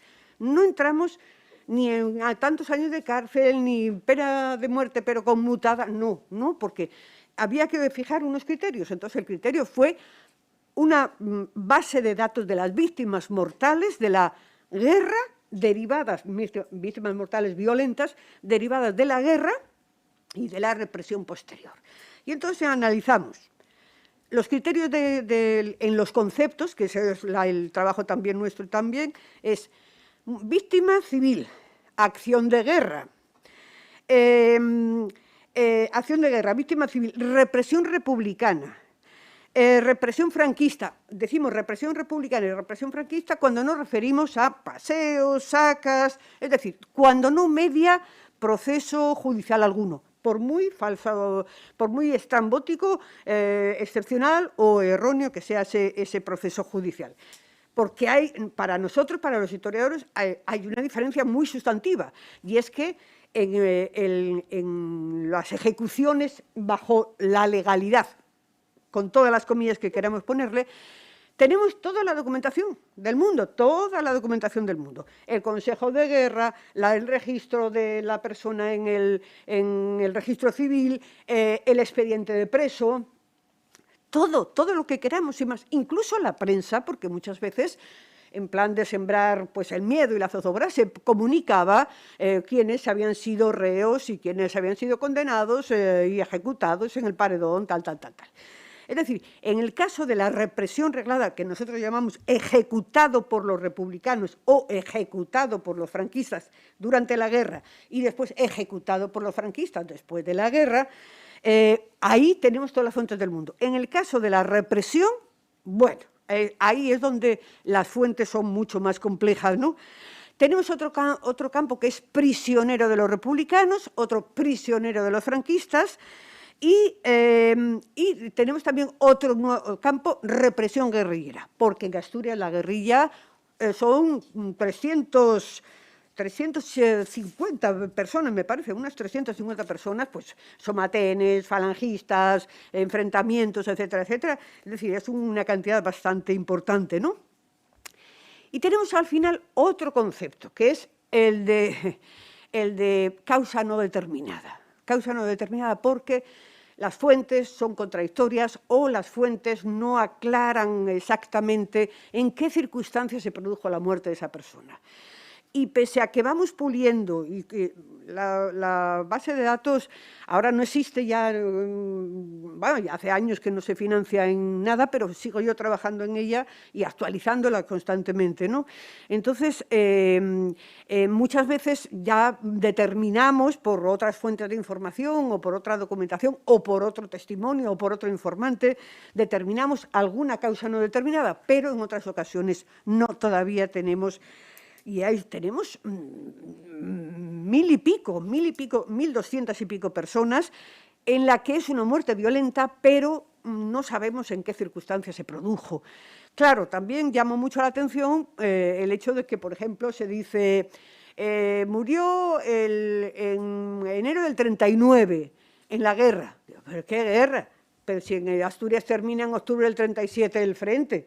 Claro, ¿qué ocurre? Que el registro civil primero ponía la causa, después muchas veces aparece tachada, después se ponen cosas tan vagas como shock traumático, fallo cardíaco, fallo respiratorio, colapso, pero claro, y cuando las inscripciones se hacen fuera de plazo en pleno franquismo, se dice vagamente, no le dicen, no, a mi hermano le pasearon, no le dicen, a mi padre le pasearon, no, le dicen, murió como consecuencia de la pasada guerra civil, o murió, bueno, pues en la lucha contra el marxismo. Esto no sabemos si lo ponía el escribano o directamente lo decía la familia. No iban a decir, no, es que me lo mató fulanito de tal, que era el falangista de turno. Entonces, evidentemente, eso no era lo normal, ¿no? Entonces, por una parte, el registro civil fue eso, la base, la matriz. Ahora bien, después tuvimos que estar mirando, por supuesto, archivos carcelarios, archivos judiciales, archivo histórico provincial. Ya decía que más de 3.000 milicianos muertos en combate y seguramente enterrados en trincheras nunca fueron inscritos y encontramos a través de una documentación indirecta del Archivo de la Guerra Civil de Salamanca, pues a través de los estadillos, altas y bajas en batallones, relación de muertos, etcétera, etcétera, pudimos incorporar a más de 3.000 milicianos, de los que apenas tenemos más que el dato de que pertenecía a tal batallón y que murió en tal fecha, o que murió en tal fecha, o que desapareció sin saber. Oh, tía, esto se me ha vuelto a... Mira, si me lo pones, anda. Entonces, en ese sentido, archivos municipales, archivos parroquiales, archivos de cementerios. Yo no sé si, ahora que aquí estamos de muchas partes, yo no sé si alguien ha tenido la suerte, porque eso sí fue una suerte, de encontrar un libro registro de ejecuciones en Oviedo. Libro registro de ejecuciones, hecho por el capellán, que cuando antes de pegarles el tiro, pues les preguntaba si confesaban o comulgaban. Y entonces iba anotando día a día, manuscrito, además con una letra estupenda, y comentaba si va a la fosa común o si confesó, comulgó. ¿De acuerdo? Ese libro registro yo jamás lo vi en ningún otro lugar. Ahora después incluso continuó haciéndolo el conserje del cementerio, cuando el capellán ya lo dejó, ¿no? Entonces, tenemos una documentación riquísima también en archivos parroquiales, en archivos municipales, en los archivos de la cárcel. Bueno, en ese sentido, después, para la represión republicana, indudablemente la causa general, no la llevamos de Madrid, microfilmada, y la manejamos completamente, con lo cual la represión republicana podemos decir que está prácticamente sentenciada, no hay variación, porque además hay también causas generales en algunos municipios que cotejamos y demás. Después también manejamos el archivo de la Santa Cruz del Valle de los Caídos para ver los traslados de asturianos al Valle de los Caídos, y estuve trabajando allí bastantes días para comprobar que hay unos 3.000 y pico asturianos enterrados en el Valle de los Caídos, pero son muertos de guerra, muertos en combate, enterrados en cementerios provisionales de guerra, porque, claro, en Oviedo pues hubo 11.000 muertos en el año 37, y entonces, claro, no había espacio físico para tanto muerto, ¿no? Entonces, al final, más de la mitad de esos muertos trasladados al Valle de los Caídos, que con la documentación del Archivo Histórico Provincial complementábamos perfectamente lo que llega de Asturias, de parroquias, pueblos, aldeas y demás, y lo que llega a Madrid, más de la mitad son muertos no identificados, muertos que ya fueron enterrados en grandes fosas comunes o en tumbas del cementerio municipal de Oviedo, por ejemplo, el cementerio de guerra, que ocupaba una extensión enorme, y más de la mitad, 1.056 más o menos, en un sitio y otros 100 y pico en otro, fueron llevados ya al Valle de los Caídos en cajas colectivas porque no estaban identificados ya a la hora de ser enterrados cuando murieron. Voy a ver si, bueno, por lo menos os enseño un poquitín, bueno, ahí el equipo de investigación y todo esto. Bueno, llevamos muchos años, pero también con muchas intermitencias. Aquí tenemos opciones de búsqueda, y las opciones de búsqueda, aparte de que tenemos, bueno, 27.146 en total, ¿no? Entonces, en las opciones de búsqueda podemos mirar por...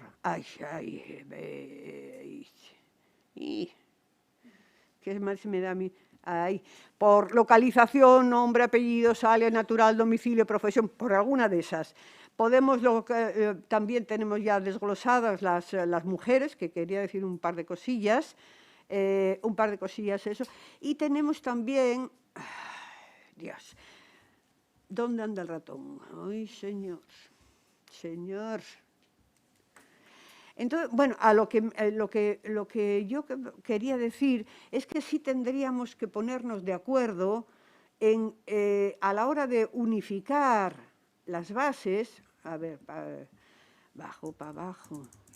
El ratón no lo manejo ni medio bien. Yo estoy habituada al ratón. Bueno, y tenemos mujeres y hombres, y tenemos también la otra búsqueda más característica sería por el concepto de muerte.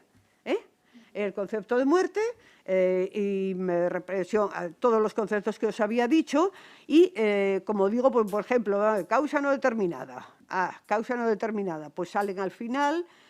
Vamos a buscar en causa no determinada y fijaros, salen 1.208, que no sabemos. Bueno, bien. En cualquier caso, lo que yo lo traía además escrito, tenemos, claro, la inmensa mayor parte de muertos son muertos en la guerra, de ambos bandos, ¿no? Casi 15.000. Ojo, aquí nos falta, yo sé, soy consciente de que nos falta un montón de moros. ¿Por qué? Porque los moros eran las tropas de vanguardia, que eran los que se encargaban bueno, pues los que ponían más el pecho a descubierto.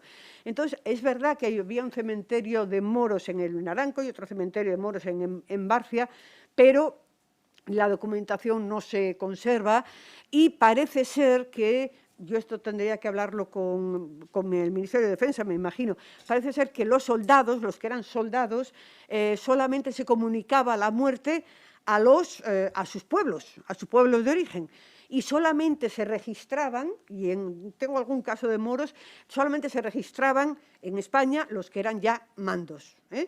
En cualquier caso, 15.000 muertos en combate indica la dureza de la guerra, pero no están todos. Yo estoy segura de que no están todos por eso, porque por lo menos faltan un montón de moros que iban de avanzadilla y que evidentemente morían en primer lugar. 1.004 víctimas civiles, 1.004 víctimas civiles. Y para ver la magnitud de la represión franquista, rápido, 4.154 represión irregular y 3.305 ejecutados con consejo de guerra. ¿De acuerdo? Es más la represión irregular, porque ahí entra mucho la primera fase de la represión y después la represión contra la guerrilla. Es el trienio del terror del que habla Espinosa, y que efectivamente ahí es una represión mucho más centrada en el apoyo a los guerrilleros, pero es una represión de una magnitud importante. Total que, más muertos en las cárceles, total que tenemos hasta ahora 7.679 víctimas mortales de la represión franquista, frente a 2037, frente a ¿dónde tengo la represión republicana? La represión republicana son 2030 y pico, que es también, salvo 55 casos de ejecutados por los tribunales populares, en 1900 y pico, los restantes, es también objeto de una represión irregular, paseos, ejecuciones y demás, paseos y sacas y demás. Y trabajos forzados en primera línea de vanguardia, con lo cual pues mueren mucho más. En este sentido, como digo, la represión republicana es importante, pero es un capítulo cerrado, o prácticamente cerrado. La represión franquista y los muertos en la guerra, yo estoy segura de que las cifras pueden oscilar, no demasiado, pero pueden oscilar. En cualquier caso, me gustaría enseñaros el mapa de fosas, que no tengo tiempo de nada, no hay tiempo. Bueno, en cualquier caso, yo sí creo que hay que distinguir, es una distinción fundamental. Las víctimas mortales, sea presos en la cárcel, también los contabilizamos, claro, muertos en la cárcel también, son 200 y pico, y voy a tener que añadir muchos más de muertos en la prisión de Garnica, que estamos en contacto con Amagoya y demás, ¿no? Y muchos en Galicia, juzgados y condenados a muerte en Galicia. Quiero decir que eso va a aumentar el número de prisioneros muertos en las cárceles franquistas, ¿no? Pero yo creo que, claro, el concepto de víctima mortal yo creo que es bastante claro. Y yo creo que, claro, si en las víctimas vamos a considerar todo, los sujetos a la ley de responsabilidades políticas, que además muchos ejecutados tienen después el consejo el expediente de responsabilidades políticas. Si vamos a coger a todo lo que significa pues la represión social sobre la mujer, que es importante, la represión psicológica, social, el rapao, el aceite de ricino, la humillación continua, claro, pero si vamos a coger los encarcelados, los que trabajaron forzadamente, etcétera, etcétera, pero es como si se desvaneciera lo que es, hombre, las víctimas mortales tienen un estatuto, es decir, tú puedes estar en la cárcel, pero de la cárcel sales, de la tumba no.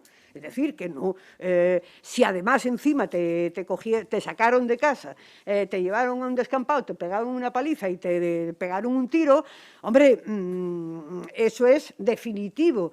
Entonces yo creo que sí tendríamos que ponernos de acuerdo en establecer unas bases, unos principios generales de las bases de datos, pero unificando no en un totum revolutum, sino estableciendo unos criterios. Podemos hacer otra base de datos de los represaliados que sufren penas de cárcel, otra base de datos de pues, todo lo que significa la depuración de todos los funcionarios, que no son solo maestros, son todos los funcionarios, desde el peón del ayuntamiento hasta el jefe de la Diputación. Entonces, pero eso sería otra materia de estudio. Yo creo que yo abogaría porque el concepto de víctima mortal es un concepto fuerte. Y entonces, para conocer la envergadura real de la represión franquista y de la represión en política durante la guerra y en la posguerra, no olvidemos que, por ejemplo, para Asturias, los datos exactos de la guerra civil que daba Ramón Salas Larrazabal, para Asturias hablaba de 2.037 víctimas, más o menos equivalentes a las 2.040 y pico de los republicanos, es decir, a la par, anduvieron a la par. Se multiplica por 3 largos, por 3,5 largo, lo que es la represión franquista en Asturias, ¿no? Que además termina, pues fijaros, todavía en el año 55, todavía en el año 55 hay algún muerto, bueno, es hasta el 52, pero en realidad encontramos algún muerto más en el año 53, 54, 55. Oye, yo es que no me da tiempo a nada, hijos, es que esto... Muchas gracias, Carmen. Ya lo siento. Esto es nada. Ya lo sé. Bueno, Carmen... Bueno, muchas gracias, pero yo pensaba intervenir 1 hora. Bueno, vamos a hacer aquí ahora el descanso, ¿vale? Vamos a trasladar las preguntas que tengáis y las reflexiones al momento de la tarde, ¿vale?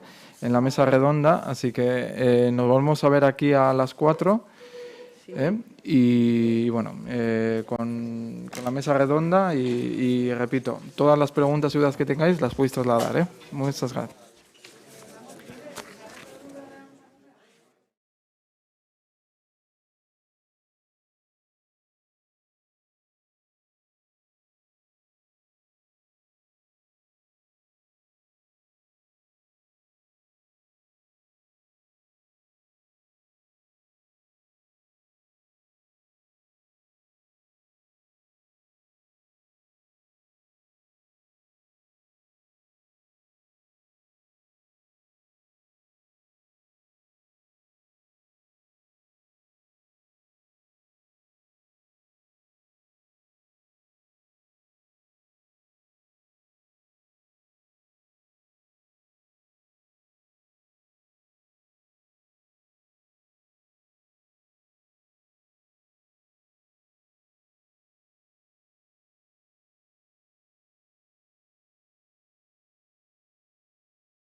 A ver, bai.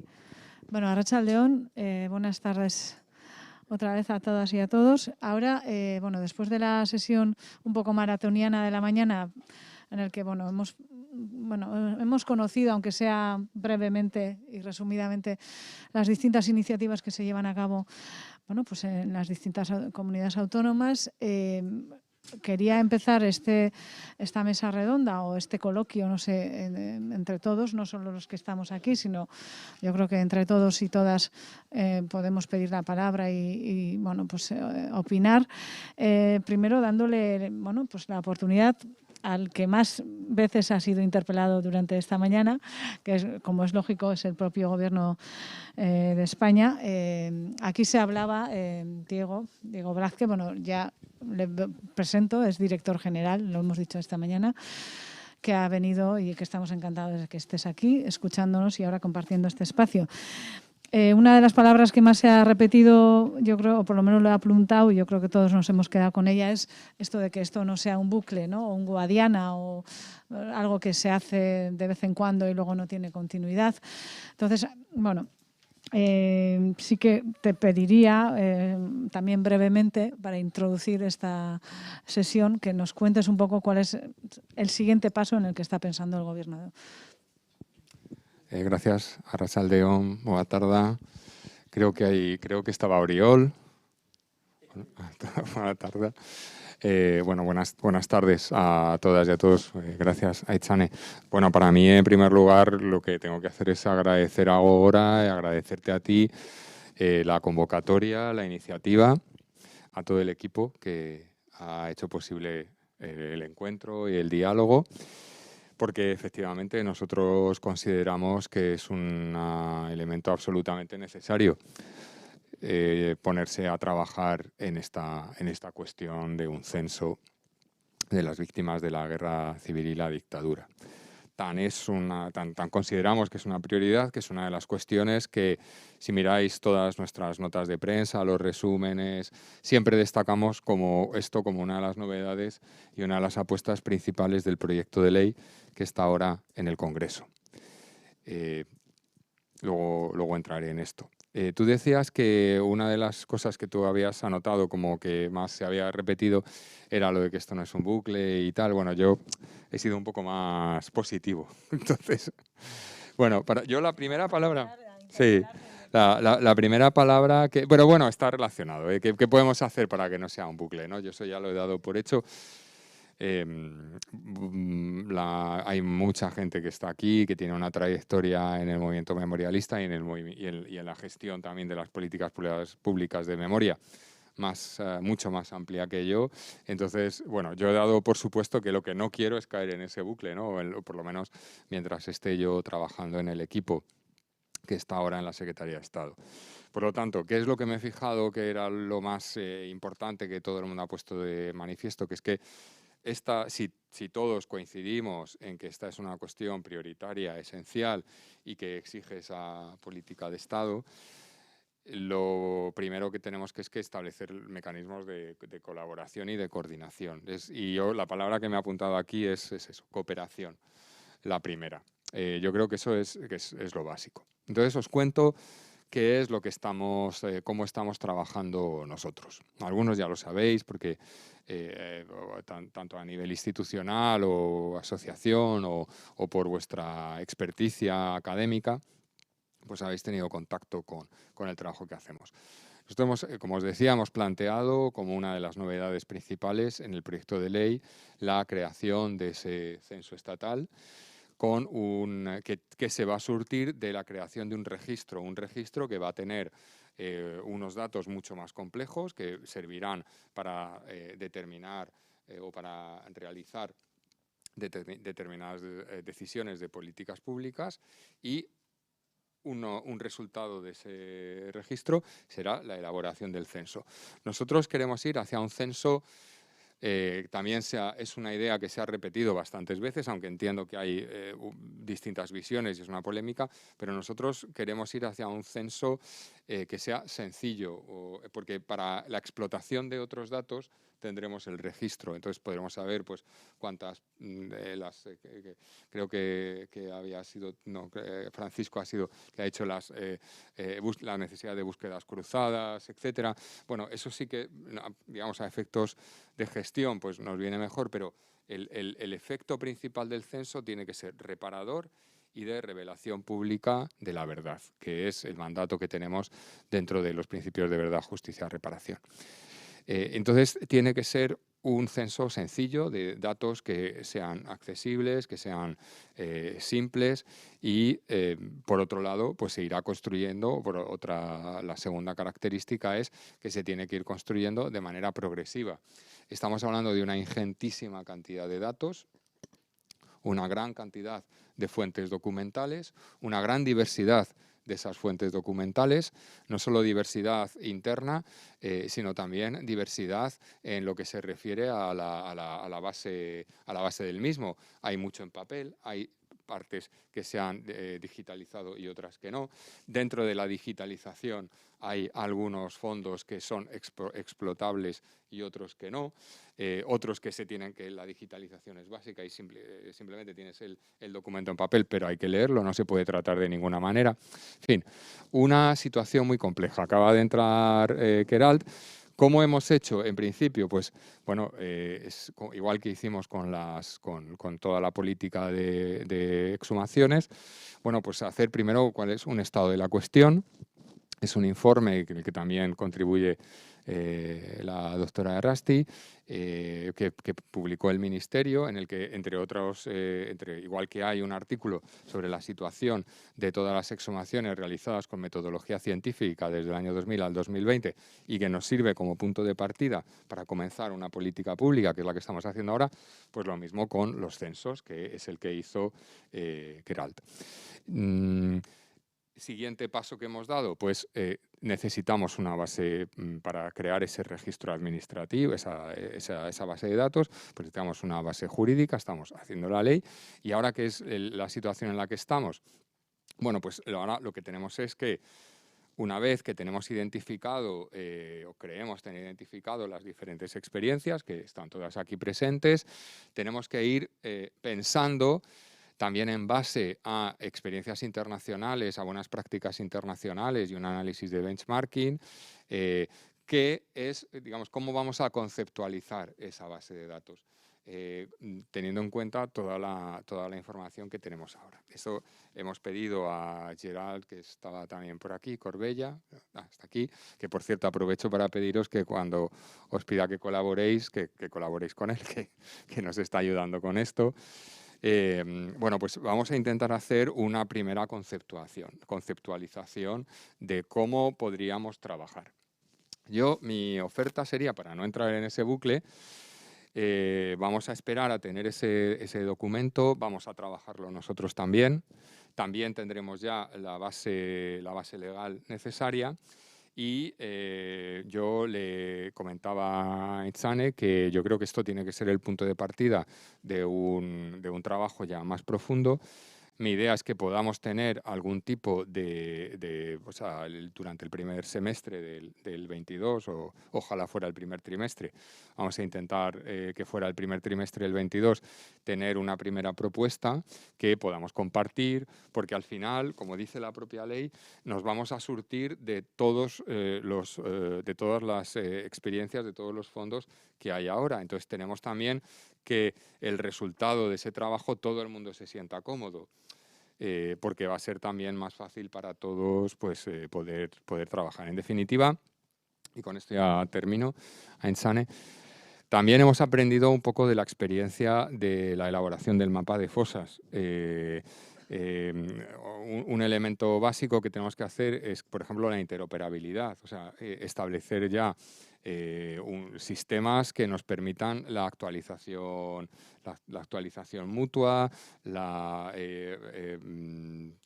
beber unas fuentes de otras, hacer búsquedas comparadas, en fin, tenemos que pensarlo todos esos elementos. ¿Qué es lo que hemos aprendido de la experiencia de la elaboración del mapa de fosas en 2011 por el Ministerio de Justicia? Bueno, pues que se hizo quizá nadie sabía lo que iba a pasar posteriormente y que iban a empezar a hacer mapas autonómicos, etcétera. Bueno, nadie puede leer el futuro, ¿no? Y aquí hay mucho historiador, pues creo que sois los que mejor podéis dar fe de los fracasos de los profetas, ¿no? Pero bueno, el hecho, lo cierto y verdad es que cuando el mapa de fosas que tenemos ahora no responde a la realidad de los mapas de fosas que se están haciendo en las comunidades autónomas. Hemos creado un grupo de trabajo con varias comunidades autónomas para hacer un piloto para ver cómo podemos hacerlo interoperable, que se comuniquen, que haya... Pero bueno, ahora tenemos la oportunidad de, en vez de cambiar una cosa que ya está hecha, pues empezar de un sistema que pueda ser útil para todos, ¿no? Por lo tanto, yo os cuento cómo está la situación, tomo nota de las cosas. Hay algunas cosas puntuales que también he anotado, pues problemas que habéis señalado, ¿no? De archivos, de otras cuestiones para, bueno, dentro de nuestras posibilidades, pues intentar solventarlas.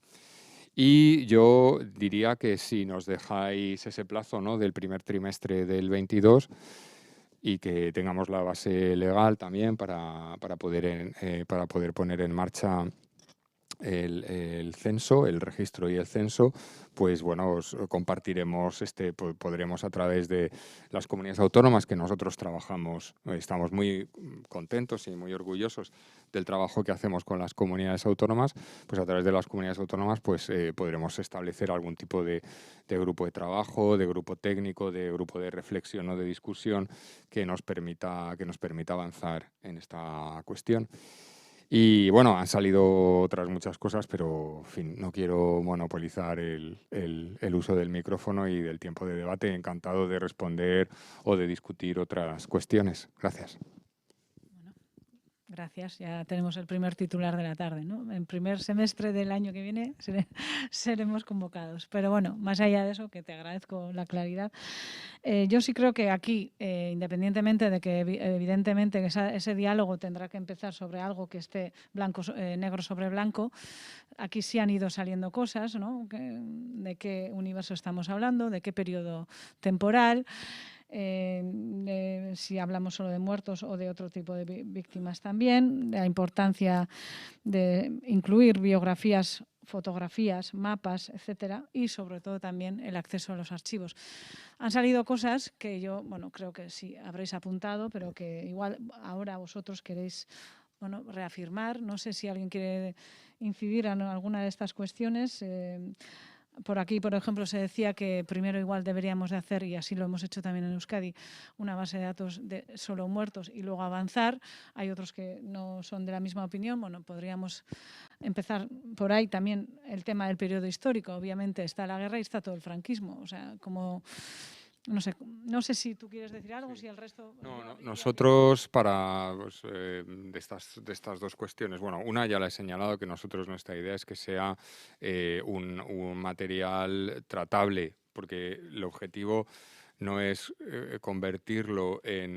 no es tanto convertirlo en una herramienta. Antes hablaba alguien, no me acuerdo quién ha sido, de bases de datos para historiadores, bases de datos para ciudadanos y tal. Bueno, aquí el objetivo es sobre todo un elemento de revelación pública de la verdad, como reparación subjetiva a víctimas y también a la sociedad, ¿no? Como un elemento que tiene que pertenecer a toda la sociedad. Entonces tiene que ser cuestiones muy, muy, muy básicas. Ya veremos cuando tengamos esa primera propuesta, pues cuál es el nivel, ¿no? de elemental al que tenemos que llegar. También tenemos que ver que es una de las cuestiones más importantes, que tenemos que establecer el mínimo común que comparten todos los materiales que tenemos para no meternos en una trampa y hacer algo que luego no vamos a tener capacidad de rellenar, entre comillas, porque los distintos materiales van a darnos lugar a distintas cosas, ¿no? Eso en primer lugar. En segundo lugar, en cuanto al periodo, nuestra propuesta es desde el golpe de Estado del 18 de julio del 36 hasta la entrada en vigor de la Constitución, el 29 de diciembre del 78. Y la tercera cosa era, bueno, y luego empezar por fallecimientos. Sí, nosotros de hecho decimos que los datos que se van a hacer públicos son los de personas fallecidas o declaradas fallecidas. Entonces, por lo tanto, para nosotros eso es fácil porque es lo que vamos a publicar en cuanto a datos, ¿no? Se abre un poco, a ver, ¿quién toma la palabra? A ver.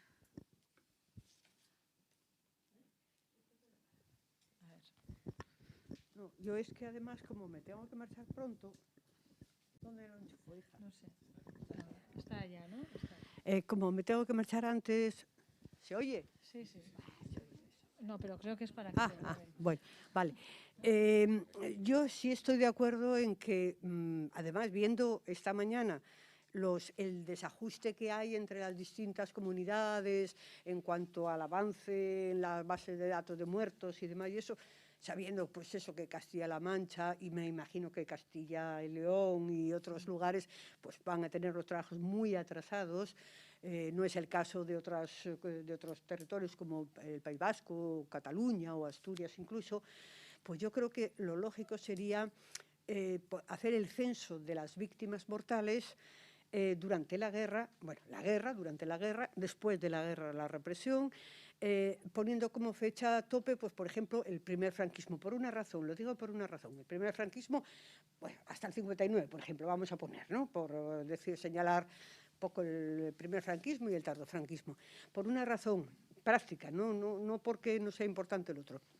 Porque si no, si nos metemos en empezar a censar todas las víctimas después también hasta el 78, nos demoraríamos, yo creo que nos demoraríamos mucho, en el sentido de que, bueno, no hay tantos muertos, claro está, pero sí, ahí sí que pesa mucho más los años de condena, los encarcelamientos, es decir, ya es el nuevo movimiento obrero, entonces no hay tanto número de muertos, pero sí hay pues, los juicios del top, juicios militares, es decir, que sigue habiendo represión, pero ya tiene otra forma.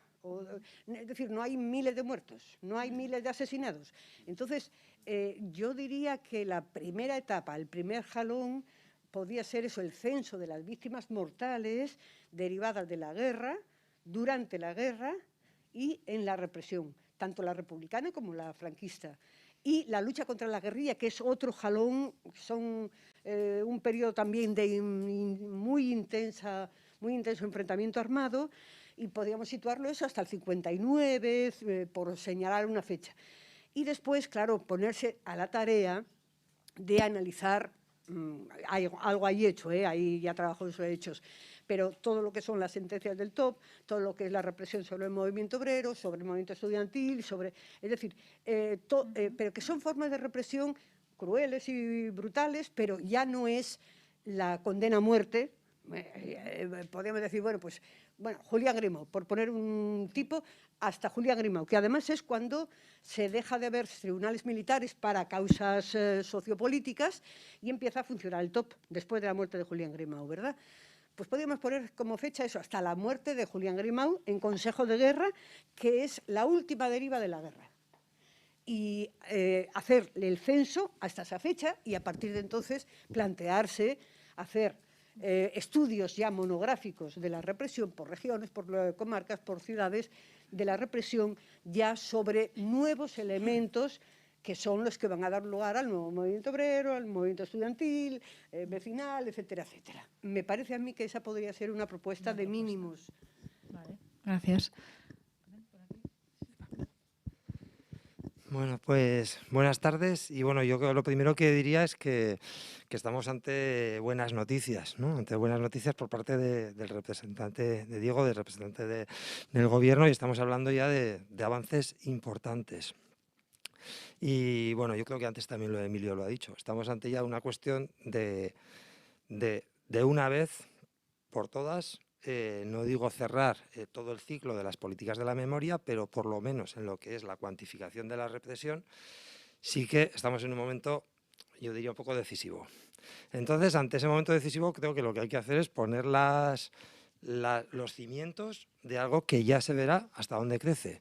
Los cimientos, en este sentido, creo que es muy buena noticia también que desde el Gobierno se esté planteando todo el arco cronológico del franquismo. O sea, yo creo que ahora es el momento de poner los cimientos. Y los cimientos no pueden ser hasta el 59 o hasta el 49. Los cimientos tienen que ser, en mi opinión, hasta el 78. Ya se verá en cada comunidad hasta dónde se llega, pero tiene que ser así. Otro de los cimientos tiene que ser una apertura una apuesta decidida por la apertura de archivos. Y ahí todavía estamos en una situación, cada vez que viajamos a Europa y que hablamos con colegas del este de Europa, de Alemania, de Italia, pues es una situación vergonzosa, hay que decirlo así. Y que nos sonroja hablar de esto. Entonces, con esto también habría que terminar y creo que en ese sentido tiene que haber una apuesta clara. Está la cuestión de los secretos oficiales, está la cuestión de los archivos policiales, etc. ¿no? No me voy a extender, pero solamente dos cuestiones más. Entiendo la urgencia de la cuestión de las víctimas mortales, pero sinceramente creo, y también desde nuestra experiencia de trabajo, creo que no hay atajos en lo que es la gestión de los datos. Y ahora estamos también en un momento en el que si hay voluntad política y hay recursos, que tampoco hace falta tanto, se puede diseñar una base de datos muy completa que luego ya se verá en función de las comunidades autónomas hasta dónde se va rellenando, ¿no? Pero vamos a contentarnos con los asesinatos y luego ¿qué vamos a hacer cuando lleguen los expedientes de responsabilidades políticas? ¿Cómo gestionamos un poco la fusión entre las bases de datos? Que cuando tengamos datos del exilio, que en algunos sitios ya hay. O sea, sinceramente creo que dentro de los cimientos tendría que haber una estructura compleja y eso creo que tampoco es tanto. Y la última cuestión que también creo que nos debe preocupar un poco es la que tiene que ver con algo que somos historiadores, historiadoras, científicos, pero también hay una cuestión que tiene que ver un poco con lo que es el gran mensaje que se da a la sociedad, ¿no? Lo que ahora se habla también del relato. ¿De qué estamos hablando? ¿De las víctimas de una guerra civil o de las víctimas de un proyecto fascista que se alza contra un gobierno que tiene ya un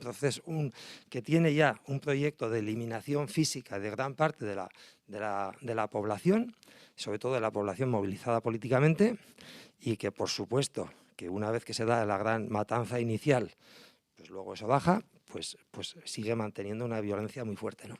Entonces, antes no me acuerdo también quién lo ha planteado y también se está planteando cada vez más. ¿Estamos hablando de víctimas de la guerra civil o estamos hablando de víctimas del franquismo? Eso no quita para que luego haya que entrar en la cuestión de la violencia de la retaguardia republicana. Y eso creo que también es algo que desde un punto de vista de memoria democrática, pues no se puede mirar para otro lado, ¿no? No se puede decir tampoco que fueron menos. Pero pero eso tiene un peligro, sinceramente. Si no se habla claramente de que estamos ante un proyecto que nos va a explicar y va a cuantificar y va a hacer visible las víctimas mortales de un proyecto fascista, bueno, podemos entrar. Esa es la clave, y esa es la clave que luego haya una guerra, y esa es la clave que luego dentro de la guerra se desaten unas dinámicas que por supuesto que también se llevan por delante muchas vidas, ¿no? Pero sinceramente me da un poco de miedo, me parece muy bien cuantificar, me parece muy bien reflejar todo, reflejar también lo que es la crudeza de los muertos por reclutamiento forzado, pero bueno, no creo que damos un paso atrás también si seguimos hablando de las víctimas de la guerra civil, sinceramente.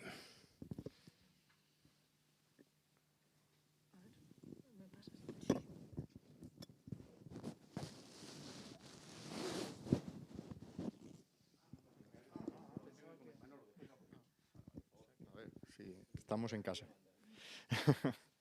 A ver, a mí, por no repetirnos, porque estoy totalmente de acuerdo con lo que acaba de decir Fernando, pero me parece que mi principal aportación podría ir en la línea de proponer fundamentalmente la creación de un grupo de trabajo. Me parece que eso significaría dar un paso firme adelante. Crear un grupo de trabajo con expertos que puede ser perfectamente, que debe de ser perfectamente compatible con el hecho de que haya un muy buen entendimiento con las comunidades autónomas.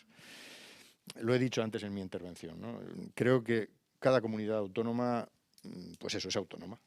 Y unas tienen mucha experiencia y otras tienen menos, unas tienen muchas ganas de hacer y otras tienen pocas ganas de hacer. Entonces, creo que sería muy interesante que en ese grupo de trabajo hubiera gente que, al margen de lo que cada comunidad quiera hacer, tenga claro lo que quiere hacer. Lo digo porque tengo la impresión de que en algunos territorios, pues como mucho lo que se va a hacer es ir donde se les obliga a ir. Y ya está. Entonces, claro, que esta situación, y esta sería la segunda cuestión, o justificar un poco lo que acabo de decir, me parece que es el punto de inflexión. Estamos en un momento, yo creo que fundamental, fundacional, y creo que hay que aprovecharlo. Por muchos motivos. Me parece que el país está maduro, después de mucho tiempo, para que esto realmente se acometa y se acometa sin guadianas y sin retrocesos. Pero además creo que hay una coyuntura internacional extraordinaria. Me parece que estamos amparados por unas políticas de memoria a nivel internacional, pero fundamentalmente europeo. Hay recursos. Es verdad, lo ha dicho Fernando también, que es sonrojante la situación que tenemos nosotros en España con respecto a políticas de memoria que se están haciendo en países del este. En la comida comentábamos la situación, por ejemplo, de los Balcanes y demás. Nosotros estamos hablando del 36, cada vez tenemos menos posibilidades de trabajar, por ejemplo, con fuentes orales y demás. Entonces, creo que precisamente por encontrarnos en este momento hay que aprovechar la coyuntura y ser todo lo arriesgado que se pueda, ¿no? Y en ese sentido, yo creo que a lo mejor tenemos que reflexionar, los que llevamos algún tiempo trabajando en este tema, no sé si prejuicios, que yo no sé si serán generacionales, ¿no? Pero yo creo que no le tenemos que tener miedo, ¿no? Lo digo por aquello de solo los muertos y sobre todo la guerra civil, las víctimas de la guerra civil. ¿Es de esto lo que se nos pide ahora? ¿Es esta la demanda social? ¿Las víctimas de la guerra o son las víctimas del franquismo? No sé, esto seguramente será competencia de ese comité y tendrá que ver lo que desde el Ministerio se quiera hacer, ¿no? Pero desde luego yo no abogo ni mucho menos por quedarnos ni en solo los muertos, ni desde luego a mitad de franquismo. Ya lo he dicho también en mi intervención. Me parece que eso sería timorato y yo creo que eso echaría por tierra las expectativas que se están creando.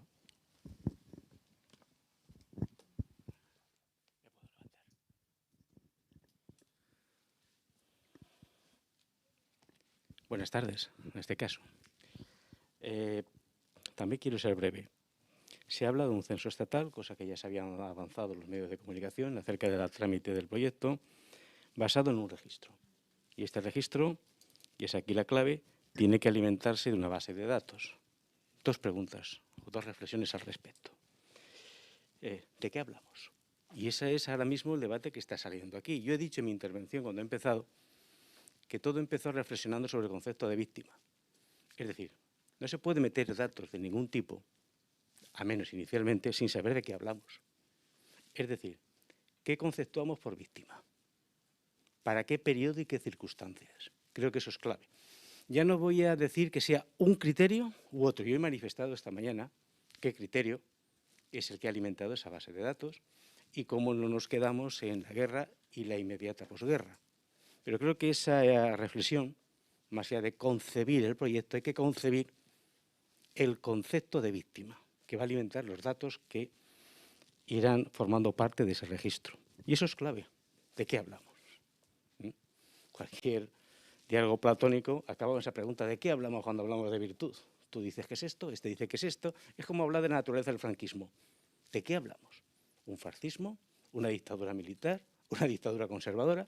Y muchas veces es un discurso bizantino, porque nos vamos por las ramas y no, en cuanto a la naturaleza del régimen, intentamos establecer un consenso. Por tanto, yo creo que esa reflexión, que ya están saliendo distintos criterios, es clave aclarar.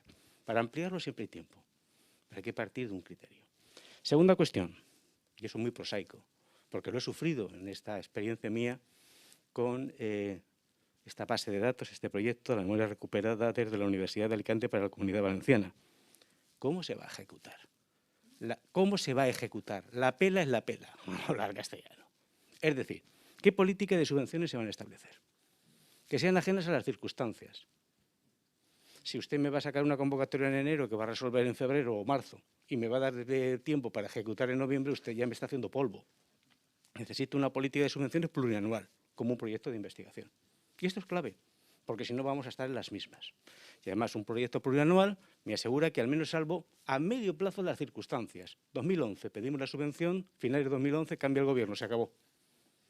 No salvamos las circunstancias.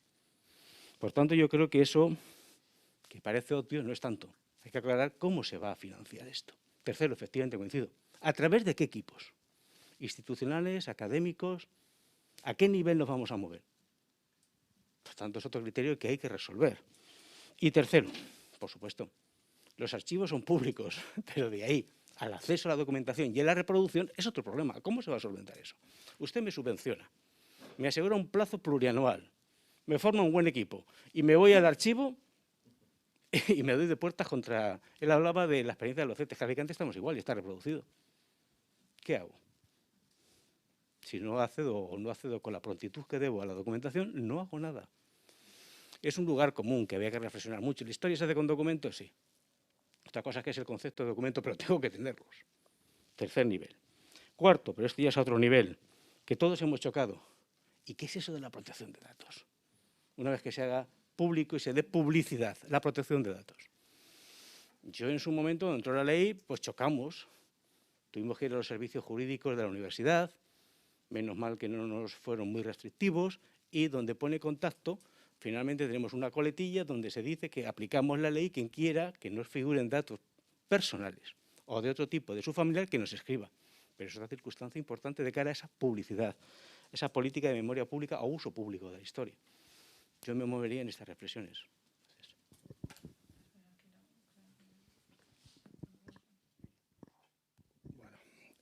Bueno, buenas tardes a todos. Ya lo comenté por la mañana, me alegro mucho, evidentemente, de que estemos aquí. Y la verdad es que casi me voy a repetir con todo lo que han dicho mis colegas, quiero decir. Aquí hay varias cuestiones y el periodo, pues sí, yo creo que teníamos que llegar hasta el 78. Creo que esto puede ser, esto es más que un repositorio de base de datos.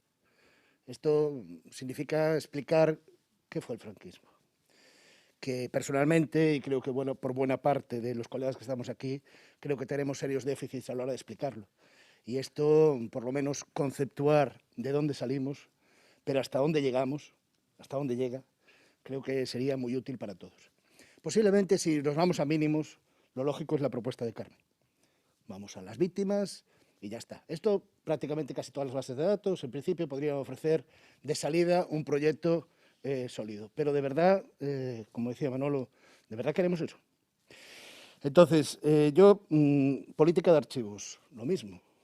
Política de subvenciones, con unos plazos políticos siempre. Yo en mi intervención lo que demandaba era estabilidad. Estabilidad en preguntarnos quiénes somos realmente a día de hoy.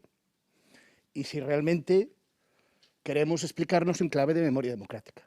Y si queremos hacerlo así, tenemos que ir, como decía Fernando, en los plazos que tenemos, a montar estructuras firmes. Y luego ya iremos viendo. Las autonomías van por su cuenta, cada una, lógicamente. Pueden tener ese guadiana que tenemos, que hemos tenido hasta ahora, precisamente se corresponde porque no tenemos una estructura firme de salida en la cual podamos empezar a trabajar. Porque realmente esto es una bola de nieve. Estas políticas que veníamos hablando desde cambio de siglo, desde el 2000, 2000 y pico, que todos más o menos hemos hecho, que todos que estamos aquí, bueno, pues que ahora estamos en el 2021. Y estamos, no quiero insistir en la palabra, pero parece un bucle. En la medida en que nosotros decidamos que no sea un bucle y que sea algo nuevo, tenemos que pensar muy mucho cómo queremos enfocar esto que se llama bases de datos. Porque a lo mejor las preguntas que tenemos que hacer son distintas, seguro, son distintas de las del año 2000. Si, ya lo comentaba por la mañana, si durante el año 2000, 2006, 2007 la gente individualmente reclamaba, había motivaciones individuales en reclamar dónde estaba su pariente, dónde estaba su padre o dónde estaba su abuelo, ahora yo creo que la clave de la pregunta es otra. Realmente queremos explicarnos a nosotros mismos en clave de memoria democrática. Esa es la pregunta. Y para eso entonces tenemos que hacer un proceso distinto, montando estructuras firmes. Estoy de acuerdo también en montar cuanto antes, en la medida de lo posible, en la medida de los plazos, grupos de trabajo que no dependan de plazos políticos. Y ya para ser operativos, grupo de trabajo, propuesta de grupo de trabajo, coincido con todos, y al fin y al cabo de lo que estamos hablando es de una base de datos, que tiene sus dificultades, porque tiene sus diferencias, porque todos lo hemos acometido de manera distinta, cada uno su padre y su madre, pero realmente lo que estamos hablando es de una base de datos. Eso, no me quiero meter a técnico informático, pero supongo que tendrá soluciones. Y si no tendrá soluciones de máximos, las tendrá de mínimos, etc. Entonces, para ser operativos, preguntémonos con ese grupo de trabajo, con lo que se haga, qué queremos ser, qué estructura se quiere montar, y realmente plantearnos si queremos en clave de memoria democrática o queremos hacer bases de datos. Esta es la pregunta y un poco la síntesis de todo, ¿no?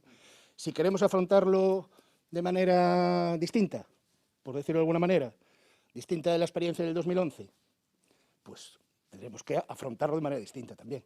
No repetir, precisamente de eso nos vale aprender, ¿no?, del pasado, ¿no?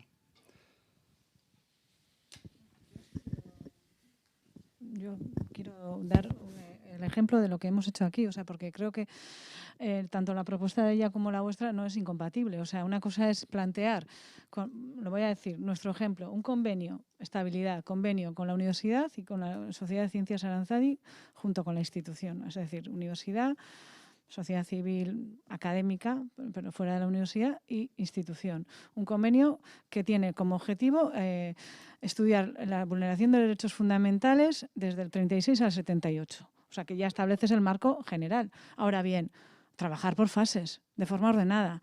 ¿Por qué? Porque, bueno, a mí sí me parecía que establecer desde el minuto cero una estructura tipo base de datos con todo tipo de vulneraciones que se nos ocurría, con 150 categorizaciones, subcategorías, para luego dejar todos los huecos vacíos, pues no era la mejor manera. ¿Qué es lo que hemos hecho? Que en la medida que hemos tenido información de forma ordenada y sistematizada, generar una base de datos. Es decir, porque la base de datos no es el objetivo, es el instrumento. Entonces, cuando hemos tenido los datos de los muertos de la guerra civil, hemos generado una base de datos para los muertos, que a su vez, efectivamente, como decía antes en la comida, de esos muertos hay como unos 2.000 que mueren en prisión y, por tanto, había que establecer su itinerario carcelario. Pues esos 2.000 tienen esa ficha de cara al futuro, esa ficha también de itinerario carcelario, porque sabemos que en una segunda fase vamos a tener otra base de datos de gente que padeció prisión. Primero hasta el 45, que por supuesto no va a acabar ahí. Ya hemos establecido el marco hasta el 78, pero sí me parece que muchas veces querer abarcar mucho, y tengo la sensación de que muchas veces se pasa más tiempo construyendo en lo que es la estructura, la base de datos, sin tener los datos. Entonces, yo creo que hay que ser como más pragmáticos, o eso es lo que hemos hecho la apuesta aquí. Es verdad que Navarra lleva muchos más años trabajando, entonces, bueno, pues puede hablar desde su experiencia, pero aquí que hemos empezado con esto de forma ordenada y sistematizada en el 2016, a pesar de que había mucho trabajo antes realizado por mucha gente, pero pues lo hemos hecho así, y yo sí creo que puede ser, o sea, las dos son compatibles, ¿no? O sea, vale, vamos a abarcar, obviamente hay que hablar del franquismo y de lo que supone el franquismo, del TOP. Estoy deseando de poder acceder a los archivos del TOP, que, bueno, eso ya hablaremos. O sea, nos han pedido un convenio, es decir, pasta, nos han pedido un convenio a nosotros, institución pública, para digitalizar allí los documentos, pero a cambio de que dejemos los documentos digitalizados para todo el mundo, pagando nosotros. O sea, quiero decir que esos sistemas no pueden ser. Pero quiero decir, hay que estudiar el TOP, por supuesto, y todas las demás cosas. Pero igual hay que empezar a poner en común lo más básico, que es no porque queramos quedarnos en la guerra, pero también porque a 85 años vista, ¿qué otra guerra europea no tiene el censo de sus muertos? No sé, es como cuando hablamos de exhumaciones. Claro que las exhumaciones no son la única política de memoria democrática e histórica, pero, hombre, pero primero hay que desterrar, ¿no? O sea, no sé, me parece a mí que no son tan incompatibles. Bueno, no sé, así lo hemos hecho nosotros. Sí, yo coincido con Aintzane. Yo creo que hay que distinguir dentro de vuestras aportaciones, yo creo que hay que distinguir dos planos. Uno es el plano conceptual, el plano del diseño, y luego está el plano operativo. Entonces, nosotros, por lo menos, si leéis el proyecto de ley, en lo que se refiere a la elaboración del registro y el censo, el artículo 9 está relacionado con la definición de víctima, el artículo 3, y con las distintas categorías que se mencionan de las formas de represión.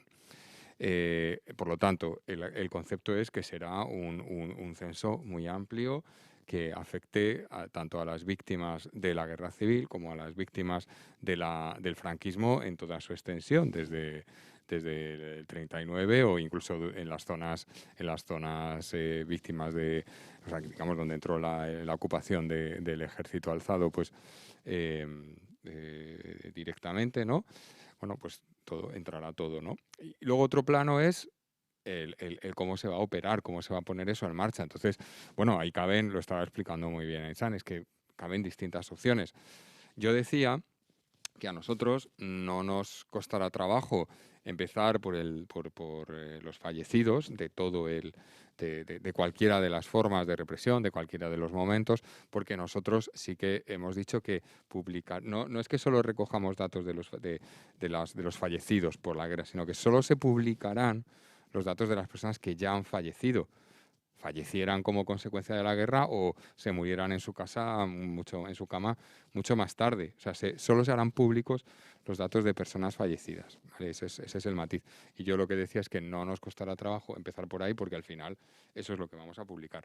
Pero operativamente, precisamente, lo que tenemos que ver es cuál es la decisión pues más racional y que estoy totalmente de acuerdo con lo que decía Emilio, que es lo que queremos explicar, ¿no? Cuál es el mensaje, como decía en mi primera intervención, la elaboración del censo no es un censo de historiadores, es una medida de política pública que va a dos elementos, dos objetivos fundamentales. Uno, la revelación pública de la verdad y la reparación a las personas que quieren que aparezcan sus nombres en la historia, porque fueron borradas de la historia, ¿no?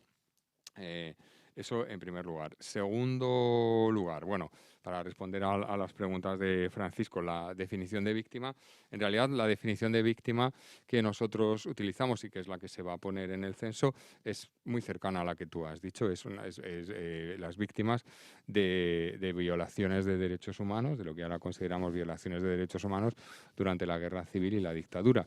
Es la definición de víctima que da la resolución de Naciones Unidas sobre los principios los principios de derechos de las víctimas de violaciones graves de derechos humanos del año 2005 y la hemos cogido de ahí.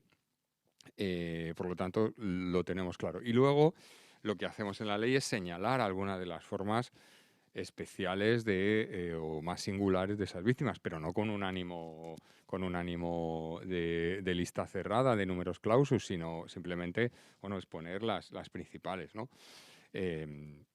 Por lo tanto, esa pregunta yo creo que nosotros la tenemos clara en el diseño. Los medios, de hecho, nosotros ahora en el programa de subvenciones que hemos vuelto a poner en marcha, efectivamente hay un apartado de trabajo de archivos, pero digamos que lo hacemos más con vistas, y si uno lee las bases, es más con vistas pues a la recuperación de patrimonio, sistematización y tal. Desde luego esto es una política, esto es una medida de Estado, una medida legal, no podemos dejar que se vaya a financiar a través de subvenciones, tiene que ser una medida institucional. Es muy pronto para decir cómo, porque ni siquiera está aprobada la ley, ¿no? Pero bueno, yo creo que lo más sensato pues sería una política de colaboración tanto con instituciones, para las comunidades autónomas que ya tienen las bases de datos, porque nos tendrán que ceder. O sea, es que hay cuestiones que tenemos que trabajar institucionalmente, ¿no? Pues las bases de datos que ya están hechas, si queremos que surtan de información a la base de datos estatal, pues tendremos que llegar a un acuerdo, ¿no?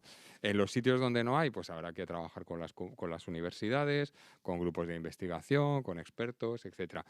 En fin, que está todo un poco por montar, pero estoy totalmente de acuerdo que lo que hay que tener no puede estar al albur de una financiación precaria, como puede ser la del sistema de subvenciones, sino que hay que buscar otras herramientas institucionales, que yo creo que en España, bueno, yo en mi vida civil soy profesor de universidad también, o sea que soy de Derecho, creo que soy el único no historiador que está por aquí, pero bueno, espero que me perdonéis. Bueno, lo que quería decir es que yo como profesor también yo creo que contamos con un sistema de investigación muy potente, con grandes investigadores, con grandes equipos y que pueden hacer un trabajo de primer nivel como el que se hace habitualmente. Y luego, claro, está la cuestión de los archivos, ¿no? Totalmente de acuerdo. De hecho, nosotros en la ley, en el proyecto de ley, desarrollamos este tema intentando garantizar el derecho de acceso. Hay, pues sí, hay problemáticas, ¿no? No sé quién ha comentado el caso, ¿no? del archivo de Ferrol. Bueno, hay avances, ¿no? que se van produciendo y también hemos llegado a un acuerdo con el Ministerio de Defensa y ahora, pues, por ejemplo, ya está sistematizado todo, el archivo histórico de la Defensa, el archivo de Ávila, pues se pueden hacer todas las búsquedas por Internet. También hay una reinterpretación acerca de cómo se tiene que interpretar la ley de secretos oficiales para los archivos. En fin, bueno, se van produciendo avances, por supuesto.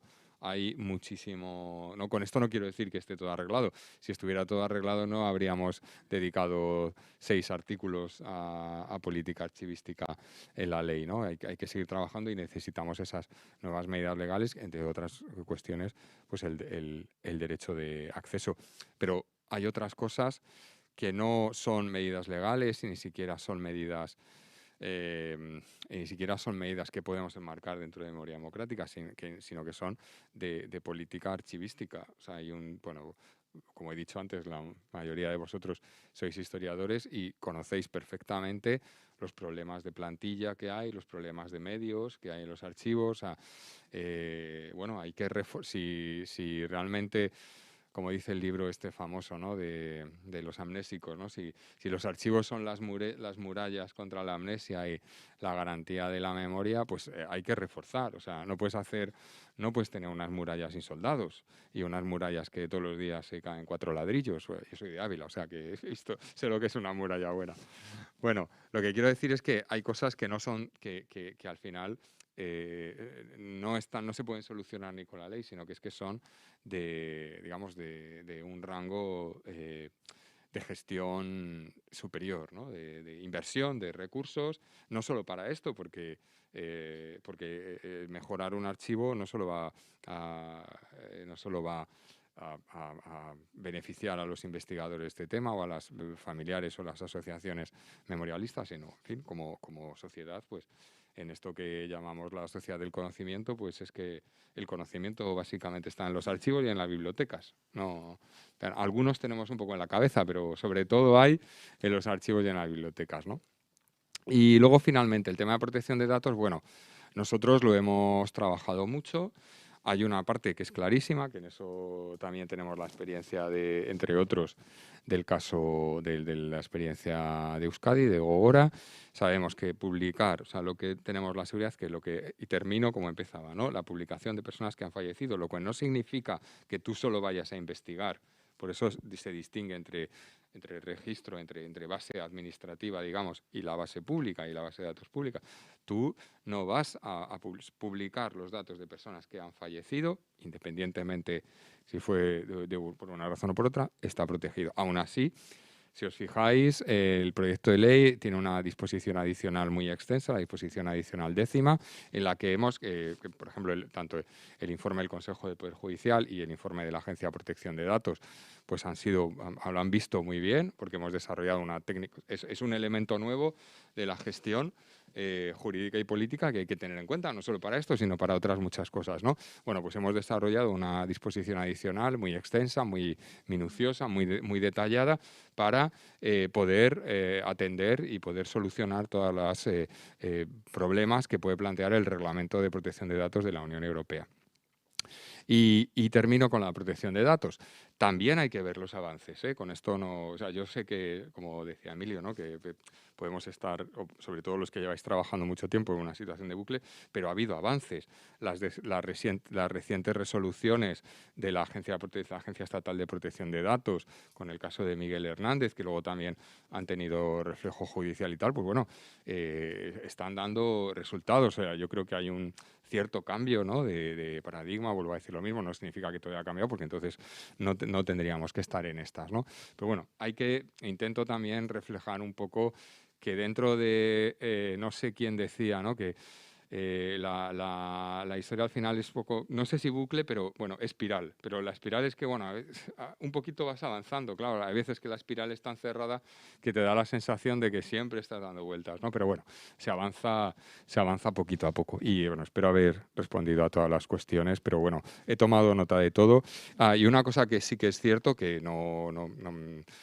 quiero decir que eso sí que me ha hecho reflexionar, es que en ese grupo técnico, en ese grupo de reflexión, ¿no? Cuando tengamos esta expedición, por supuesto, habrá representantes institucionales, pues de las comunidades autónomas que tienen, pero también, igual que hacemos, algunos de los que estáis aquí habéis trabajado ya con la Secretaría de Estado y sabéis que siempre contamos con instituciones y con expertos independientes que escuchamos muy atentamente todas sus opiniones, ¿no? Y creo que aquí hay varias personas pues, que pueden atestiguar esto. Y nada más, gracias. Bueno, simplemente una cuestión. No sé si... Vale. Vamos a ver, simplemente una cuestión de matiz respecto del tema de los archivos. A ver, yo aún lo comentaba antes de entrar aquí, y como bien decía Paco, el tema de los archivos es fundamental. Por mucho que queramos hacer, por mucho que montemos una estructura, por mucho, como decía Fernando también, por mucho que diseñemos enfoques, por mucho que queramos hacer cosas, si no podemos ir a la fuente es fundamental. Porque, entre otras cosas, aquí hay proyectos que han trabajado en un espectro temporal determinado. Y hay otros que han trabajado, es decir, la mayoría de nosotros, años 50, años 70, nada. Es decir, o se acomete una política... Yo hablaba antes con Manolo, y le decía que a mí me resulta algo comparable, no sé estimarlo, porque evidentemente técnicos habrá para ello, pero algo comparable a lo que se hizo aquí a mediados de los años 80, en la apertura de archivos, ¿no? Quiero decir, o se hace una inversión en ese sentido con una voluntad política muy clara de que los archivos tienen que estar accesibles, o si no, no solo los que trabajamos estos temas, sino muchos otros historiadores que todos los conocemos, no pueden trabajar. Y estamos hablando de algo importante aquí en esta mesa, pero es una cuestión absolutamente común para todos los que trabajamos contemporaneidad. Vuelvo a insistir, o se hace una inversión muy fuerte y una voluntad política muy clara de que eso tiene que tener un recorrido para tiempo, vuelvo a pedir estabilidad, o si no, si jugamos únicamente en plazos políticos, creo que vamos a estar siempre igual, ¿no? Sí, se me ha olvidado mencionar que una de las cosas, bueno, nosotros podemos llegar hasta donde llegamos, ¿no? Pero bueno, en el ámbito de nuestras posibilidades también intentamos mejorar el acceso no solo con medidas legales, sino también con cuestiones concretas. Habéis visto que este año hemos hecho un acuerdo con el Ministerio de Cultura para digitalización de varios archivos, de varias colecciones, de documentos de la represión, de enjuiciamiento, de también archivos penales, bueno, por un montante pues muy elevado, ¿no? Son un montón de cientos de miles de documentos. Esto llega más o menos, yo creo que hasta el 48, 50, todo este proceso. Estamos trabajando ya con archivos, estamos empezando a ver cómo podemos también facilitar acceso a través de digitalización de otros archivos, más bien ya siguiendo esa corriente, ya entrando en el sistema penitenciario ordinario, entre comillas. Hemos hecho un acuerdo con el TOP, que tenemos el libro publicado con el listado de todas las personas que fueron víctimas del TOP, y además los abogados también, que también es muy interesante, los abogados que participaron. Bueno, intentamos, dentro del ámbito de nuestras competencias, pues intentamos facilitar todas estas medidas. Pero es cierto que... y también tengo que romper una lanza por dentro de las limitaciones y dentro de la escasez de medios materiales y humanos. Yo creo que pares, todos estamos de acuerdo que hay muchas cosas muy valiosas, que la gente, los archiveros, los funcionarios archiveros del Estado se toman súper en serio este trabajo. En pares hay un cuerpo de documentación relacionado con la guerra civil y con la dictadura, pues muy interesante, que podría haber muchísimo más, estamos de acuerdo. Pero bueno, que hay gente que, lo que quiero decir es que hay una sensibilidad hacia este tema, ¿no? Queralt antes nos ha puesto dos ejemplos, ¿no? de bases de datos que ya están accesibles en pares, ¿no? Y otras muchas que hay, o por ejemplo el Ministerio de Fomento, de Transporte y Agenda Urbana, este año ha puesto, que antes lo hablaba con Itzane, ¿no? El de ferroviarios también, el de toda la represión en la Renfe. En fin, bueno, que poco a poco se van desarrollando estas cosas, pero vamos, que es evidente que vosotros como historiadores pues sois los que más sentís esa falta de medios que pueda existir. Hola, buenas tardes. Nosotros querríamos plantear cuatro cuestiones, ¿no? Así en general, para que quede clara cuál es nuestra postura. En primer lugar, nosotros pensamos que todo el tema de la construcción de una base, además de la iniciativa que existan actualmente, debe ser siempre un instrumento, no una finalidad, como se ha dicho por parte del representante de la Administración estatal. La creación de la base forma parte de una reparación pública y que, por lo tanto, porque nosotros sí creemos que hay una demanda ciudadana, no solamente que lo creemos, la vivimos día a día, y que todavía es primordial para ello, para esa demanda, darle respuesta. Y, por lo tanto, esta base, en este caso concreto, que es lo que estamos hablando, pues debe ser un instrumento y no que se termine convirtiendo en una finalidad. En segundo lugar, pensamos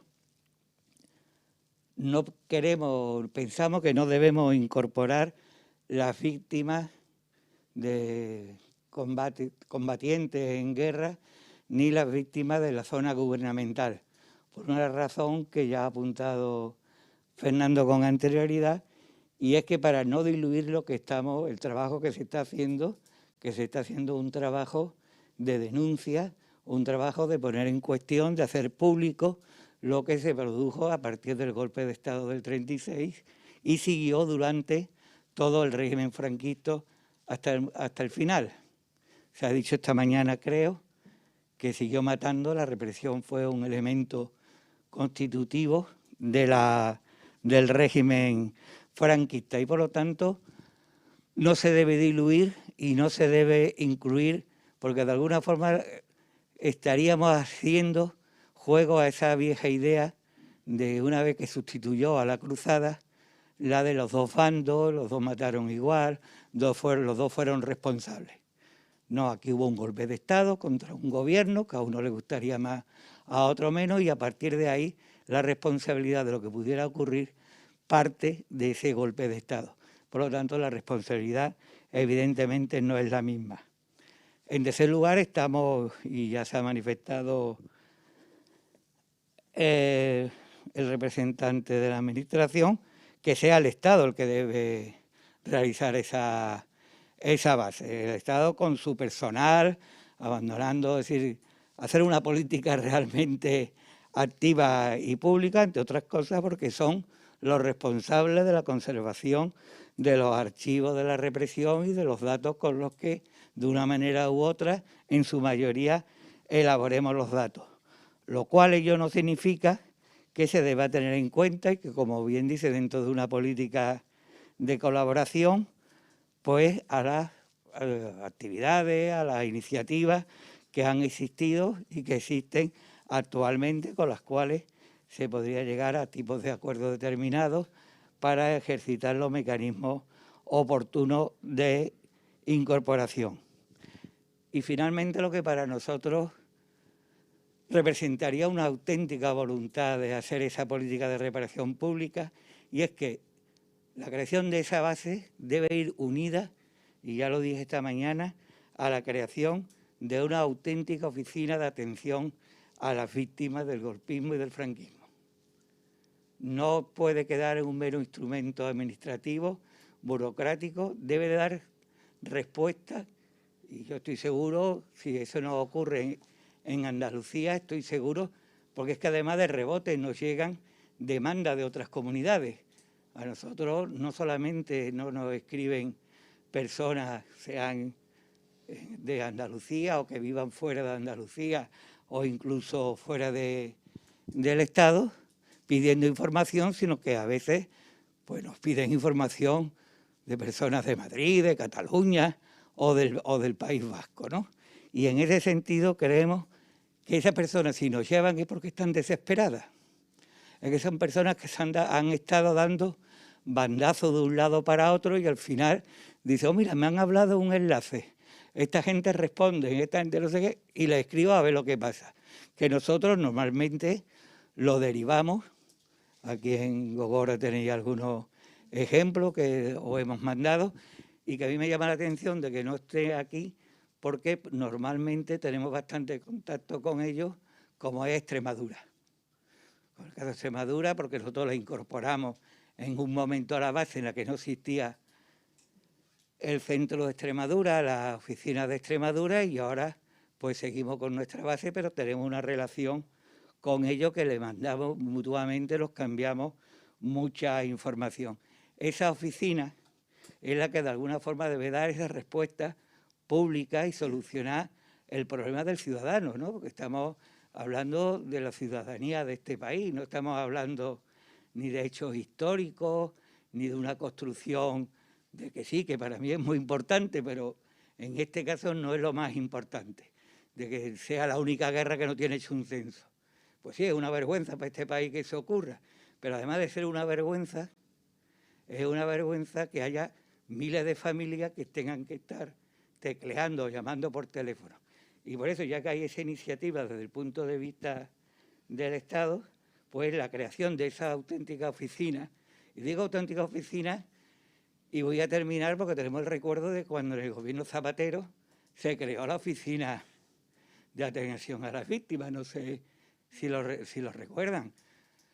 Yo no sé si esa funcionaria seguirá en el Palacio de la Moncloa, pero la pobre señora lo único que tenía era una mesa y un teléfono a partir del cual llamaba desesperadamente, como nos llamaba a nosotros, me imagino, que llamaba para intentar dar una respuesta.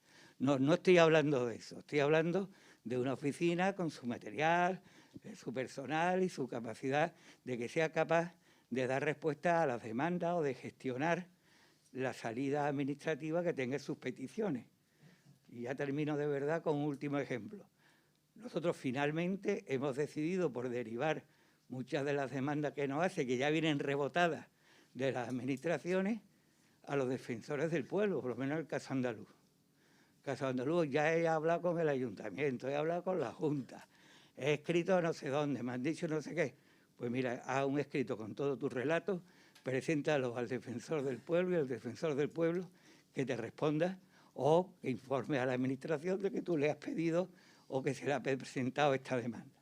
Bueno, pues eso hay que facilitárselo y no tiene que llegar a ese tipo de recursos, sino que la administración tenga ese equipo, esa oficina creada con acceso a las bases, con la posibilidad de establecer relaciones con historiadores, con universidades, con entidades, para dar respuesta a esas personas.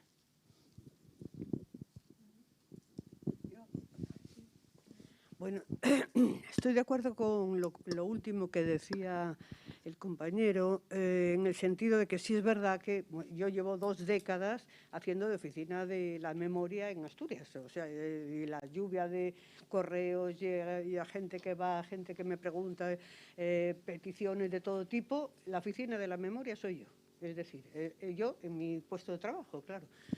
Y en ese sentido sí es verdad que creo que sí sería necesaria, pero el problema de la oficina de la memoria es que cada caso es un caso particular, cada caso tiene su casuística.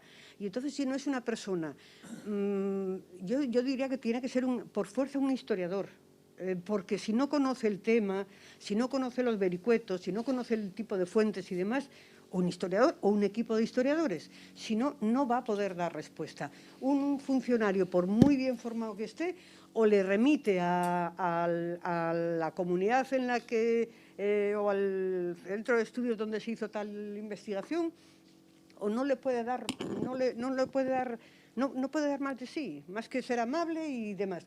Pero cada persona tiene una casuística muy, muy distinta y, por tanto, cada caso es un mundo. Y en ese sentido no creo que una Oficina Nacional de la Memoria resolviera las cosas, francamente.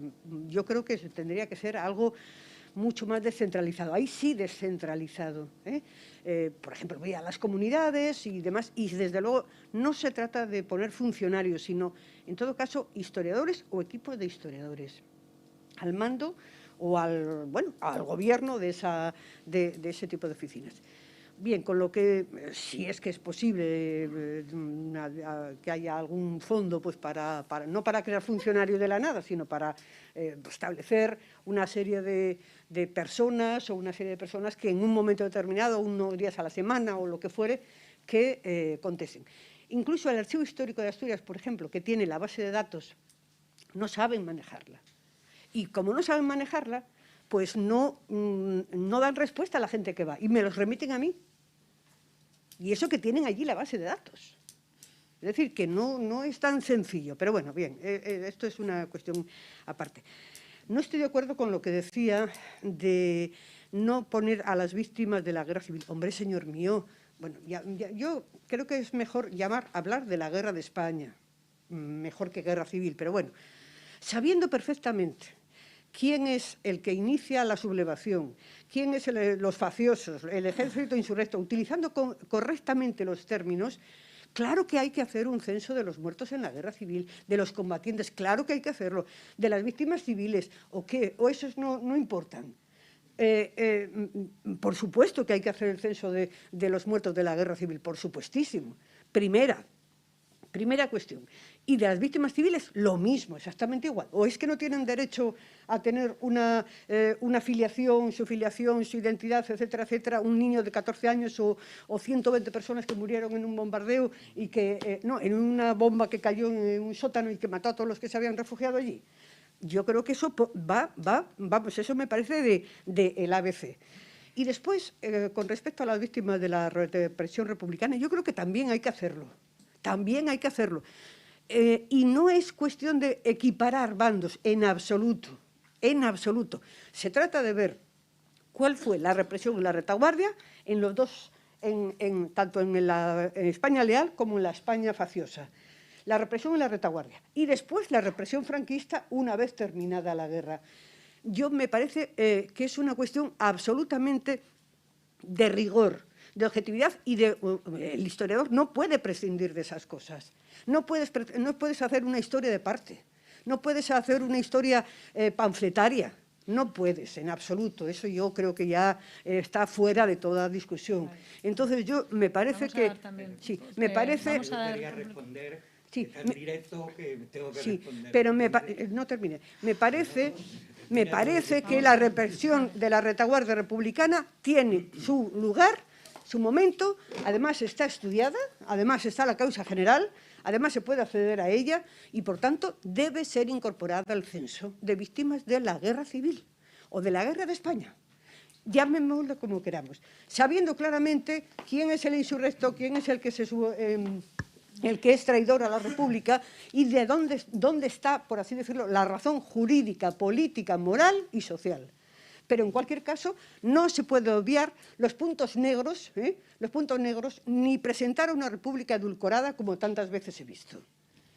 Bueno, responde brevemente porque hay gente del público. Sí. Entre otras cosas, porque yo no voy a poner adjetivos calificativos, no voy a decir ni panfletario, ni rencoroso, ni historia de parte, ni nada de eso. Yo creo que yo no digo que no se haga. Bueno, el censo de los asesinatos en la zona gubernamental la tiene colgada el Ministerio de la Causa General casi en el 100%. Y bueno, y si el Ministerio quiere hacer, o quien sea quiere hacer, completar a su vez esa base, que lo haga, yo no me opongo. Yo digo que el censo que parte de los trabajos que se han hecho de víctimas del golpe de Estado, del franquismo, no se deben de mezclar con otras cuestiones para que siga siendo... Sí, ya me parece que no estamos de acuerdo, ni tú ni yo. Pero bueno, es lo que hay. No hay otra historia, ¿me entiendes?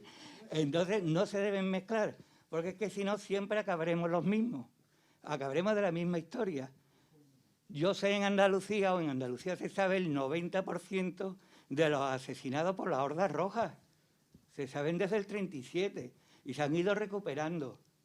Pero todavía no se sabe ni siquiera dónde están muchos de los 52.000 asesinados. Y para mí eso es lo importante. Eso es lo que se trataría de hacer en esta base, que después se quiere hacer una base de combatientes de guerra, de los bombardeos, de los que han muerto en los frentes, de los asesinados en las checas, de los paseados, pues que se hagan. Pero no me lo mezclan todo, porque es que al final van a ser bases de todo tipo y los pobres muertos de siempre van a quedar olvidados. Hablando de todo, un poco, aquí hablamos mucho de las bases, del ascenso, de las leyes. Pero desde hace 6 años, por ejemplo, ya que se ha hablado del registro civil, por lo menos yo no sé lo que pasará en Asturias o aquí, en Andalucía hay miles de asesinados que no están inscritos en los registros civiles.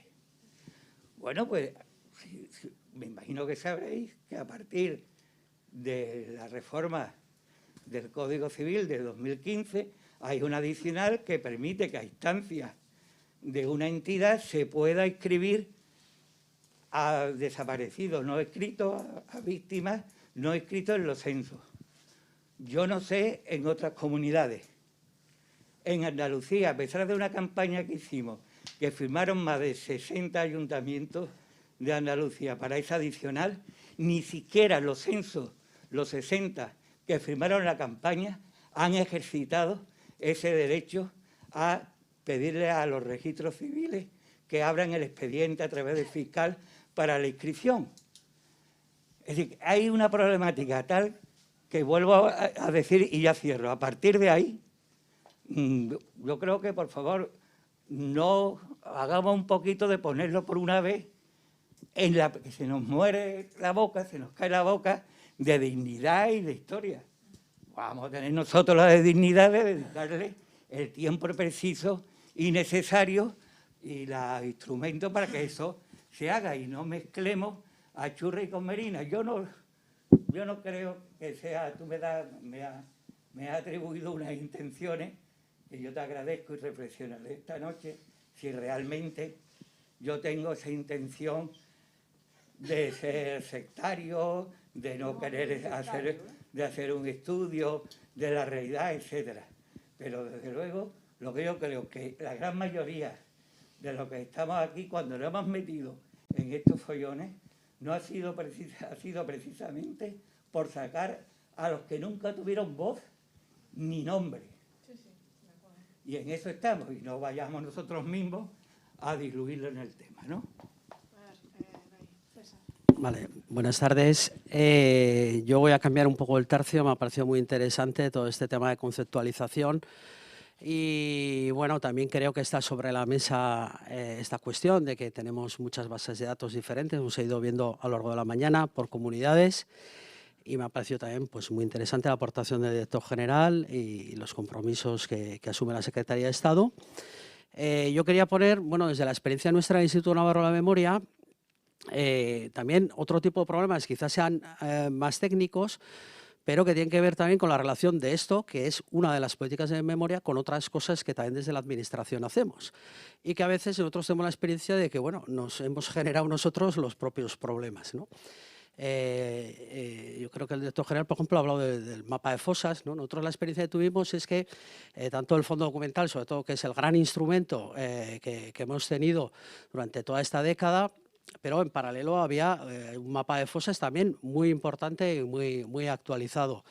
¿Qué ocurre? Que el mapa de fosas se centra en las fosas, pero se refiere a víctimas, ¿no? Y al final nos estábamos encontrando con una especie de dos censos en paralelo. que hemos tenido que hacer un trabajo importante y yo creo que muy fructífero con el fondo para, de alguna manera, ponerlos en relación. Pero bueno, ha sido costoso, ¿no? De la misma manera también, desde el Instituto, a partir de los homenajes de reparación que hemos ido promoviendo a sectores específicos como docentes, como el exilio, como deportados, etcétera, también han aparecido unas necesidades, digamos, un poco más urgentes de preparar listados, censos y demás, que quizá no estaban todavía completados, ¿no? Y al final nosotros como propia administración hemos generado diferentes listados que luego lleva tiempo converger. Por eso yo creo que todos los esfuerzos que se hagan en el diseño inicial, porque luego el anteproyecto contempla otro tipo de censos, ¿no? Trabajos forzados, represión económica, y al final algunos de estos, como yo creo el planteamiento que se hace desde la Universidad Pública de Navarra, es muy interesante, el del hecho represivo, hay personas que acumulan sobre sí varios hechos represivos y entonces no tenemos que estar reproduciendo. Entonces ese diseño, yo invito a que todos los esfuerzos que se hagan a un diseño técnico operativo, donde los datos puedan confluir, donde no haya que estar reproduciendo y actualizando en sitios diferentes, va a ser eso muy efectivo para todos, ¿no? Yo creo que esa es un poco la experiencia nuestra y creo que ahora, bueno, es el momento cuando se parte de cero para tenerlo en cuenta, sobre todo porque nosotros somos una comunidad pequeña, nos ha generado problemas. Bueno, pues ya un volumen de datos como esa escala estatal, estamos hablando de cientos de miles de registros. Esto puede ser un problema inmanejable, ¿no?, a largo plazo.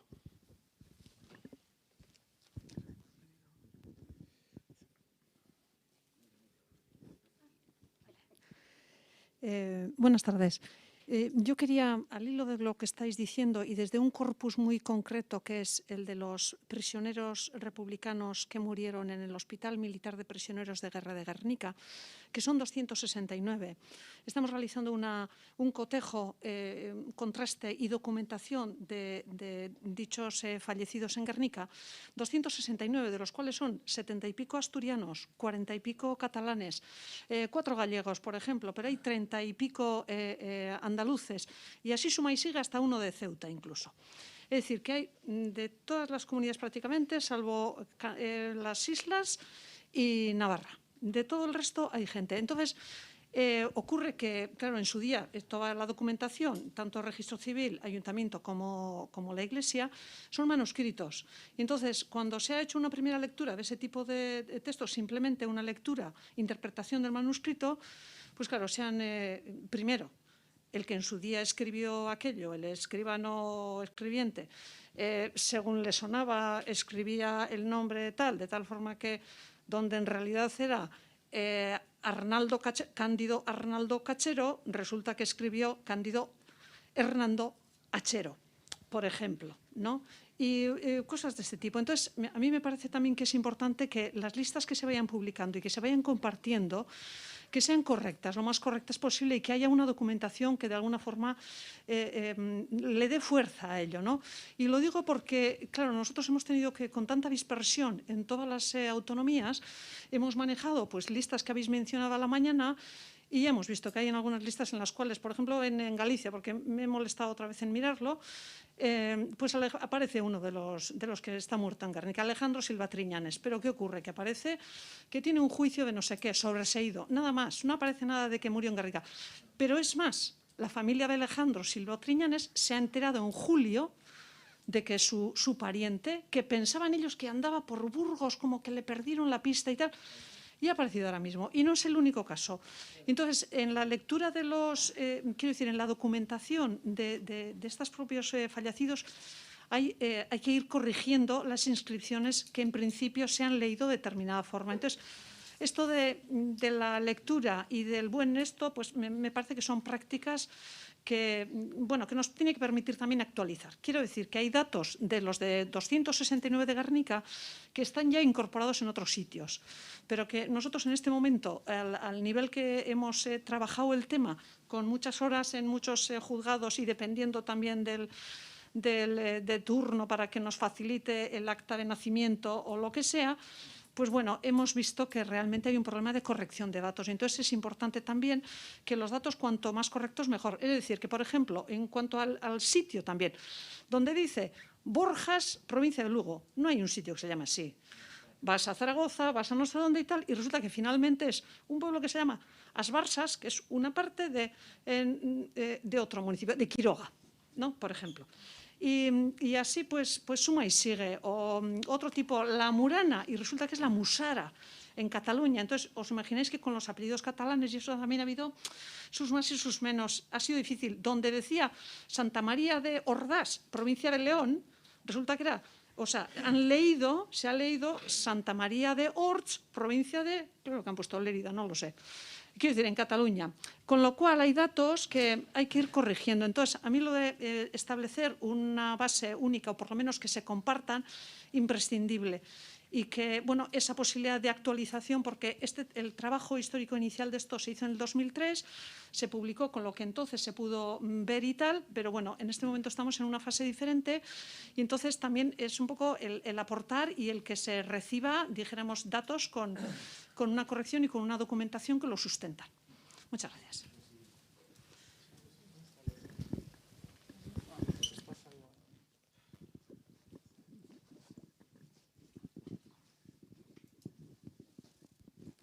Totalmente de acuerdo. De hecho, por eso estamos aquí. Quiero decir, cuando demandamos, todos los que hemos trabajado en nuestros estudios, más o menos locales, más o menos regionales, demandamos que exista una actividad y un impulso desde el Estado, es precisamente para arreglar estos problemas. Cuando hablábamos de las bases de datos, creo que tu compañero, el Instituto Navarro, bueno, la de Nomes y Voces desde el principio está planteada de esa manera, es decir, no estanca, sino que los campos puedan ir ampliándose porque no sabemos lo que nos vamos a encontrar. Entonces, ese planteamiento está inicial. Ahora, también es verdad que va a ser complejo. Cuando decimos, sumamos bases de datos y colocamos bases de víctimas, pues no, va a ser complejo. Y como decía alguno de nuestros compañeros de mesa, bueno, esas familias tienen derecho también a saberlo. Y muchas de ellas, como ya sabemos, no lo saben, ¿no? Precisamente por eso estamos aquí. Creo que vamos, lo que acabas de comentar es compartido por todos los que estamos aquí, ¿no? Hola, buenas tardes. Aprovechando estas intervenciones, y perdonar que no haya intervenido antes, pero llevo desde las 5 de la mañana despierto y el cansancio me está ya machacando bastante, pero bueno, quiero aprovechar para hacer alguna puntualización. No voy a entrar nuevamente en debate cronológico, de archivos, recursos, totalmente de acuerdo con lo que habéis dicho, pero aprovechando la intervención sobre el Hospital de Guernica, yo creo que el reto va a ser doble. El reto es construir, pero el siguiente reto es mantener, ¿vale? Construir y destruir es súper fácil. Mantener es el reto, ¿vale? Y ahí yo creo que estoy totalmente de acuerdo de que mantener es dar infraestructura, dar recursos económicos, técnicos, de personal, para que una vez esta base de datos, que cuando nos pongamos de acuerdo todos en los criterios, se ponga en marcha, no quede como muchos de estos proyectos que se han hecho, que quedan muy bien colgados, pero luego no se actualiza. Y eso para mí es fundamental. Y la ley, el reto que tendrá, no solo es aprobarla, que ya será, sino que habrá que darle un reglamento y unos recursos para que se pueda implementar correctamente. A mí, para todo lo que creo que el reto va a ser ese. Estamos en el país que estamos y sabemos que estas políticas a veces hay recursos y otras veces no hay recursos. Por tanto, hay que blindarlas como sea. Yo creo que ahí está el reto, mantener, actualizar, compartir. Y además hemos hablado hoy de la interdisciplinaridad, que hay que volver a poner en la mesa, ¿no? Y aquí tenemos gente que también se dedica al tema de las bases de datos y a la informática. Hablábamos del bucle del 2009-2010, un mapa que se hacía con Google Maps, etcétera, etcétera, está totalmente obsoleto ahora. Y en ese momento era lo máximo.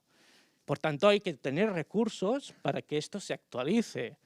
Por tanto, bueno, es en este sentido lo que he ido recogiendo y hemos estado hablando durante toda la mañana, y yo creo que por eso estamos aquí, por eso era imprescindible volvernos a reencontrar, a encontrarnos para hablar de todos estos retos que van, fijaros, cronología, víctimas, archivos, recursos económicos, recursos para las universidades, para los grupos de investigación, para que los estudiantes que estén interesados en estos temas, no solo del 36 al 39, sino que ya quieran aportar 50, 60, 70, puedan hacer tesis, másters, etcétera, y que puedan, pues como mínimo, que no les coste dinero.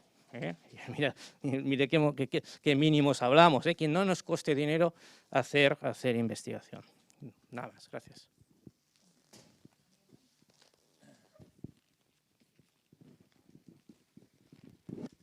Sí, bueno, sin más un par de cositas cortas. Yo creo que han salido ejemplos muy claros de las dificultades técnicas que tiene esto y que sinceramente creo que si vamos por el atajo de intentar sacar pronto un listado de víctimas mortales, no vamos a aprovechar la oportunidad histórica del momento y también creo que vamos a seguir malgastando recursos humanos, económicos, tecnológicos.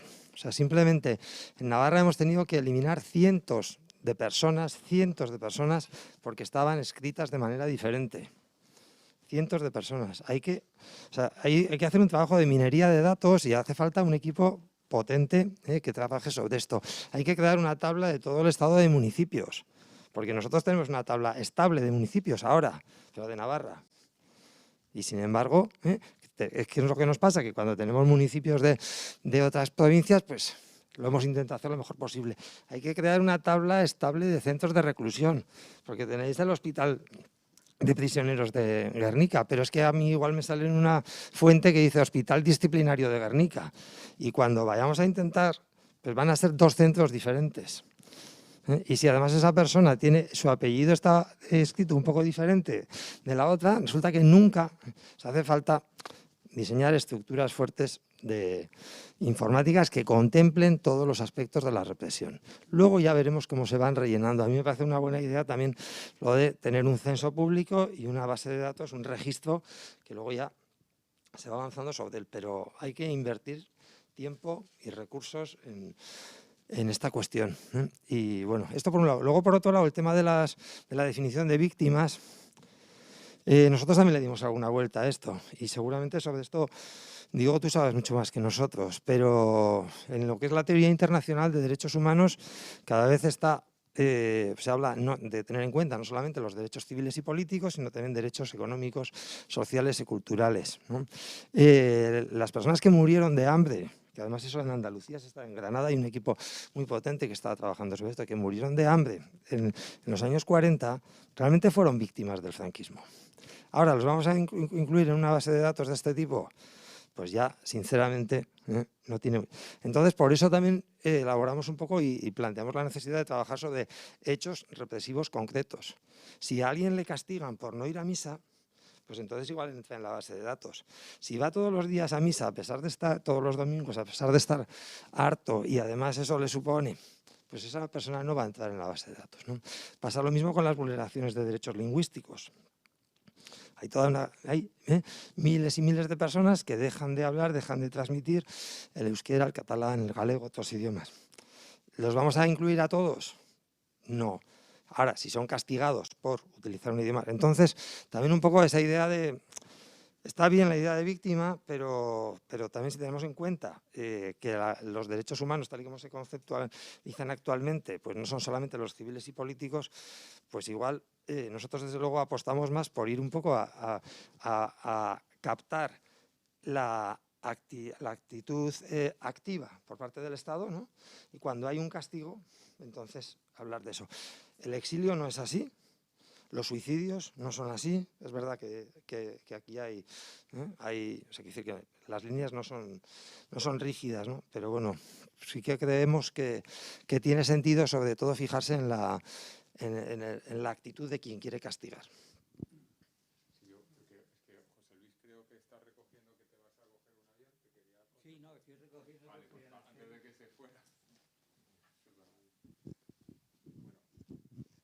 La oficina de víctimas existe.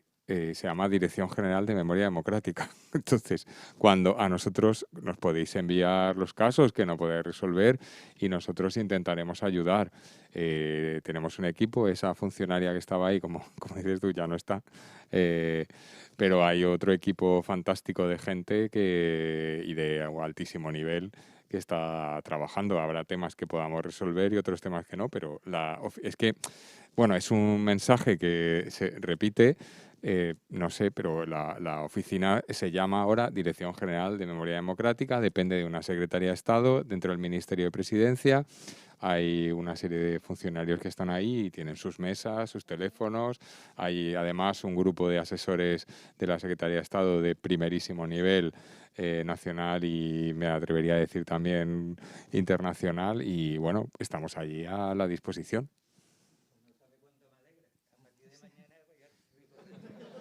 Bueno, que me consta que tenéis, pero que me consta que tenéis nuestro email, porque nos escribís para otras cosas.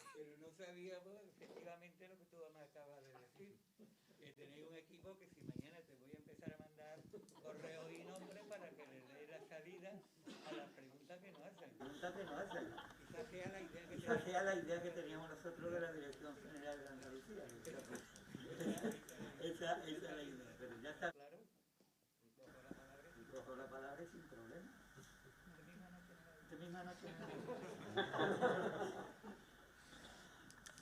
Hola. Bueno, estáis hablando aquí de víctimas y, entre otras, se nos han olvidado las 9.388, según computó Benito Bermejo, españoles que estuvieron en campos de concentración nazis.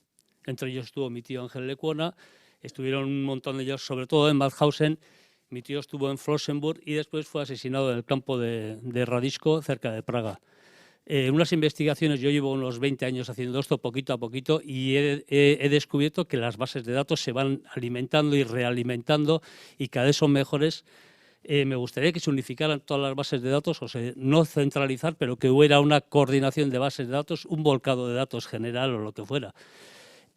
Acabamos de descubrir, pues hemos estado en contacto con el encargado de los cementerios de Praga y hemos descubierto que las cenizas de 6 republicanos españoles están identificadas, están en unas urnas y estamos a la espera de intentar recuperar, de hacer algo. Estamos en negociaciones, bueno, en contactos con la Embajada Española en Praga, con el embajador checo en Madrid, con el encargado de cementerios de Praga.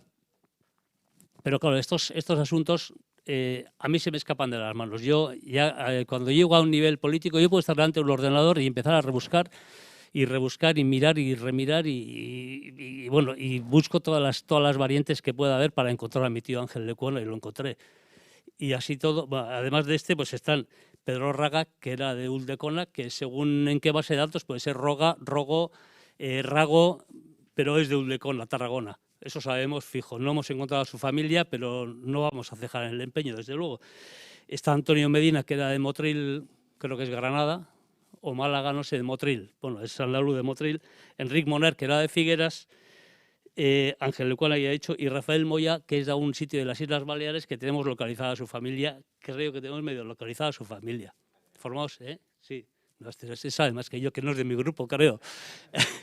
Bueno, hemos montado un grupito de trabajo que ha sido, o sea, de chiripa, y casualmente estas 6 personas que os he mentado son 6 personas que fueron fusiladas el mismo día. Tuvieron suerte de ser fusiladas en Radisko y llevadas a Praga, porque de Radisko hasta Flossenburg, que era el campo madre, digamos, había mucha distancia, eran finales de la guerra ya, el 8, 9, 10 de abril del 45, y Praga estaba mucho más cerca. El encargado del crematorio de Praga se la jugó, él y su hijo se la jugaron, apuntaron todo y tenemos un cuadrante, digamos, lo que se llamaría ahora un documento Excel, una hoja Excel, pero hecha a mano, en la cual pone nombre y apellidos y todo.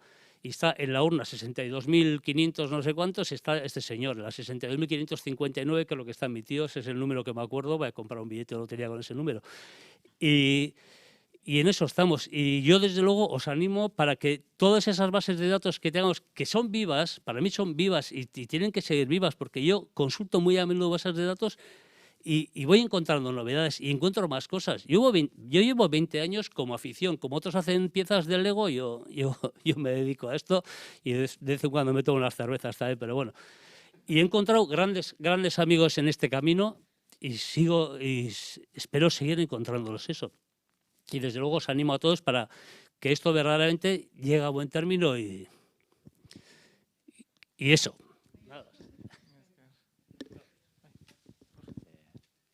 Nada, bueno, muchas gracias a todas y a todos por esta maravillosa jornada. La verdad, yo vengo desde el Gobierno de las Illes Baleares y sinceramente también estamos intentando ahora poner en marcha todo el tema de censo de víctimas y bueno, pues muy provechoso por mi parte en el sentido de que he sacado muy buenas ideas y precisamente voy a hacer mi intervención en el sentido de que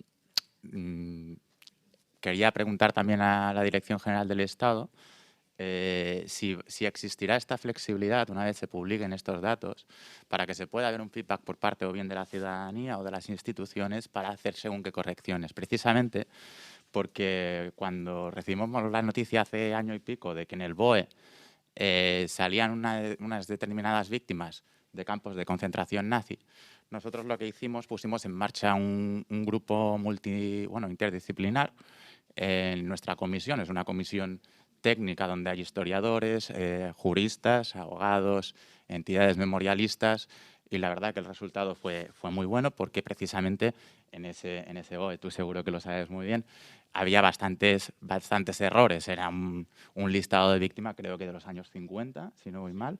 Y precisamente Rafael Moya, la persona que estás hablando tú ahora mismo, decía que era de Andratx, un pueblo supuestamente del País Vasco, y no, era de Andratx, o supuestamente es lo que ponía en esa lista. Y era de Andratx, es un municipio de Baleares, y gracias a que creo que hablamos tú y yo el otro día, luego ya hablaremos un momentito, pero sí que es verdad que nosotros también, un poco lo que decías tú, hacemos oficina de víctimas, entre comillas, ¿no? En el sentido de que tenemos contacto directo casi cada día con unas 300 familias en Baleares que están buscando a sus seres queridos y de alguna manera también damos esa posibilidad en nuestra página web. Al fin y al cabo, creo que es importante también el hecho de que las víctimas puedan tener voz a nivel institucional. En nuestra página web recogemos testimonios, igual que he podido ver que hacen en otras instituciones que han podido tener la palabra hoy, ¿no? Pero bueno, a raíz del proyecto Stolperstein es cuando pusimos esta piedra Stolperstein a Rafael Moya y sí que es verdad que tenemos a la familia, así que hablaremos de este tema. Estuvimos hablando también con Jesús y Isabel, seguro que los conoces de la Fundación y también me hablaron sobre este caso, ¿no? Y bueno, básicamente mi intervención era esta, ¿no? Quería decir, de modo de conclusión, a ver si existirá esta posibilidad de flexibilidad para una vez publicados estos datos, pues que haya esta coordinación entre instituciones y que luego se puedan corregir o se puedan ir actualizando, que yo creo que también es muy importante, ¿no?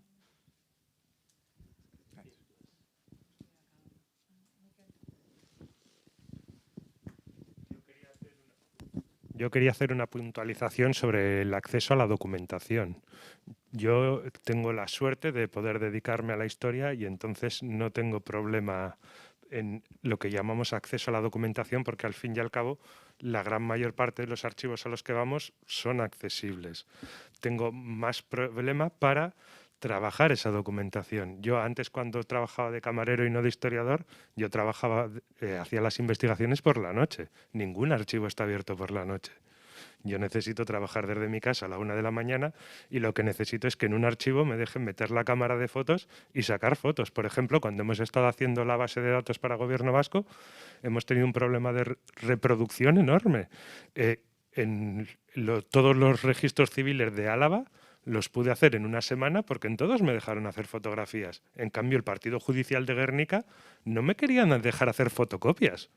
Querían que fuera de registro civil en registro civil, apuntándolo in situ con una base de datos. Eso, para los que estamos dedicándonos a ello, ya es un estorbo, pues para personas que están buscando a su familia, que durante el día trabajan de otra cosa, es el acceso a la documentación desaparece. Que vayamos al Haga una semana, podamos estar viendo X cajas al día y luego las fotocopias vayan a tardar 6 meses y nos vayan a costar 3.000 euros, 4.000 euros, lo que necesitamos es que en todos los archivos nos dejen meter la cámara de fotos para poder fotografiar esa documentación, porque las 5 horas abiertas de un archivo delante de papeles no dan de sí lo que 5 horas con una cámara de fotos delante de los archivos. Yo creo que el objetivo en archivos en este caso, más que un acceso, porque un acceso puede ser que yo te abro el registro civil los martes y tú tienes 3 horas para venir un martes a consultar ese registro civil. La documentación debería ser fotografiable por cualquier persona, que para eso tenemos una cámara de fotos en el bolsillo todos. Y esa era la aportación que yo quería hacer. Sí, bueno, es que me dicen eso de que me la has puesto votando, ¿no? Me venía reprimiendo por no monopolizar la palabra, pero al hilo de lo que acabas de decir es que me he acordado de que ahora mismo hay un compañero, por ejemplo, consultando, no tiene nada que ver con este proyecto de investigación, pero otra de las líneas de nuestro equipo está en el tema de relaciones internacionales. Estamos en archivos franceses y esta mañana me ha reportado un compañero 4.000 documentos con una cámara fotográfica. 4.000 documentos, son no sé cuántas horas de trabajo aquí en el Haga. El Haga habría que dinamitarlo, es lo que decían del Valle de los Caídos. Lo del Haga, lo digo aquí entre nosotros y sin que tenga más trascendencia, ¿no? Eso es un oprobio y algo tenéis que hacer en ese sentido, ¿no? Ya sé que esto invade vuestras competencias. Hombre, a ver, dicho de otra manera, nos deben de dejar trabajar en las condiciones que trabajan nuestros colegas europeos y que podamos hacer fotografías en los documentos, porque no tiene sentido que estemos dilapidando recursos pagando fotocopias ahí. Bueno, dicho eso, aprovecho que tengo el micro para decir 2 cositas más. Una tiene que ver con el tema, una vez más, de las víctimas. Nosotros no he tenido tiempo esta mañana de ponerlo, pero si alguien tiene curiosidad, en la base de datos dedicamos una primera pestaña a explicar cuestiones de este tipo. Tengo la impresión de que no se las lee nadie, porque cada vez que nos llaman yo le tengo que explicar a la gente de qué va nuestro proyecto. Lo digo porque, ¿cuál es el concepto de víctimas? Claro, cuando vayamos a trabajar lo tendremos claro, lo tendrá claro quien esté ahí, pero quien consulte eso no sé si tendrá claro por qué no está la persona que va buscando. Entonces, esto también tiene que quedar claro, ¿no? Tenemos que explicar bien de qué va este proyecto, ¿no? Porque si no la gente no lo va a entender y vuelvo a lo que he dicho antes de que se perderán oportunidades y la gente acabará insatisfecha, etcétera, etcétera.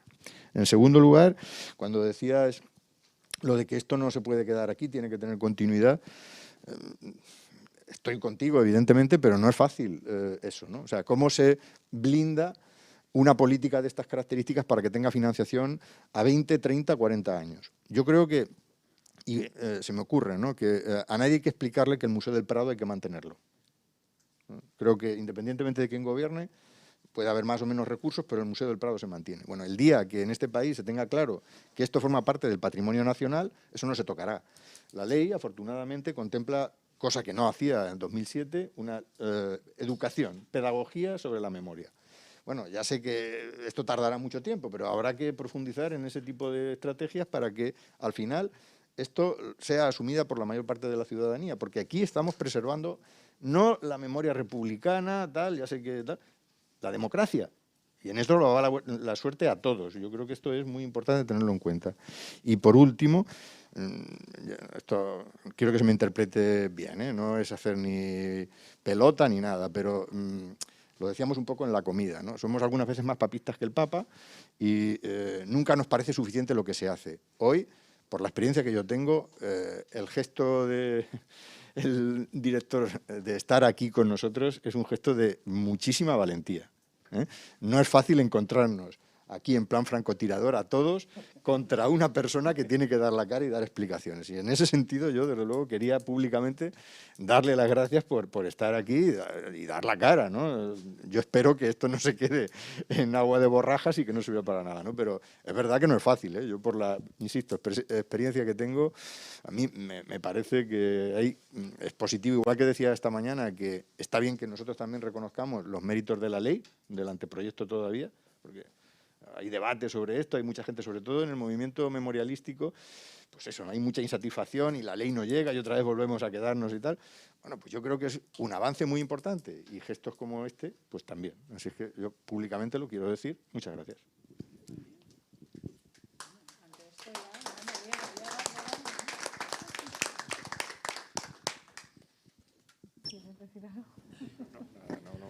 Bueno, estamos trabajando y también forma parte del proceso de transparencia y de dación de cuentas y bueno, antes hablaba con los colegas, ¿no? Que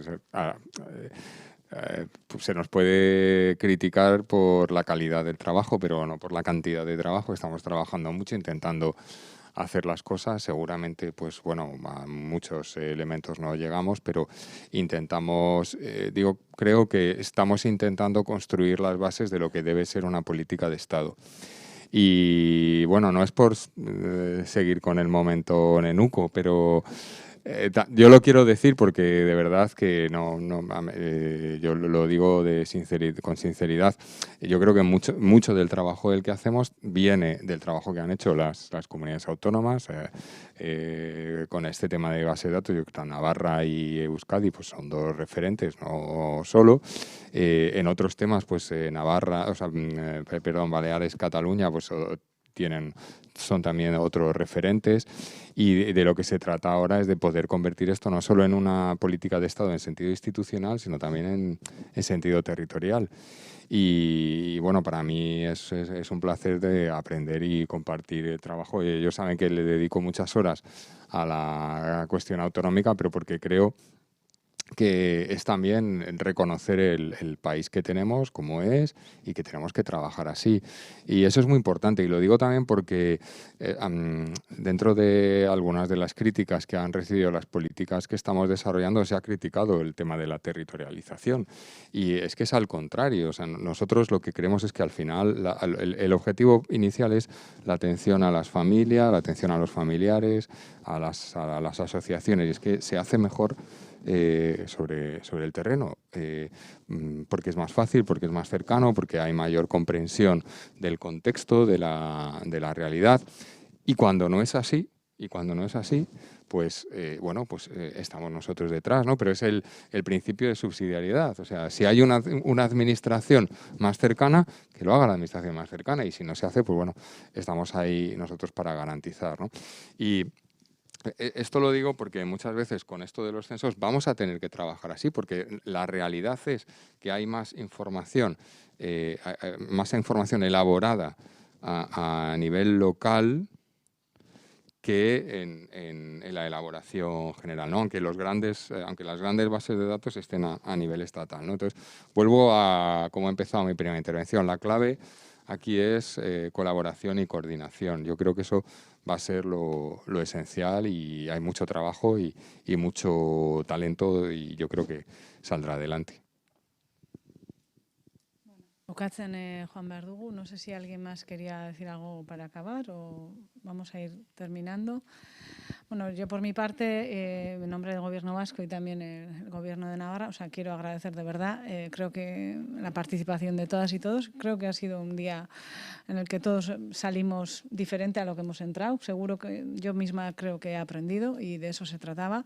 Y además salimos con un compromiso que el próximo semestre nos reunimos otra vez, no sé exactamente quiénes, pero por lo menos yo creo que ese va a ser el siguiente paso, de empezar a concretar, partiendo de un proyecto básico que se nos presente por parte del Gobierno de España, y por tanto, pues ya avanzamos, ¿no? En ese sentido, pues también se agradece esa concreción. Eta besterik gabe, etorri zareten guztioi ere eskerrik asko, eta espero dugu hemendikan aurrera, osasun egoerak ere aukera gehiago ematea, horako hitzaldiak partekatzeko. Nik uste dut danok desiatzen gaudela elkarrizketa hauek aurrez aurre egin ahal izateaz, eta hurrengoan ere hemen zuek gurekin izatea nahiko genuke. Eskerrik asko.